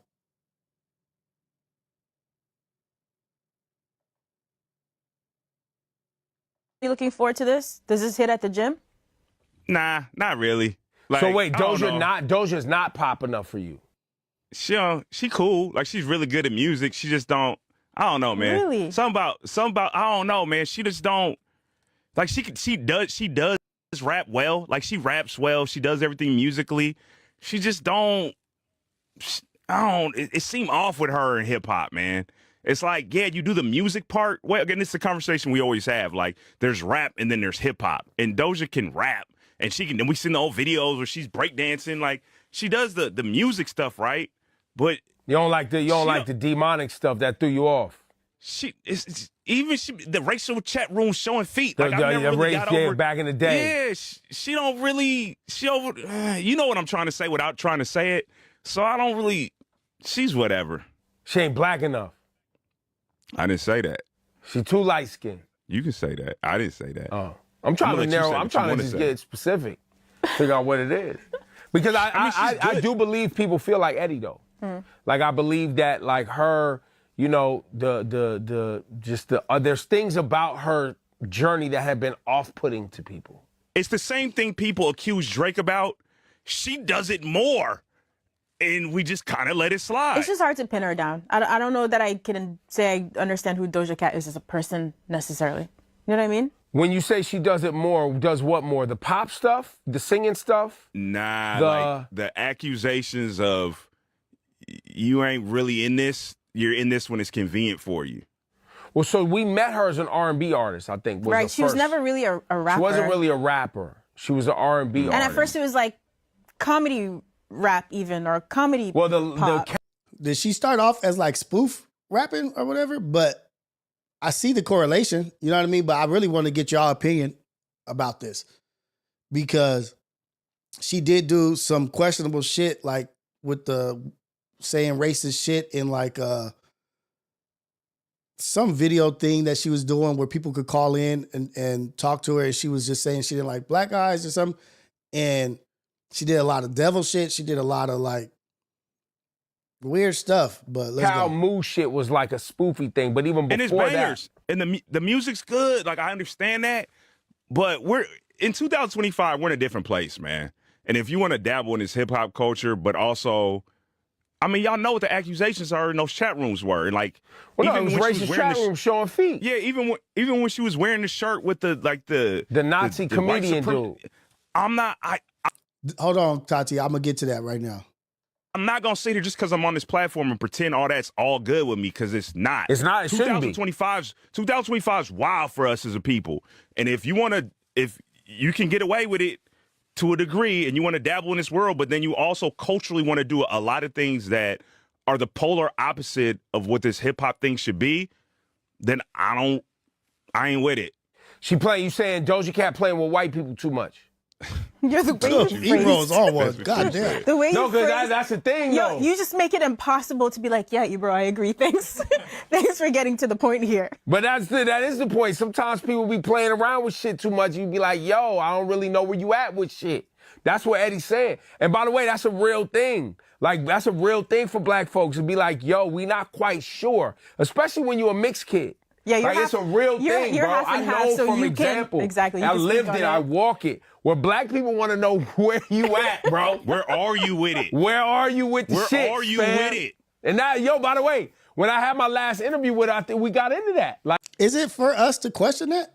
Is it for us to need to know where she's at with it?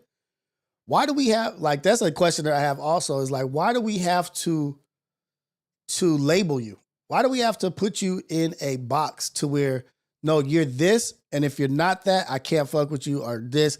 I need to be able to understand exactly who you are instead of just appreciating the music or what you're creating as an artist.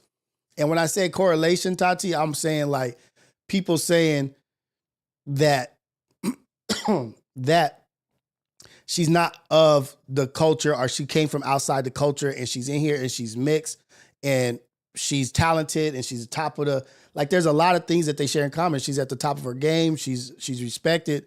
She makes hits, mixed race, not understanding that certain things can be off-putting to the culture, or maybe she does understand. But like how Drake did the blackface, how she said like certain things in her chat where people were calling in that were offensive to the culture, and maybe she didn't know that shit. Like maybe she is from the outside and she's made her way in and she doesn't really maybe necessarily understand it.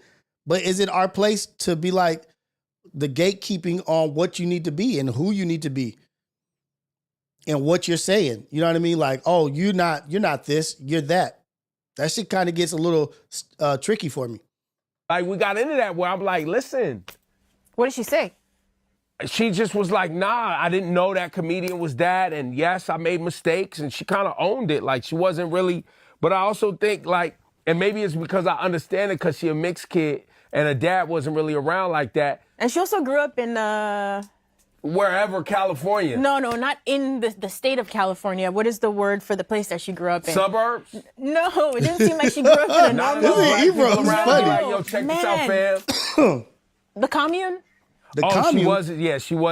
She did live, so interesting story that she shared was she grew up, her mother and her grandmother worked with John Coltrane's wife and grew up in a jazz commune. Where it was like, that's why the music thing is so serious with her and she's so dope because she grew up around all these like jazz artists and she's like. But I just also don't know like what growing up in a commune does to a developing mixed kid. Yeah, she probably it's, these mixed kids, these light skins be struggling out here, bro. It's tough. And that's funny because Ebro a light skin. Bro. They're not, especially when they're not really grounded in Black American culture. And it doesn't sound like she grew up grounded in Black American culture. Listen, and he brought up Drake earlier. That's why he brought up Drake, because he was like, people make accusations about Drake. But that's the same thing. Drake is Canadian. That Black American thing is a specific thing.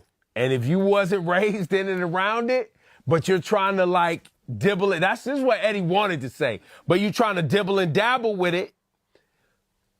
You're trying to dibble and dabble with it, okay, but why is it easier for people to accept white people then? Like white people didn't grow up in that, didn't come from that, but they're in it. Why are we not chastising them? Like, hey, such and such, such and such. Like, why is it if a mixed race kid, I'm just playing devil's advocate here, that if a mixed race kid says they're white, Doja Cat grew up without her dad, right? Grew up around maybe a white mom, I don't know. It says that I identify as white because I grew up white. Is that a problem? Or is it only a problem when she tries to say she's Black? Same as Drake, I don't know. I think the difference between Drake and a Doja, if we're talking about mixed kids, is Drake isn't putting on gang slang and like strip club street essence in her rapping. Oh, Doja Cat ain't. Doja Cat, what did I say? You said Drake, but yes, that's true. But I think the critique on Drake as it came to that is that world is a specific Black American experience, for better or for worse. But also too, we can't we can't draw a direct line to Drake in legit racist-ish like we can with her. So it's like, no, yeah, Did the blackface? yeah, but that's what I'm saying. That's why I said that. There's critique. two different times. Yeah, there's two different times. And Yeah. I'm gonna be honest. Look, bro. I'm not here to preach to nobody about certain things. Y'all can like what y'all want to like. I'm not mad. If you want to listen to Doja Cat, do your thing. I just have issues with it. Like, I You need to know where she at. Say, I just don't know where I need you to know at. where you at with it. And that's Rap Life Review. That's a dope conversation. That's a actually dope conversation. I've never watched that show or whatever. I think I'm gonna start tapping in. But survive your mistakes, right? Tati says Drake was a kid when he did that. When he did the blackface, or he's not who he is today. Like, people make mistakes. People do stupid shit all the time. But my question is, who are we to tell somebody who they are or what they are? Y'all motherfuckers let people say that they this animal, this animal, this animal. You won't let somebody identify with what their parent is? Valencia Aziz, that's a dope. Like, we will never understand the effects of what slavery did, like the effects slavery did on us. Did a number. Did a number for sure. But why do we want to take ownership, or not ownership, but we want to claim and be like either yay or nay on people? Why are we yay or nay? Like, either she's killing it and she's like, if Doja was killing it, super official, not any questionable shit or anything. Well, like, she's black. She black, for sure she black. But if she's doing some stupid dumbass shit, like whatever she's doing now, like, she ain't black. We don't get to reserve the right to claim or not claim somebody based on their success. On how they're moving in life. Like, oh, she's doing her thing. Yeah, that's she us. That's us right there. That's what's going on. Oh, man. But that's a deeper conversation. Wavy Cardi, but this is a good topic. I don't like how Post Malone came on the scene with cornrows and chains and said, if you want to feel something, don't listen to hip hop, when he transitioned to pop country. Because the goal is to get the acceptance of black people. We're the barometer. We're the measuring stick. Black culture is the measuring stick. We're the barometer. They say, okay, well, let's see if he can get this. If he gets this acceptance, if he gets that card, we can move with him. Because guess what? That culture knows what's good. They know who to mess with and who not to mess with. They'll let you know what's a flop and what's not a flop. They'll let you know. And once they figure out that it's not a flop, they're like, okay, we can move forward. Let's move, do what you want to do. You want to do country, you want to do this? We don't need them no more. We just needed them just to give us a measuring stick about how good you were, if you were valuable enough to go ahead and pursue this other shit.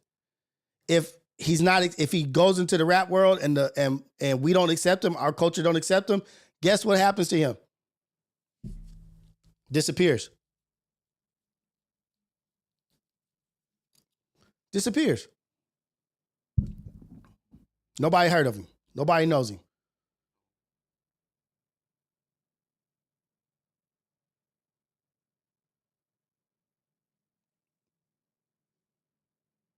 It is what it is. Do they accept him? Is he good? Did they say he's good? Okay, cool. We got the nod. Let's move forward.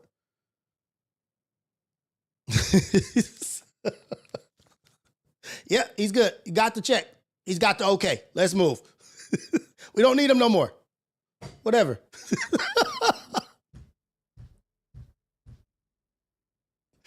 Oh, shit.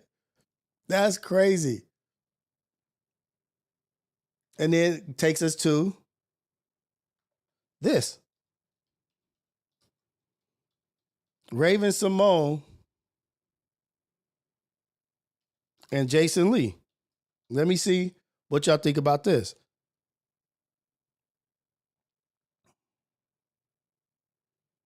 I'm gonna go to this video real quick. Let's see what y'all think about this.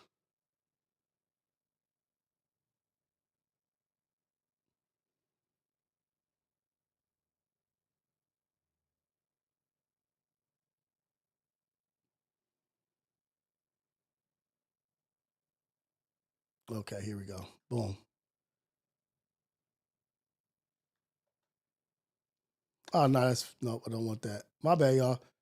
But basically, she's explaining her take on being African American.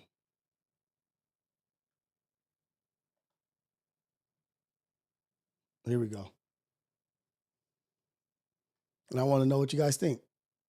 Talk to me. She makes good points. She makes some valid points.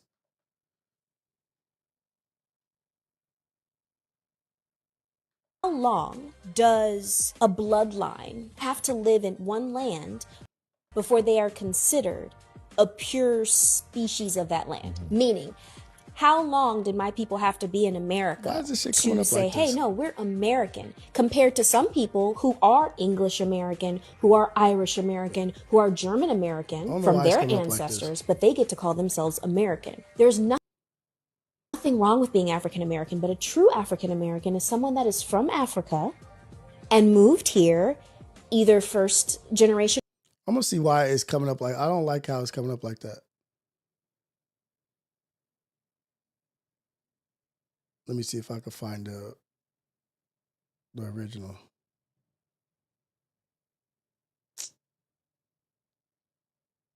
Dang it.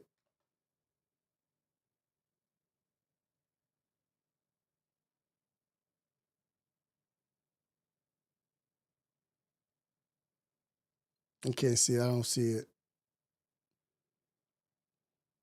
Whatever. Damn.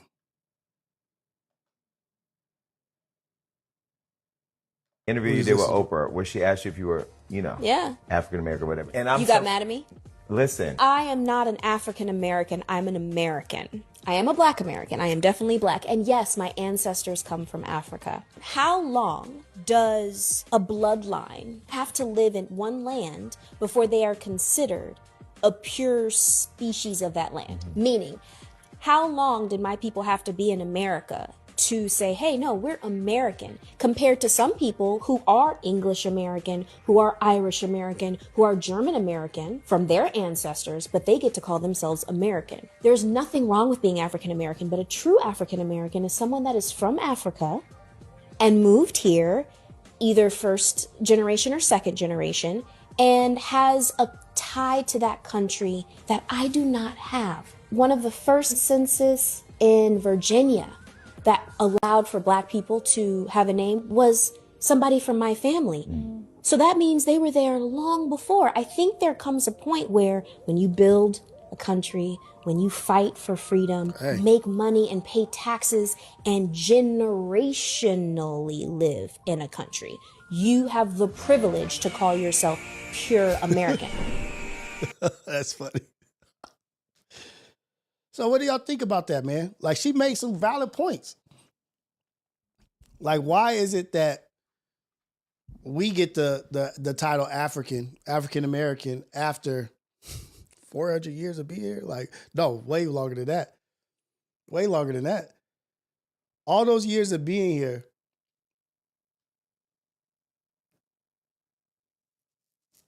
why do we still, are we not just Americans? I don't know, Black American, I don't know.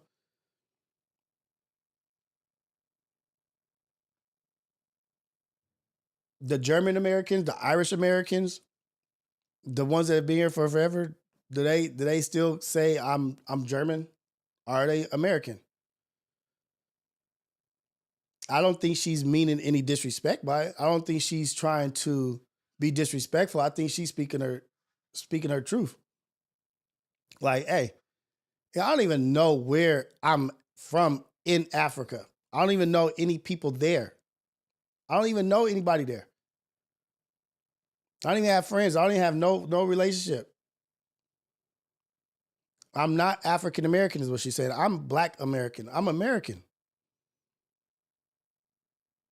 Can you send me to where I am? Am I dual citizenship?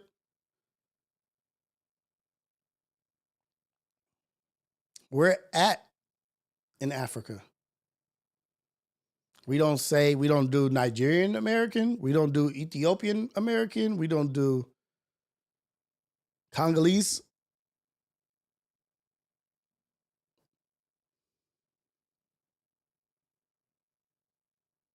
It's interesting.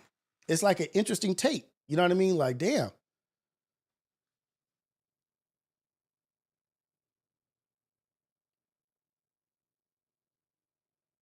Ghanaian American. We're just African American. We just a continent. This thing is a continent American.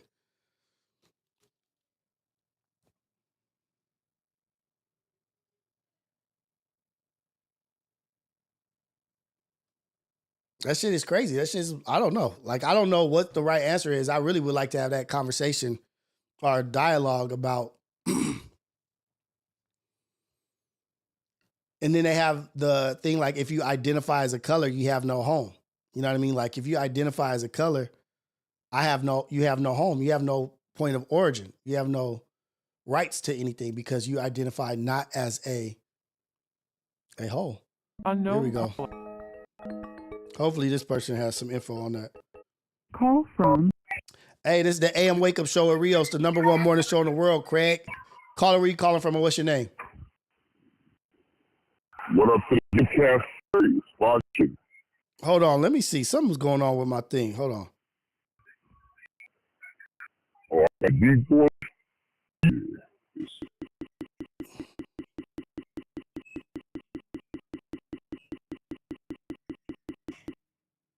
Hold on.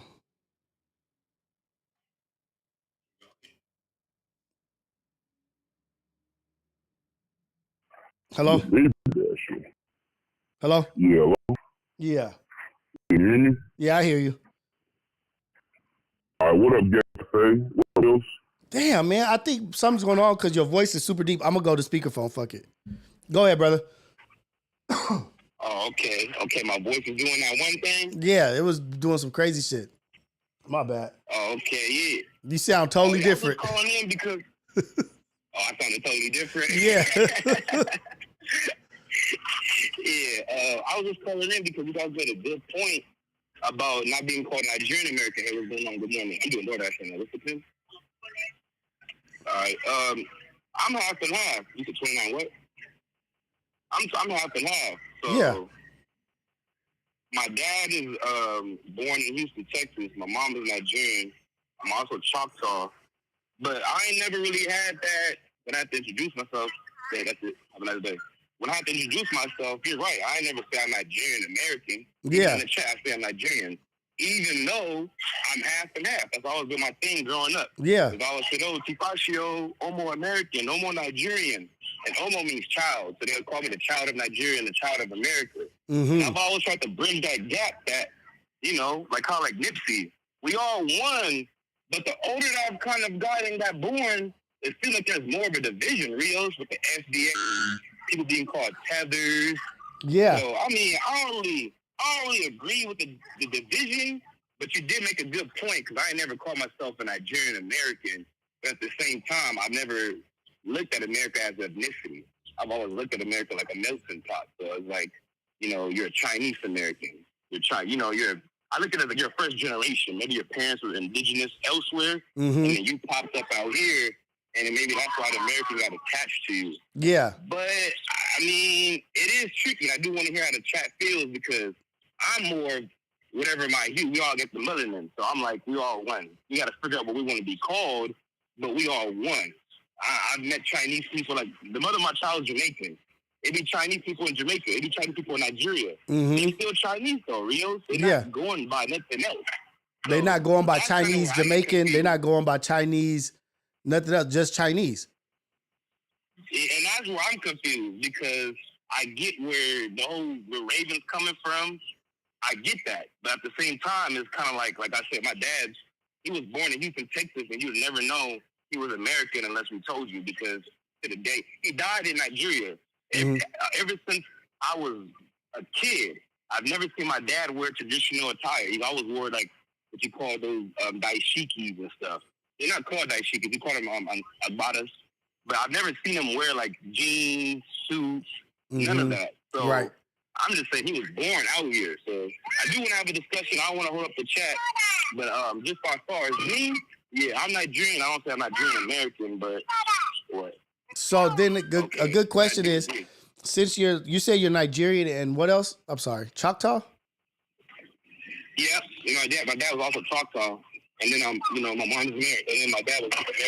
My mom's Nigerian and my dad's American. Okay, and then the other thing is like, would you ever consider yourself black? You know what I mean? Like, do you consider yourself black? But that's what I'm saying. Yeah, my skin. Exactly. So that's like, that's the thing. It's like, damn, this shit is like very layered. It's deeper than just like what is it? Like, holy shit. Like, because we're all black. Like I say I'm black. I'll say I'm black, but as I said, I don't never look at it like I had this talk when I was with a Moor when I was in jail. I was dealing with the Moors and their signs and them breaking down to me, and they were saying that they go by the laws. Yeah. And by Lexington law, black isn't it's not legally defined as anything. So even they were saying this as a Moorish American, we don't like to be called black. We like to be called Moors. Because if you're called black, I agree with it, like you asked me. if you're black, you have no origin. If you have black, you're not entitled to anything because you don't have any origin. They can't tie you to a country. So what can we give you? You're not even from nowhere. And that's why I give thanks to my father and my mother, because I can only talk like this because I know them. So that's why I try to be easy, because like I went to high school in Nigeria. My mom's in Nigeria as we speak. So I try to push that, but I understand. If my parents didn't know where they were from or who they are, or like I said, my dad made a conscious effort. He was born in Texas, found my mom in Africa. Yeah. I'm a product. I'm not the first child. I'm the last child of 7. So yeah, I'm the only child where it's like I'm the African little brother. I have other brothers, all half brothers and sisters, is all different. You know what I'm saying? We all mixed up. Hey, So I'm saying, like, my dad hold on real quick. Hey, the original Sixtramentals, call in because he said Moors is the correct term for the so-called black of America. So I want him to call in and talk about that. But I appreciate you so much. Let's get this conversation going. All right, man. Have a good one, brother. Yeah, I'm gonna hold up the line. Yeah. Yeah, man. Have a good day. You too. So let's get Sixtramental, the original Sixtramentals. Moors is the correct. I want to hear your opinion on this. Because I really value everybody's opinion. I really want to hear more about that.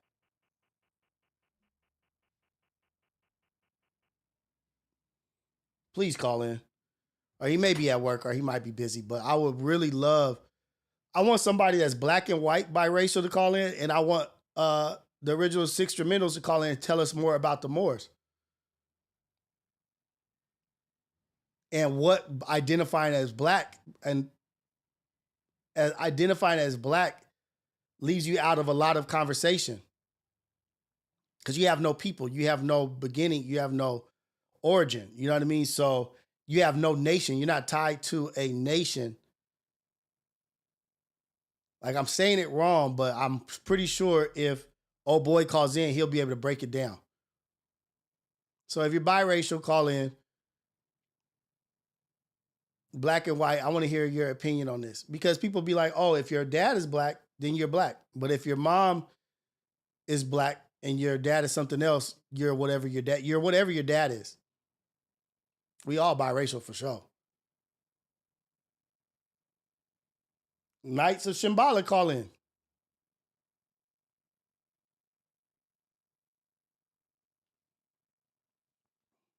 Here we go.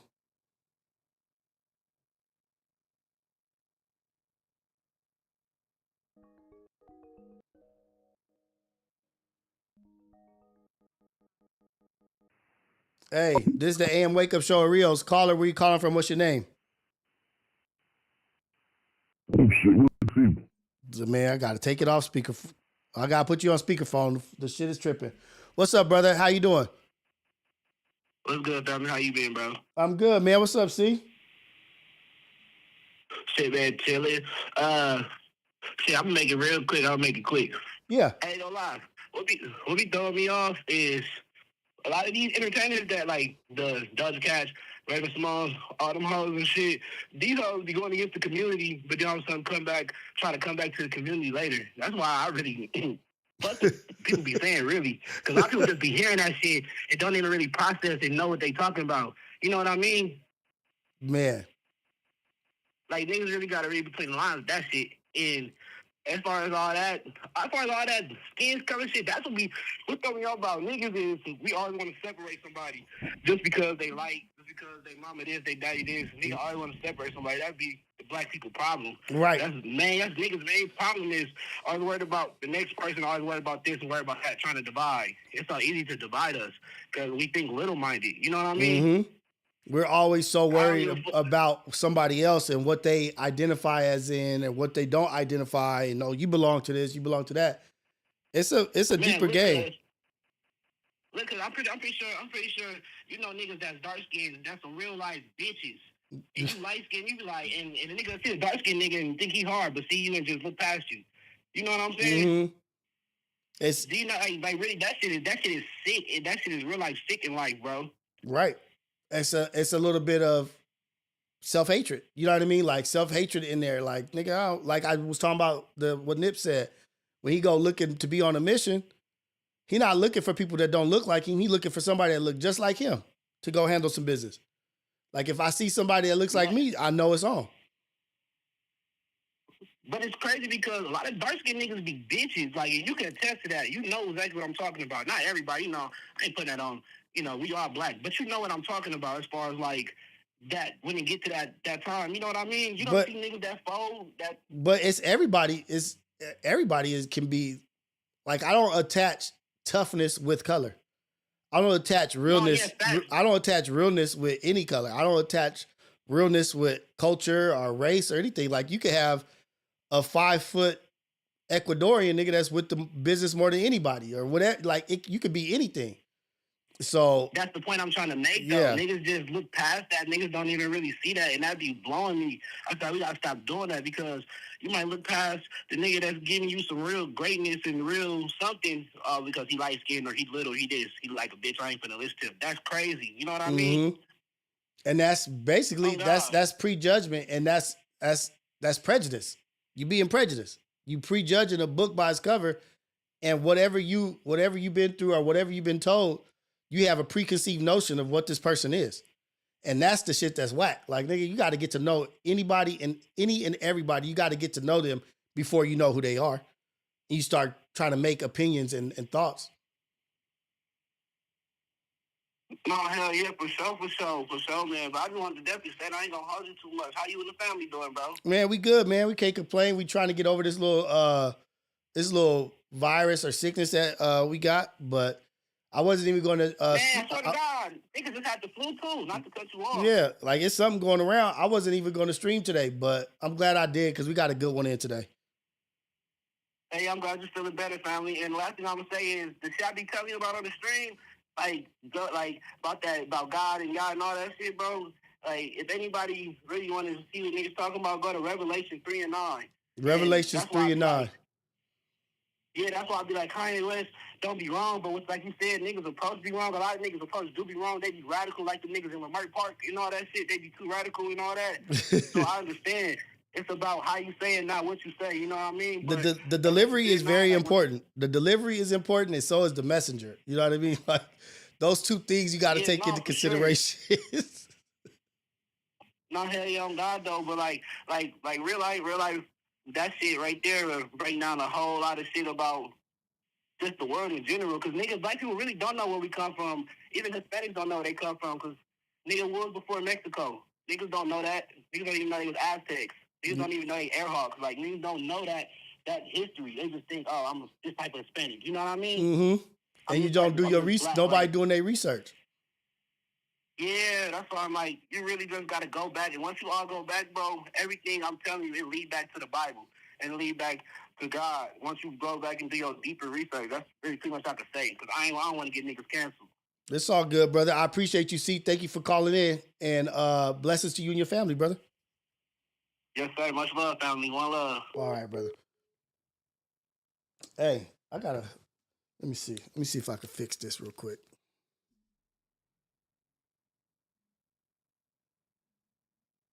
Oh no, I gotta go to.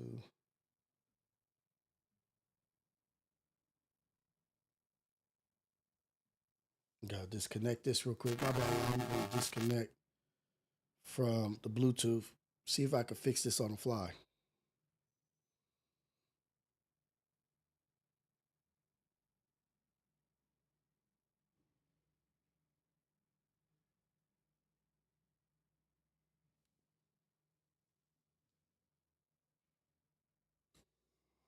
Okay.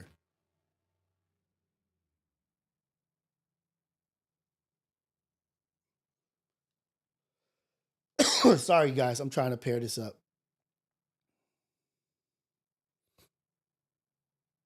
Let's see if it'll pair.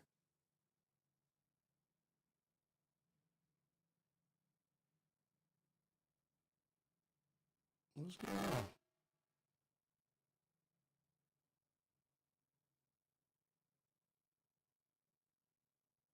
Hold on, y'all. My bad. Trying to get this thing going. Unsuccessful pairing. Let's see.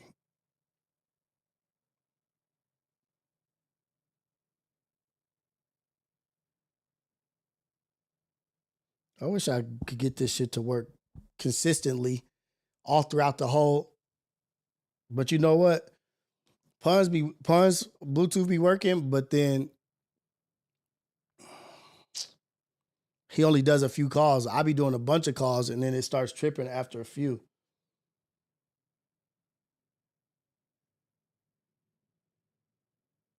Let's see. We'll see about it. Paul Pierce Pod was vicious. Check that out. Back on Fig on there doing their thing. We in here doing our thing. We on a 4.5 hour podcast. Damn. Okay, let's go.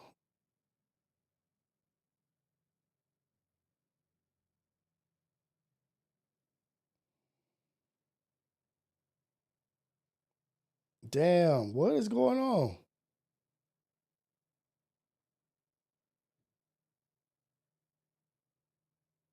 I don't know why it's not pairing successfully.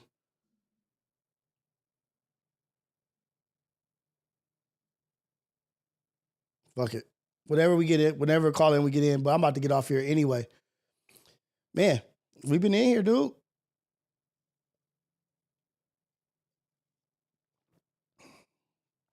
Pablo was being childish last night. I gotta look at. I didn't catch all of the shit that's been going on. I didn't catch everything.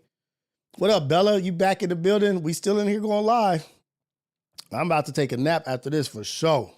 I'll take me some medicine, take me a nap, and go pick the kids up. Pick my daughter up when she's ready. Rios, when you and Maddie going to do some IRL again in real life? I don't know. I don't know in real life. Did we ever do some in real life stuff? I don't even know if we did.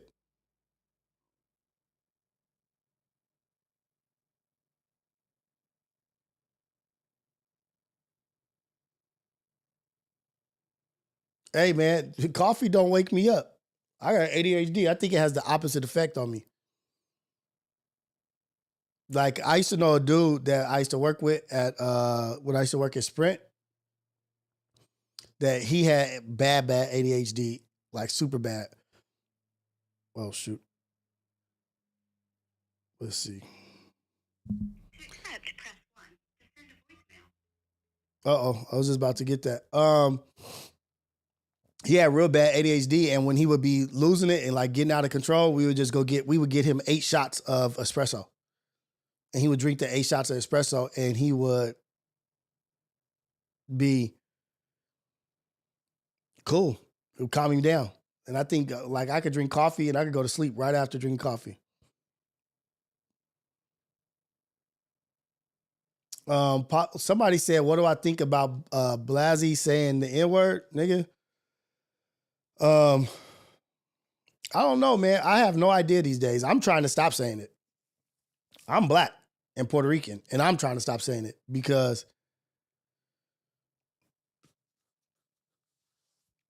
it's getting weird. You know what I mean? Like it's just getting weird. Like, do you say that everywhere you go? Do you call older people nigga? Do you call older black people nigga? Do you if it's just you and you're around a bunch of black people that you don't know, do you say nigga? If you're selective with when you say it, you know what I mean? People be like, "Oh, it's just a part of my culture." Well, do you ever mask it, or you just say it everywhere you go? If you was in jail, would you be saying it? Like there's a whole lot of things about it. You know what I mean? Like I think the Mexican culture is having their own identity crisis about that. Like there's people that agree with it, people that are against it. Like the older generation of the Mexicans, they like that. We don't do that. We don't say that. We don't do it. It's like the young kids that like grew up with each other that they're doing it. They're growing up in a different world. So I may be a dinosaur to it. I don't know. But I just know I'm trying to stop saying it. And if I don't call you that, don't call me that. And it's every man's right to say, I don't agree, don't call me that. It's every man's right. It's whole like, hey, I don't do that. They accept it, I don't accept it. And then you speak your piece, agree or not agree. It's one thing. Like, but I'm gonna say how I feel. It's the younger generation that's just like, I don't even recognize like certain shit. Like it's I can't believe it. Some of the shit like, okay, well, y'all accept it. Y'all some don't accept it. They do it in Texas, they do it in New York. Like it's last of a dying breed. Now, if you calling him a nigga, why can't he call you a nigga back? You just call him a nigga. Oh, sorry, Bella, call back. My bad. Dang it. I missed it.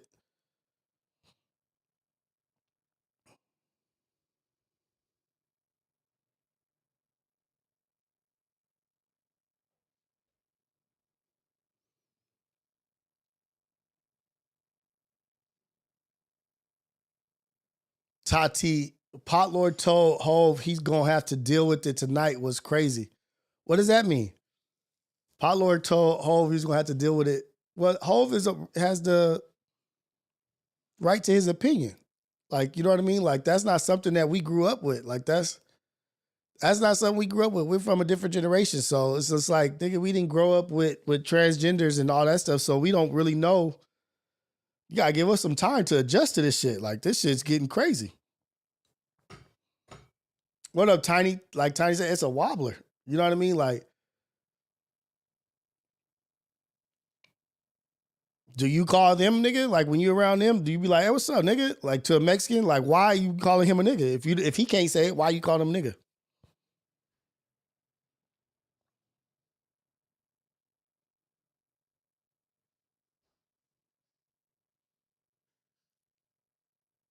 This is for sure a wobbler. And then I know I got friends that's like, nigga, no, that's a no-go. Especially where we grew up. It was never unity on that front. So it's well, that will look at you and be ready to split your wig open over that shit.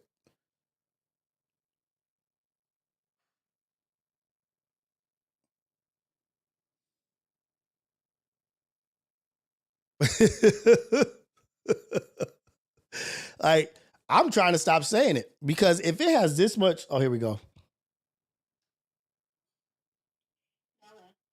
Here we go, Bella. Hey, this is the AM Wake Up Show with Rios, the number one morning show in the world. Craig, caller, where you calling from? What's your name? What up, Rios? It's Bella. What's going down, Bella? Where you been? Bro, I'm so tired right now. I'm like, y'all are still on? I done had like 5 work meetings. I'm like, oh my God. I'm drained. Oh, you been working too hard or what? Well, the company I work for, we have like certain times a year that we do like new hire classes. And so this this particular one I've been like overly involved in. So Okay. it's just like there's no time to do anything. So by the time I start in the morning, I just hit the ground running, and it's just meetings all day, trainings all day, building out material and content for new hire classes. So I'm tired. Ooh-wee. I was just really just meeting with my boss. I'm like, oh my God, when is this class done? Like, I can't. I was like, I've missed so much. I'd be trying to like, like watch them between, but like when I'm involved in like a heavy project, I can't be trying to be, in the chat and working. I gotta dedicate time to work. But I just wanted to say hi. Like I'm still supporting. I still be like watching and stuff. I just haven't been able to catch the live stream. Well, we miss you and we appreciate you. Get your rest. We really do miss you. And thank you for supporting and thank you for being here. But shout out to you, Bella. Call in whenever you feel like I it. ain't part of no Rico, guys, okay? I know the timing was a little bit off, but I was like, my timing was crazy, but I swear. Like, whoops. Like, shit. Like, even my man was like, wait, what? He was like, you should probably tap them with your chat before they think you part of the Rico. I'm like, right. I know, right? Right. Like, shit, did Bella get caught up in that? Was she? Part of the Wi-Fi gangster Chris, right? They came for me. Oh, shoot. Oh, shit. I'm so glad you're doing good, though. I'm so glad you're doing well and you're here. Yeah, chop it up with us whenever you want to. Shout out to y'all. Shout out to you. I see you're still grinding at it. And I feel like the last time I was on, you had that random Sunday stream. Yeah. So I was like, that was pretty cool because it was just like a random pop-up. I'm like, that's what's up, Rios. Like, get to the chili. Let's get to it, man. Let's get to it. Let's get these algorithms going. Let's get these minutes in. Let's get these hours in. We building over here, man. You know, it's the Ghetto Cafe. We all nothing but a hug. Exactly. I did try one day to like come in, and then it was just like I forgot what y'all were talking about. I was like, oh hell no, I'm not even about to touch this. Right. There's a lot going on. And it was like set drama. I was like, oh yeah, no. This ain't the day for me to come back. And then it was crazy. I was gonna watch on Friday. And then you weren't on. And then yesterday morning I had work off. So I was like, oh, word out, But you weren't on. So I'm like, what the hell? Dude, I got to get my shit together. I got to get my shit together. No, I mean, you got a whole family and kids and responsibilities. I mean, I think the fact that you're even able to, like, just get up and to do what you do, period, is in itself, like, I couldn't do it.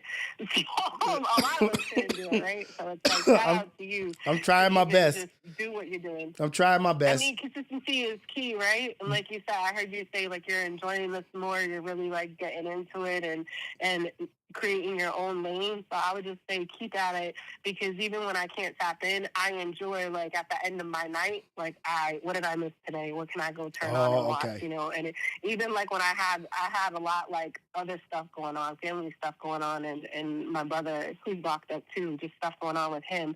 And it just was nice to be able to, like, at the end of a crazy day, like, turn on a show and, like, laugh, and kind of just decompress and allow my mind to go someplace else. So I was still watching the content. I seen you I woke up to Ace Boys Worldwide the other night, and y'all were over here. It was the Genuine clip.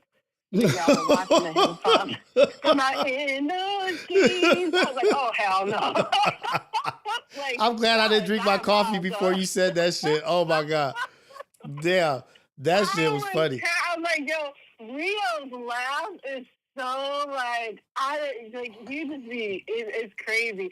And I don't know what clip was on the other day, but my man walked in the room and he looks and he goes, yeah, Rios really is a different person from the AM. I can't remember what it was, because you were laughing just like that. He was laughing so hard. And he was just like, yo, these fools is crazy. He thinks it's funny because I have him into it now, too. And he was like, yo, Rios is my type of guy. Hey. He's like, yep, in the AM, he's all peace and love. And at the nighttime, it's destruction. Let's go. Hey, shout out to you and your man and your family. I appreciate you, Bella. Always being a good energy, always bringing a smile to my face, making me laugh. I appreciate you. You are a gem. You're an angel to us. Thank you so much. Appreciation from the Ghetto Cafe. Keep doing your thing, Bella. Appreciate you. Thank you. I'm like, let me get back to work, but shout out to everyone. Keep doing you, Rios. I'm in here, you know, when I can tap in. If I can't, I promise I didn't get picked up on no Rico. If I hit the news, you'll know. Let's go. All right. I'll be in my mugshot like Bella Belly. You'll know. Don't be sending no Wi-Fi gangster crip super chats. You know what I'm saying? Tapping in from the Wi-Fi gangster. Imagine. Oh you're my getting God. a call from Wi-Fi gangster crip. What if you got a knock on your door and they was like, yeah, I'm here for Bella from Wi-Fi gangster crib. Yeah, my man was joking. He goes, I said, would you tell them that came knocking? He just looked at me. I said, damn. He's like, I need some peace and quiet in my life. Right. Oh, shit. Thank you, Bella. I appreciate you. Shout out to y'all. And, you know, like I said, I'm here. I may not always be in the chat, but I'm watching. I'm here. So shout out to everybody. Thank you. Shout out to you. W Bella. Blessings to you and your family. Bye, Leah. Bye. Hey, blessings to Bella, man. She really is a gem. Like, she's really... All right, y'all. I think I'm done. I think I need to get some rest. I think I need to take some more medicine. I'm feeling it. W Bella, for real. W Bella. W everybody in here. Let me see if I have any super chats I got to read before I get out.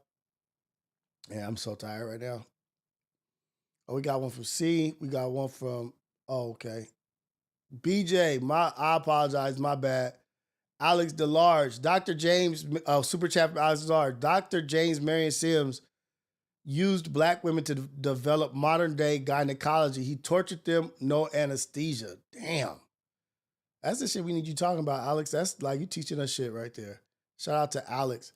C. Popovich, super chat, top of the AM to all. One love, go chase y'all dreams and be great. And ladies, y'all are loved. If y'all man don't show you no love, C will love y'all. Shout out to C. Popovich, man. Always in here, always engaging, impactful. But shout out to the Ghetto Cafe. Shout out to y'all, man. Let's get to it. Let's be positive. Let's be productive. Go out there and be a blessing for somebody else. Get out there and be productively positive and positive in a purposeful way. Put God first. All glory to God. God is good all the time. All the time, God is good. Let's appreciate what we have. Let's appreciate the God woke us up today. We have another day, another opportunity to be great, another great day to have a great day. Let's go out there and be a blessing for somebody else. All love, all the time. Appreciate y'all. The Ghetto Cafe is undefeated. The AM Wake Up Show with Rios, the #1 show in the world, Craig. #1 morning show in the whole wide world, Craig.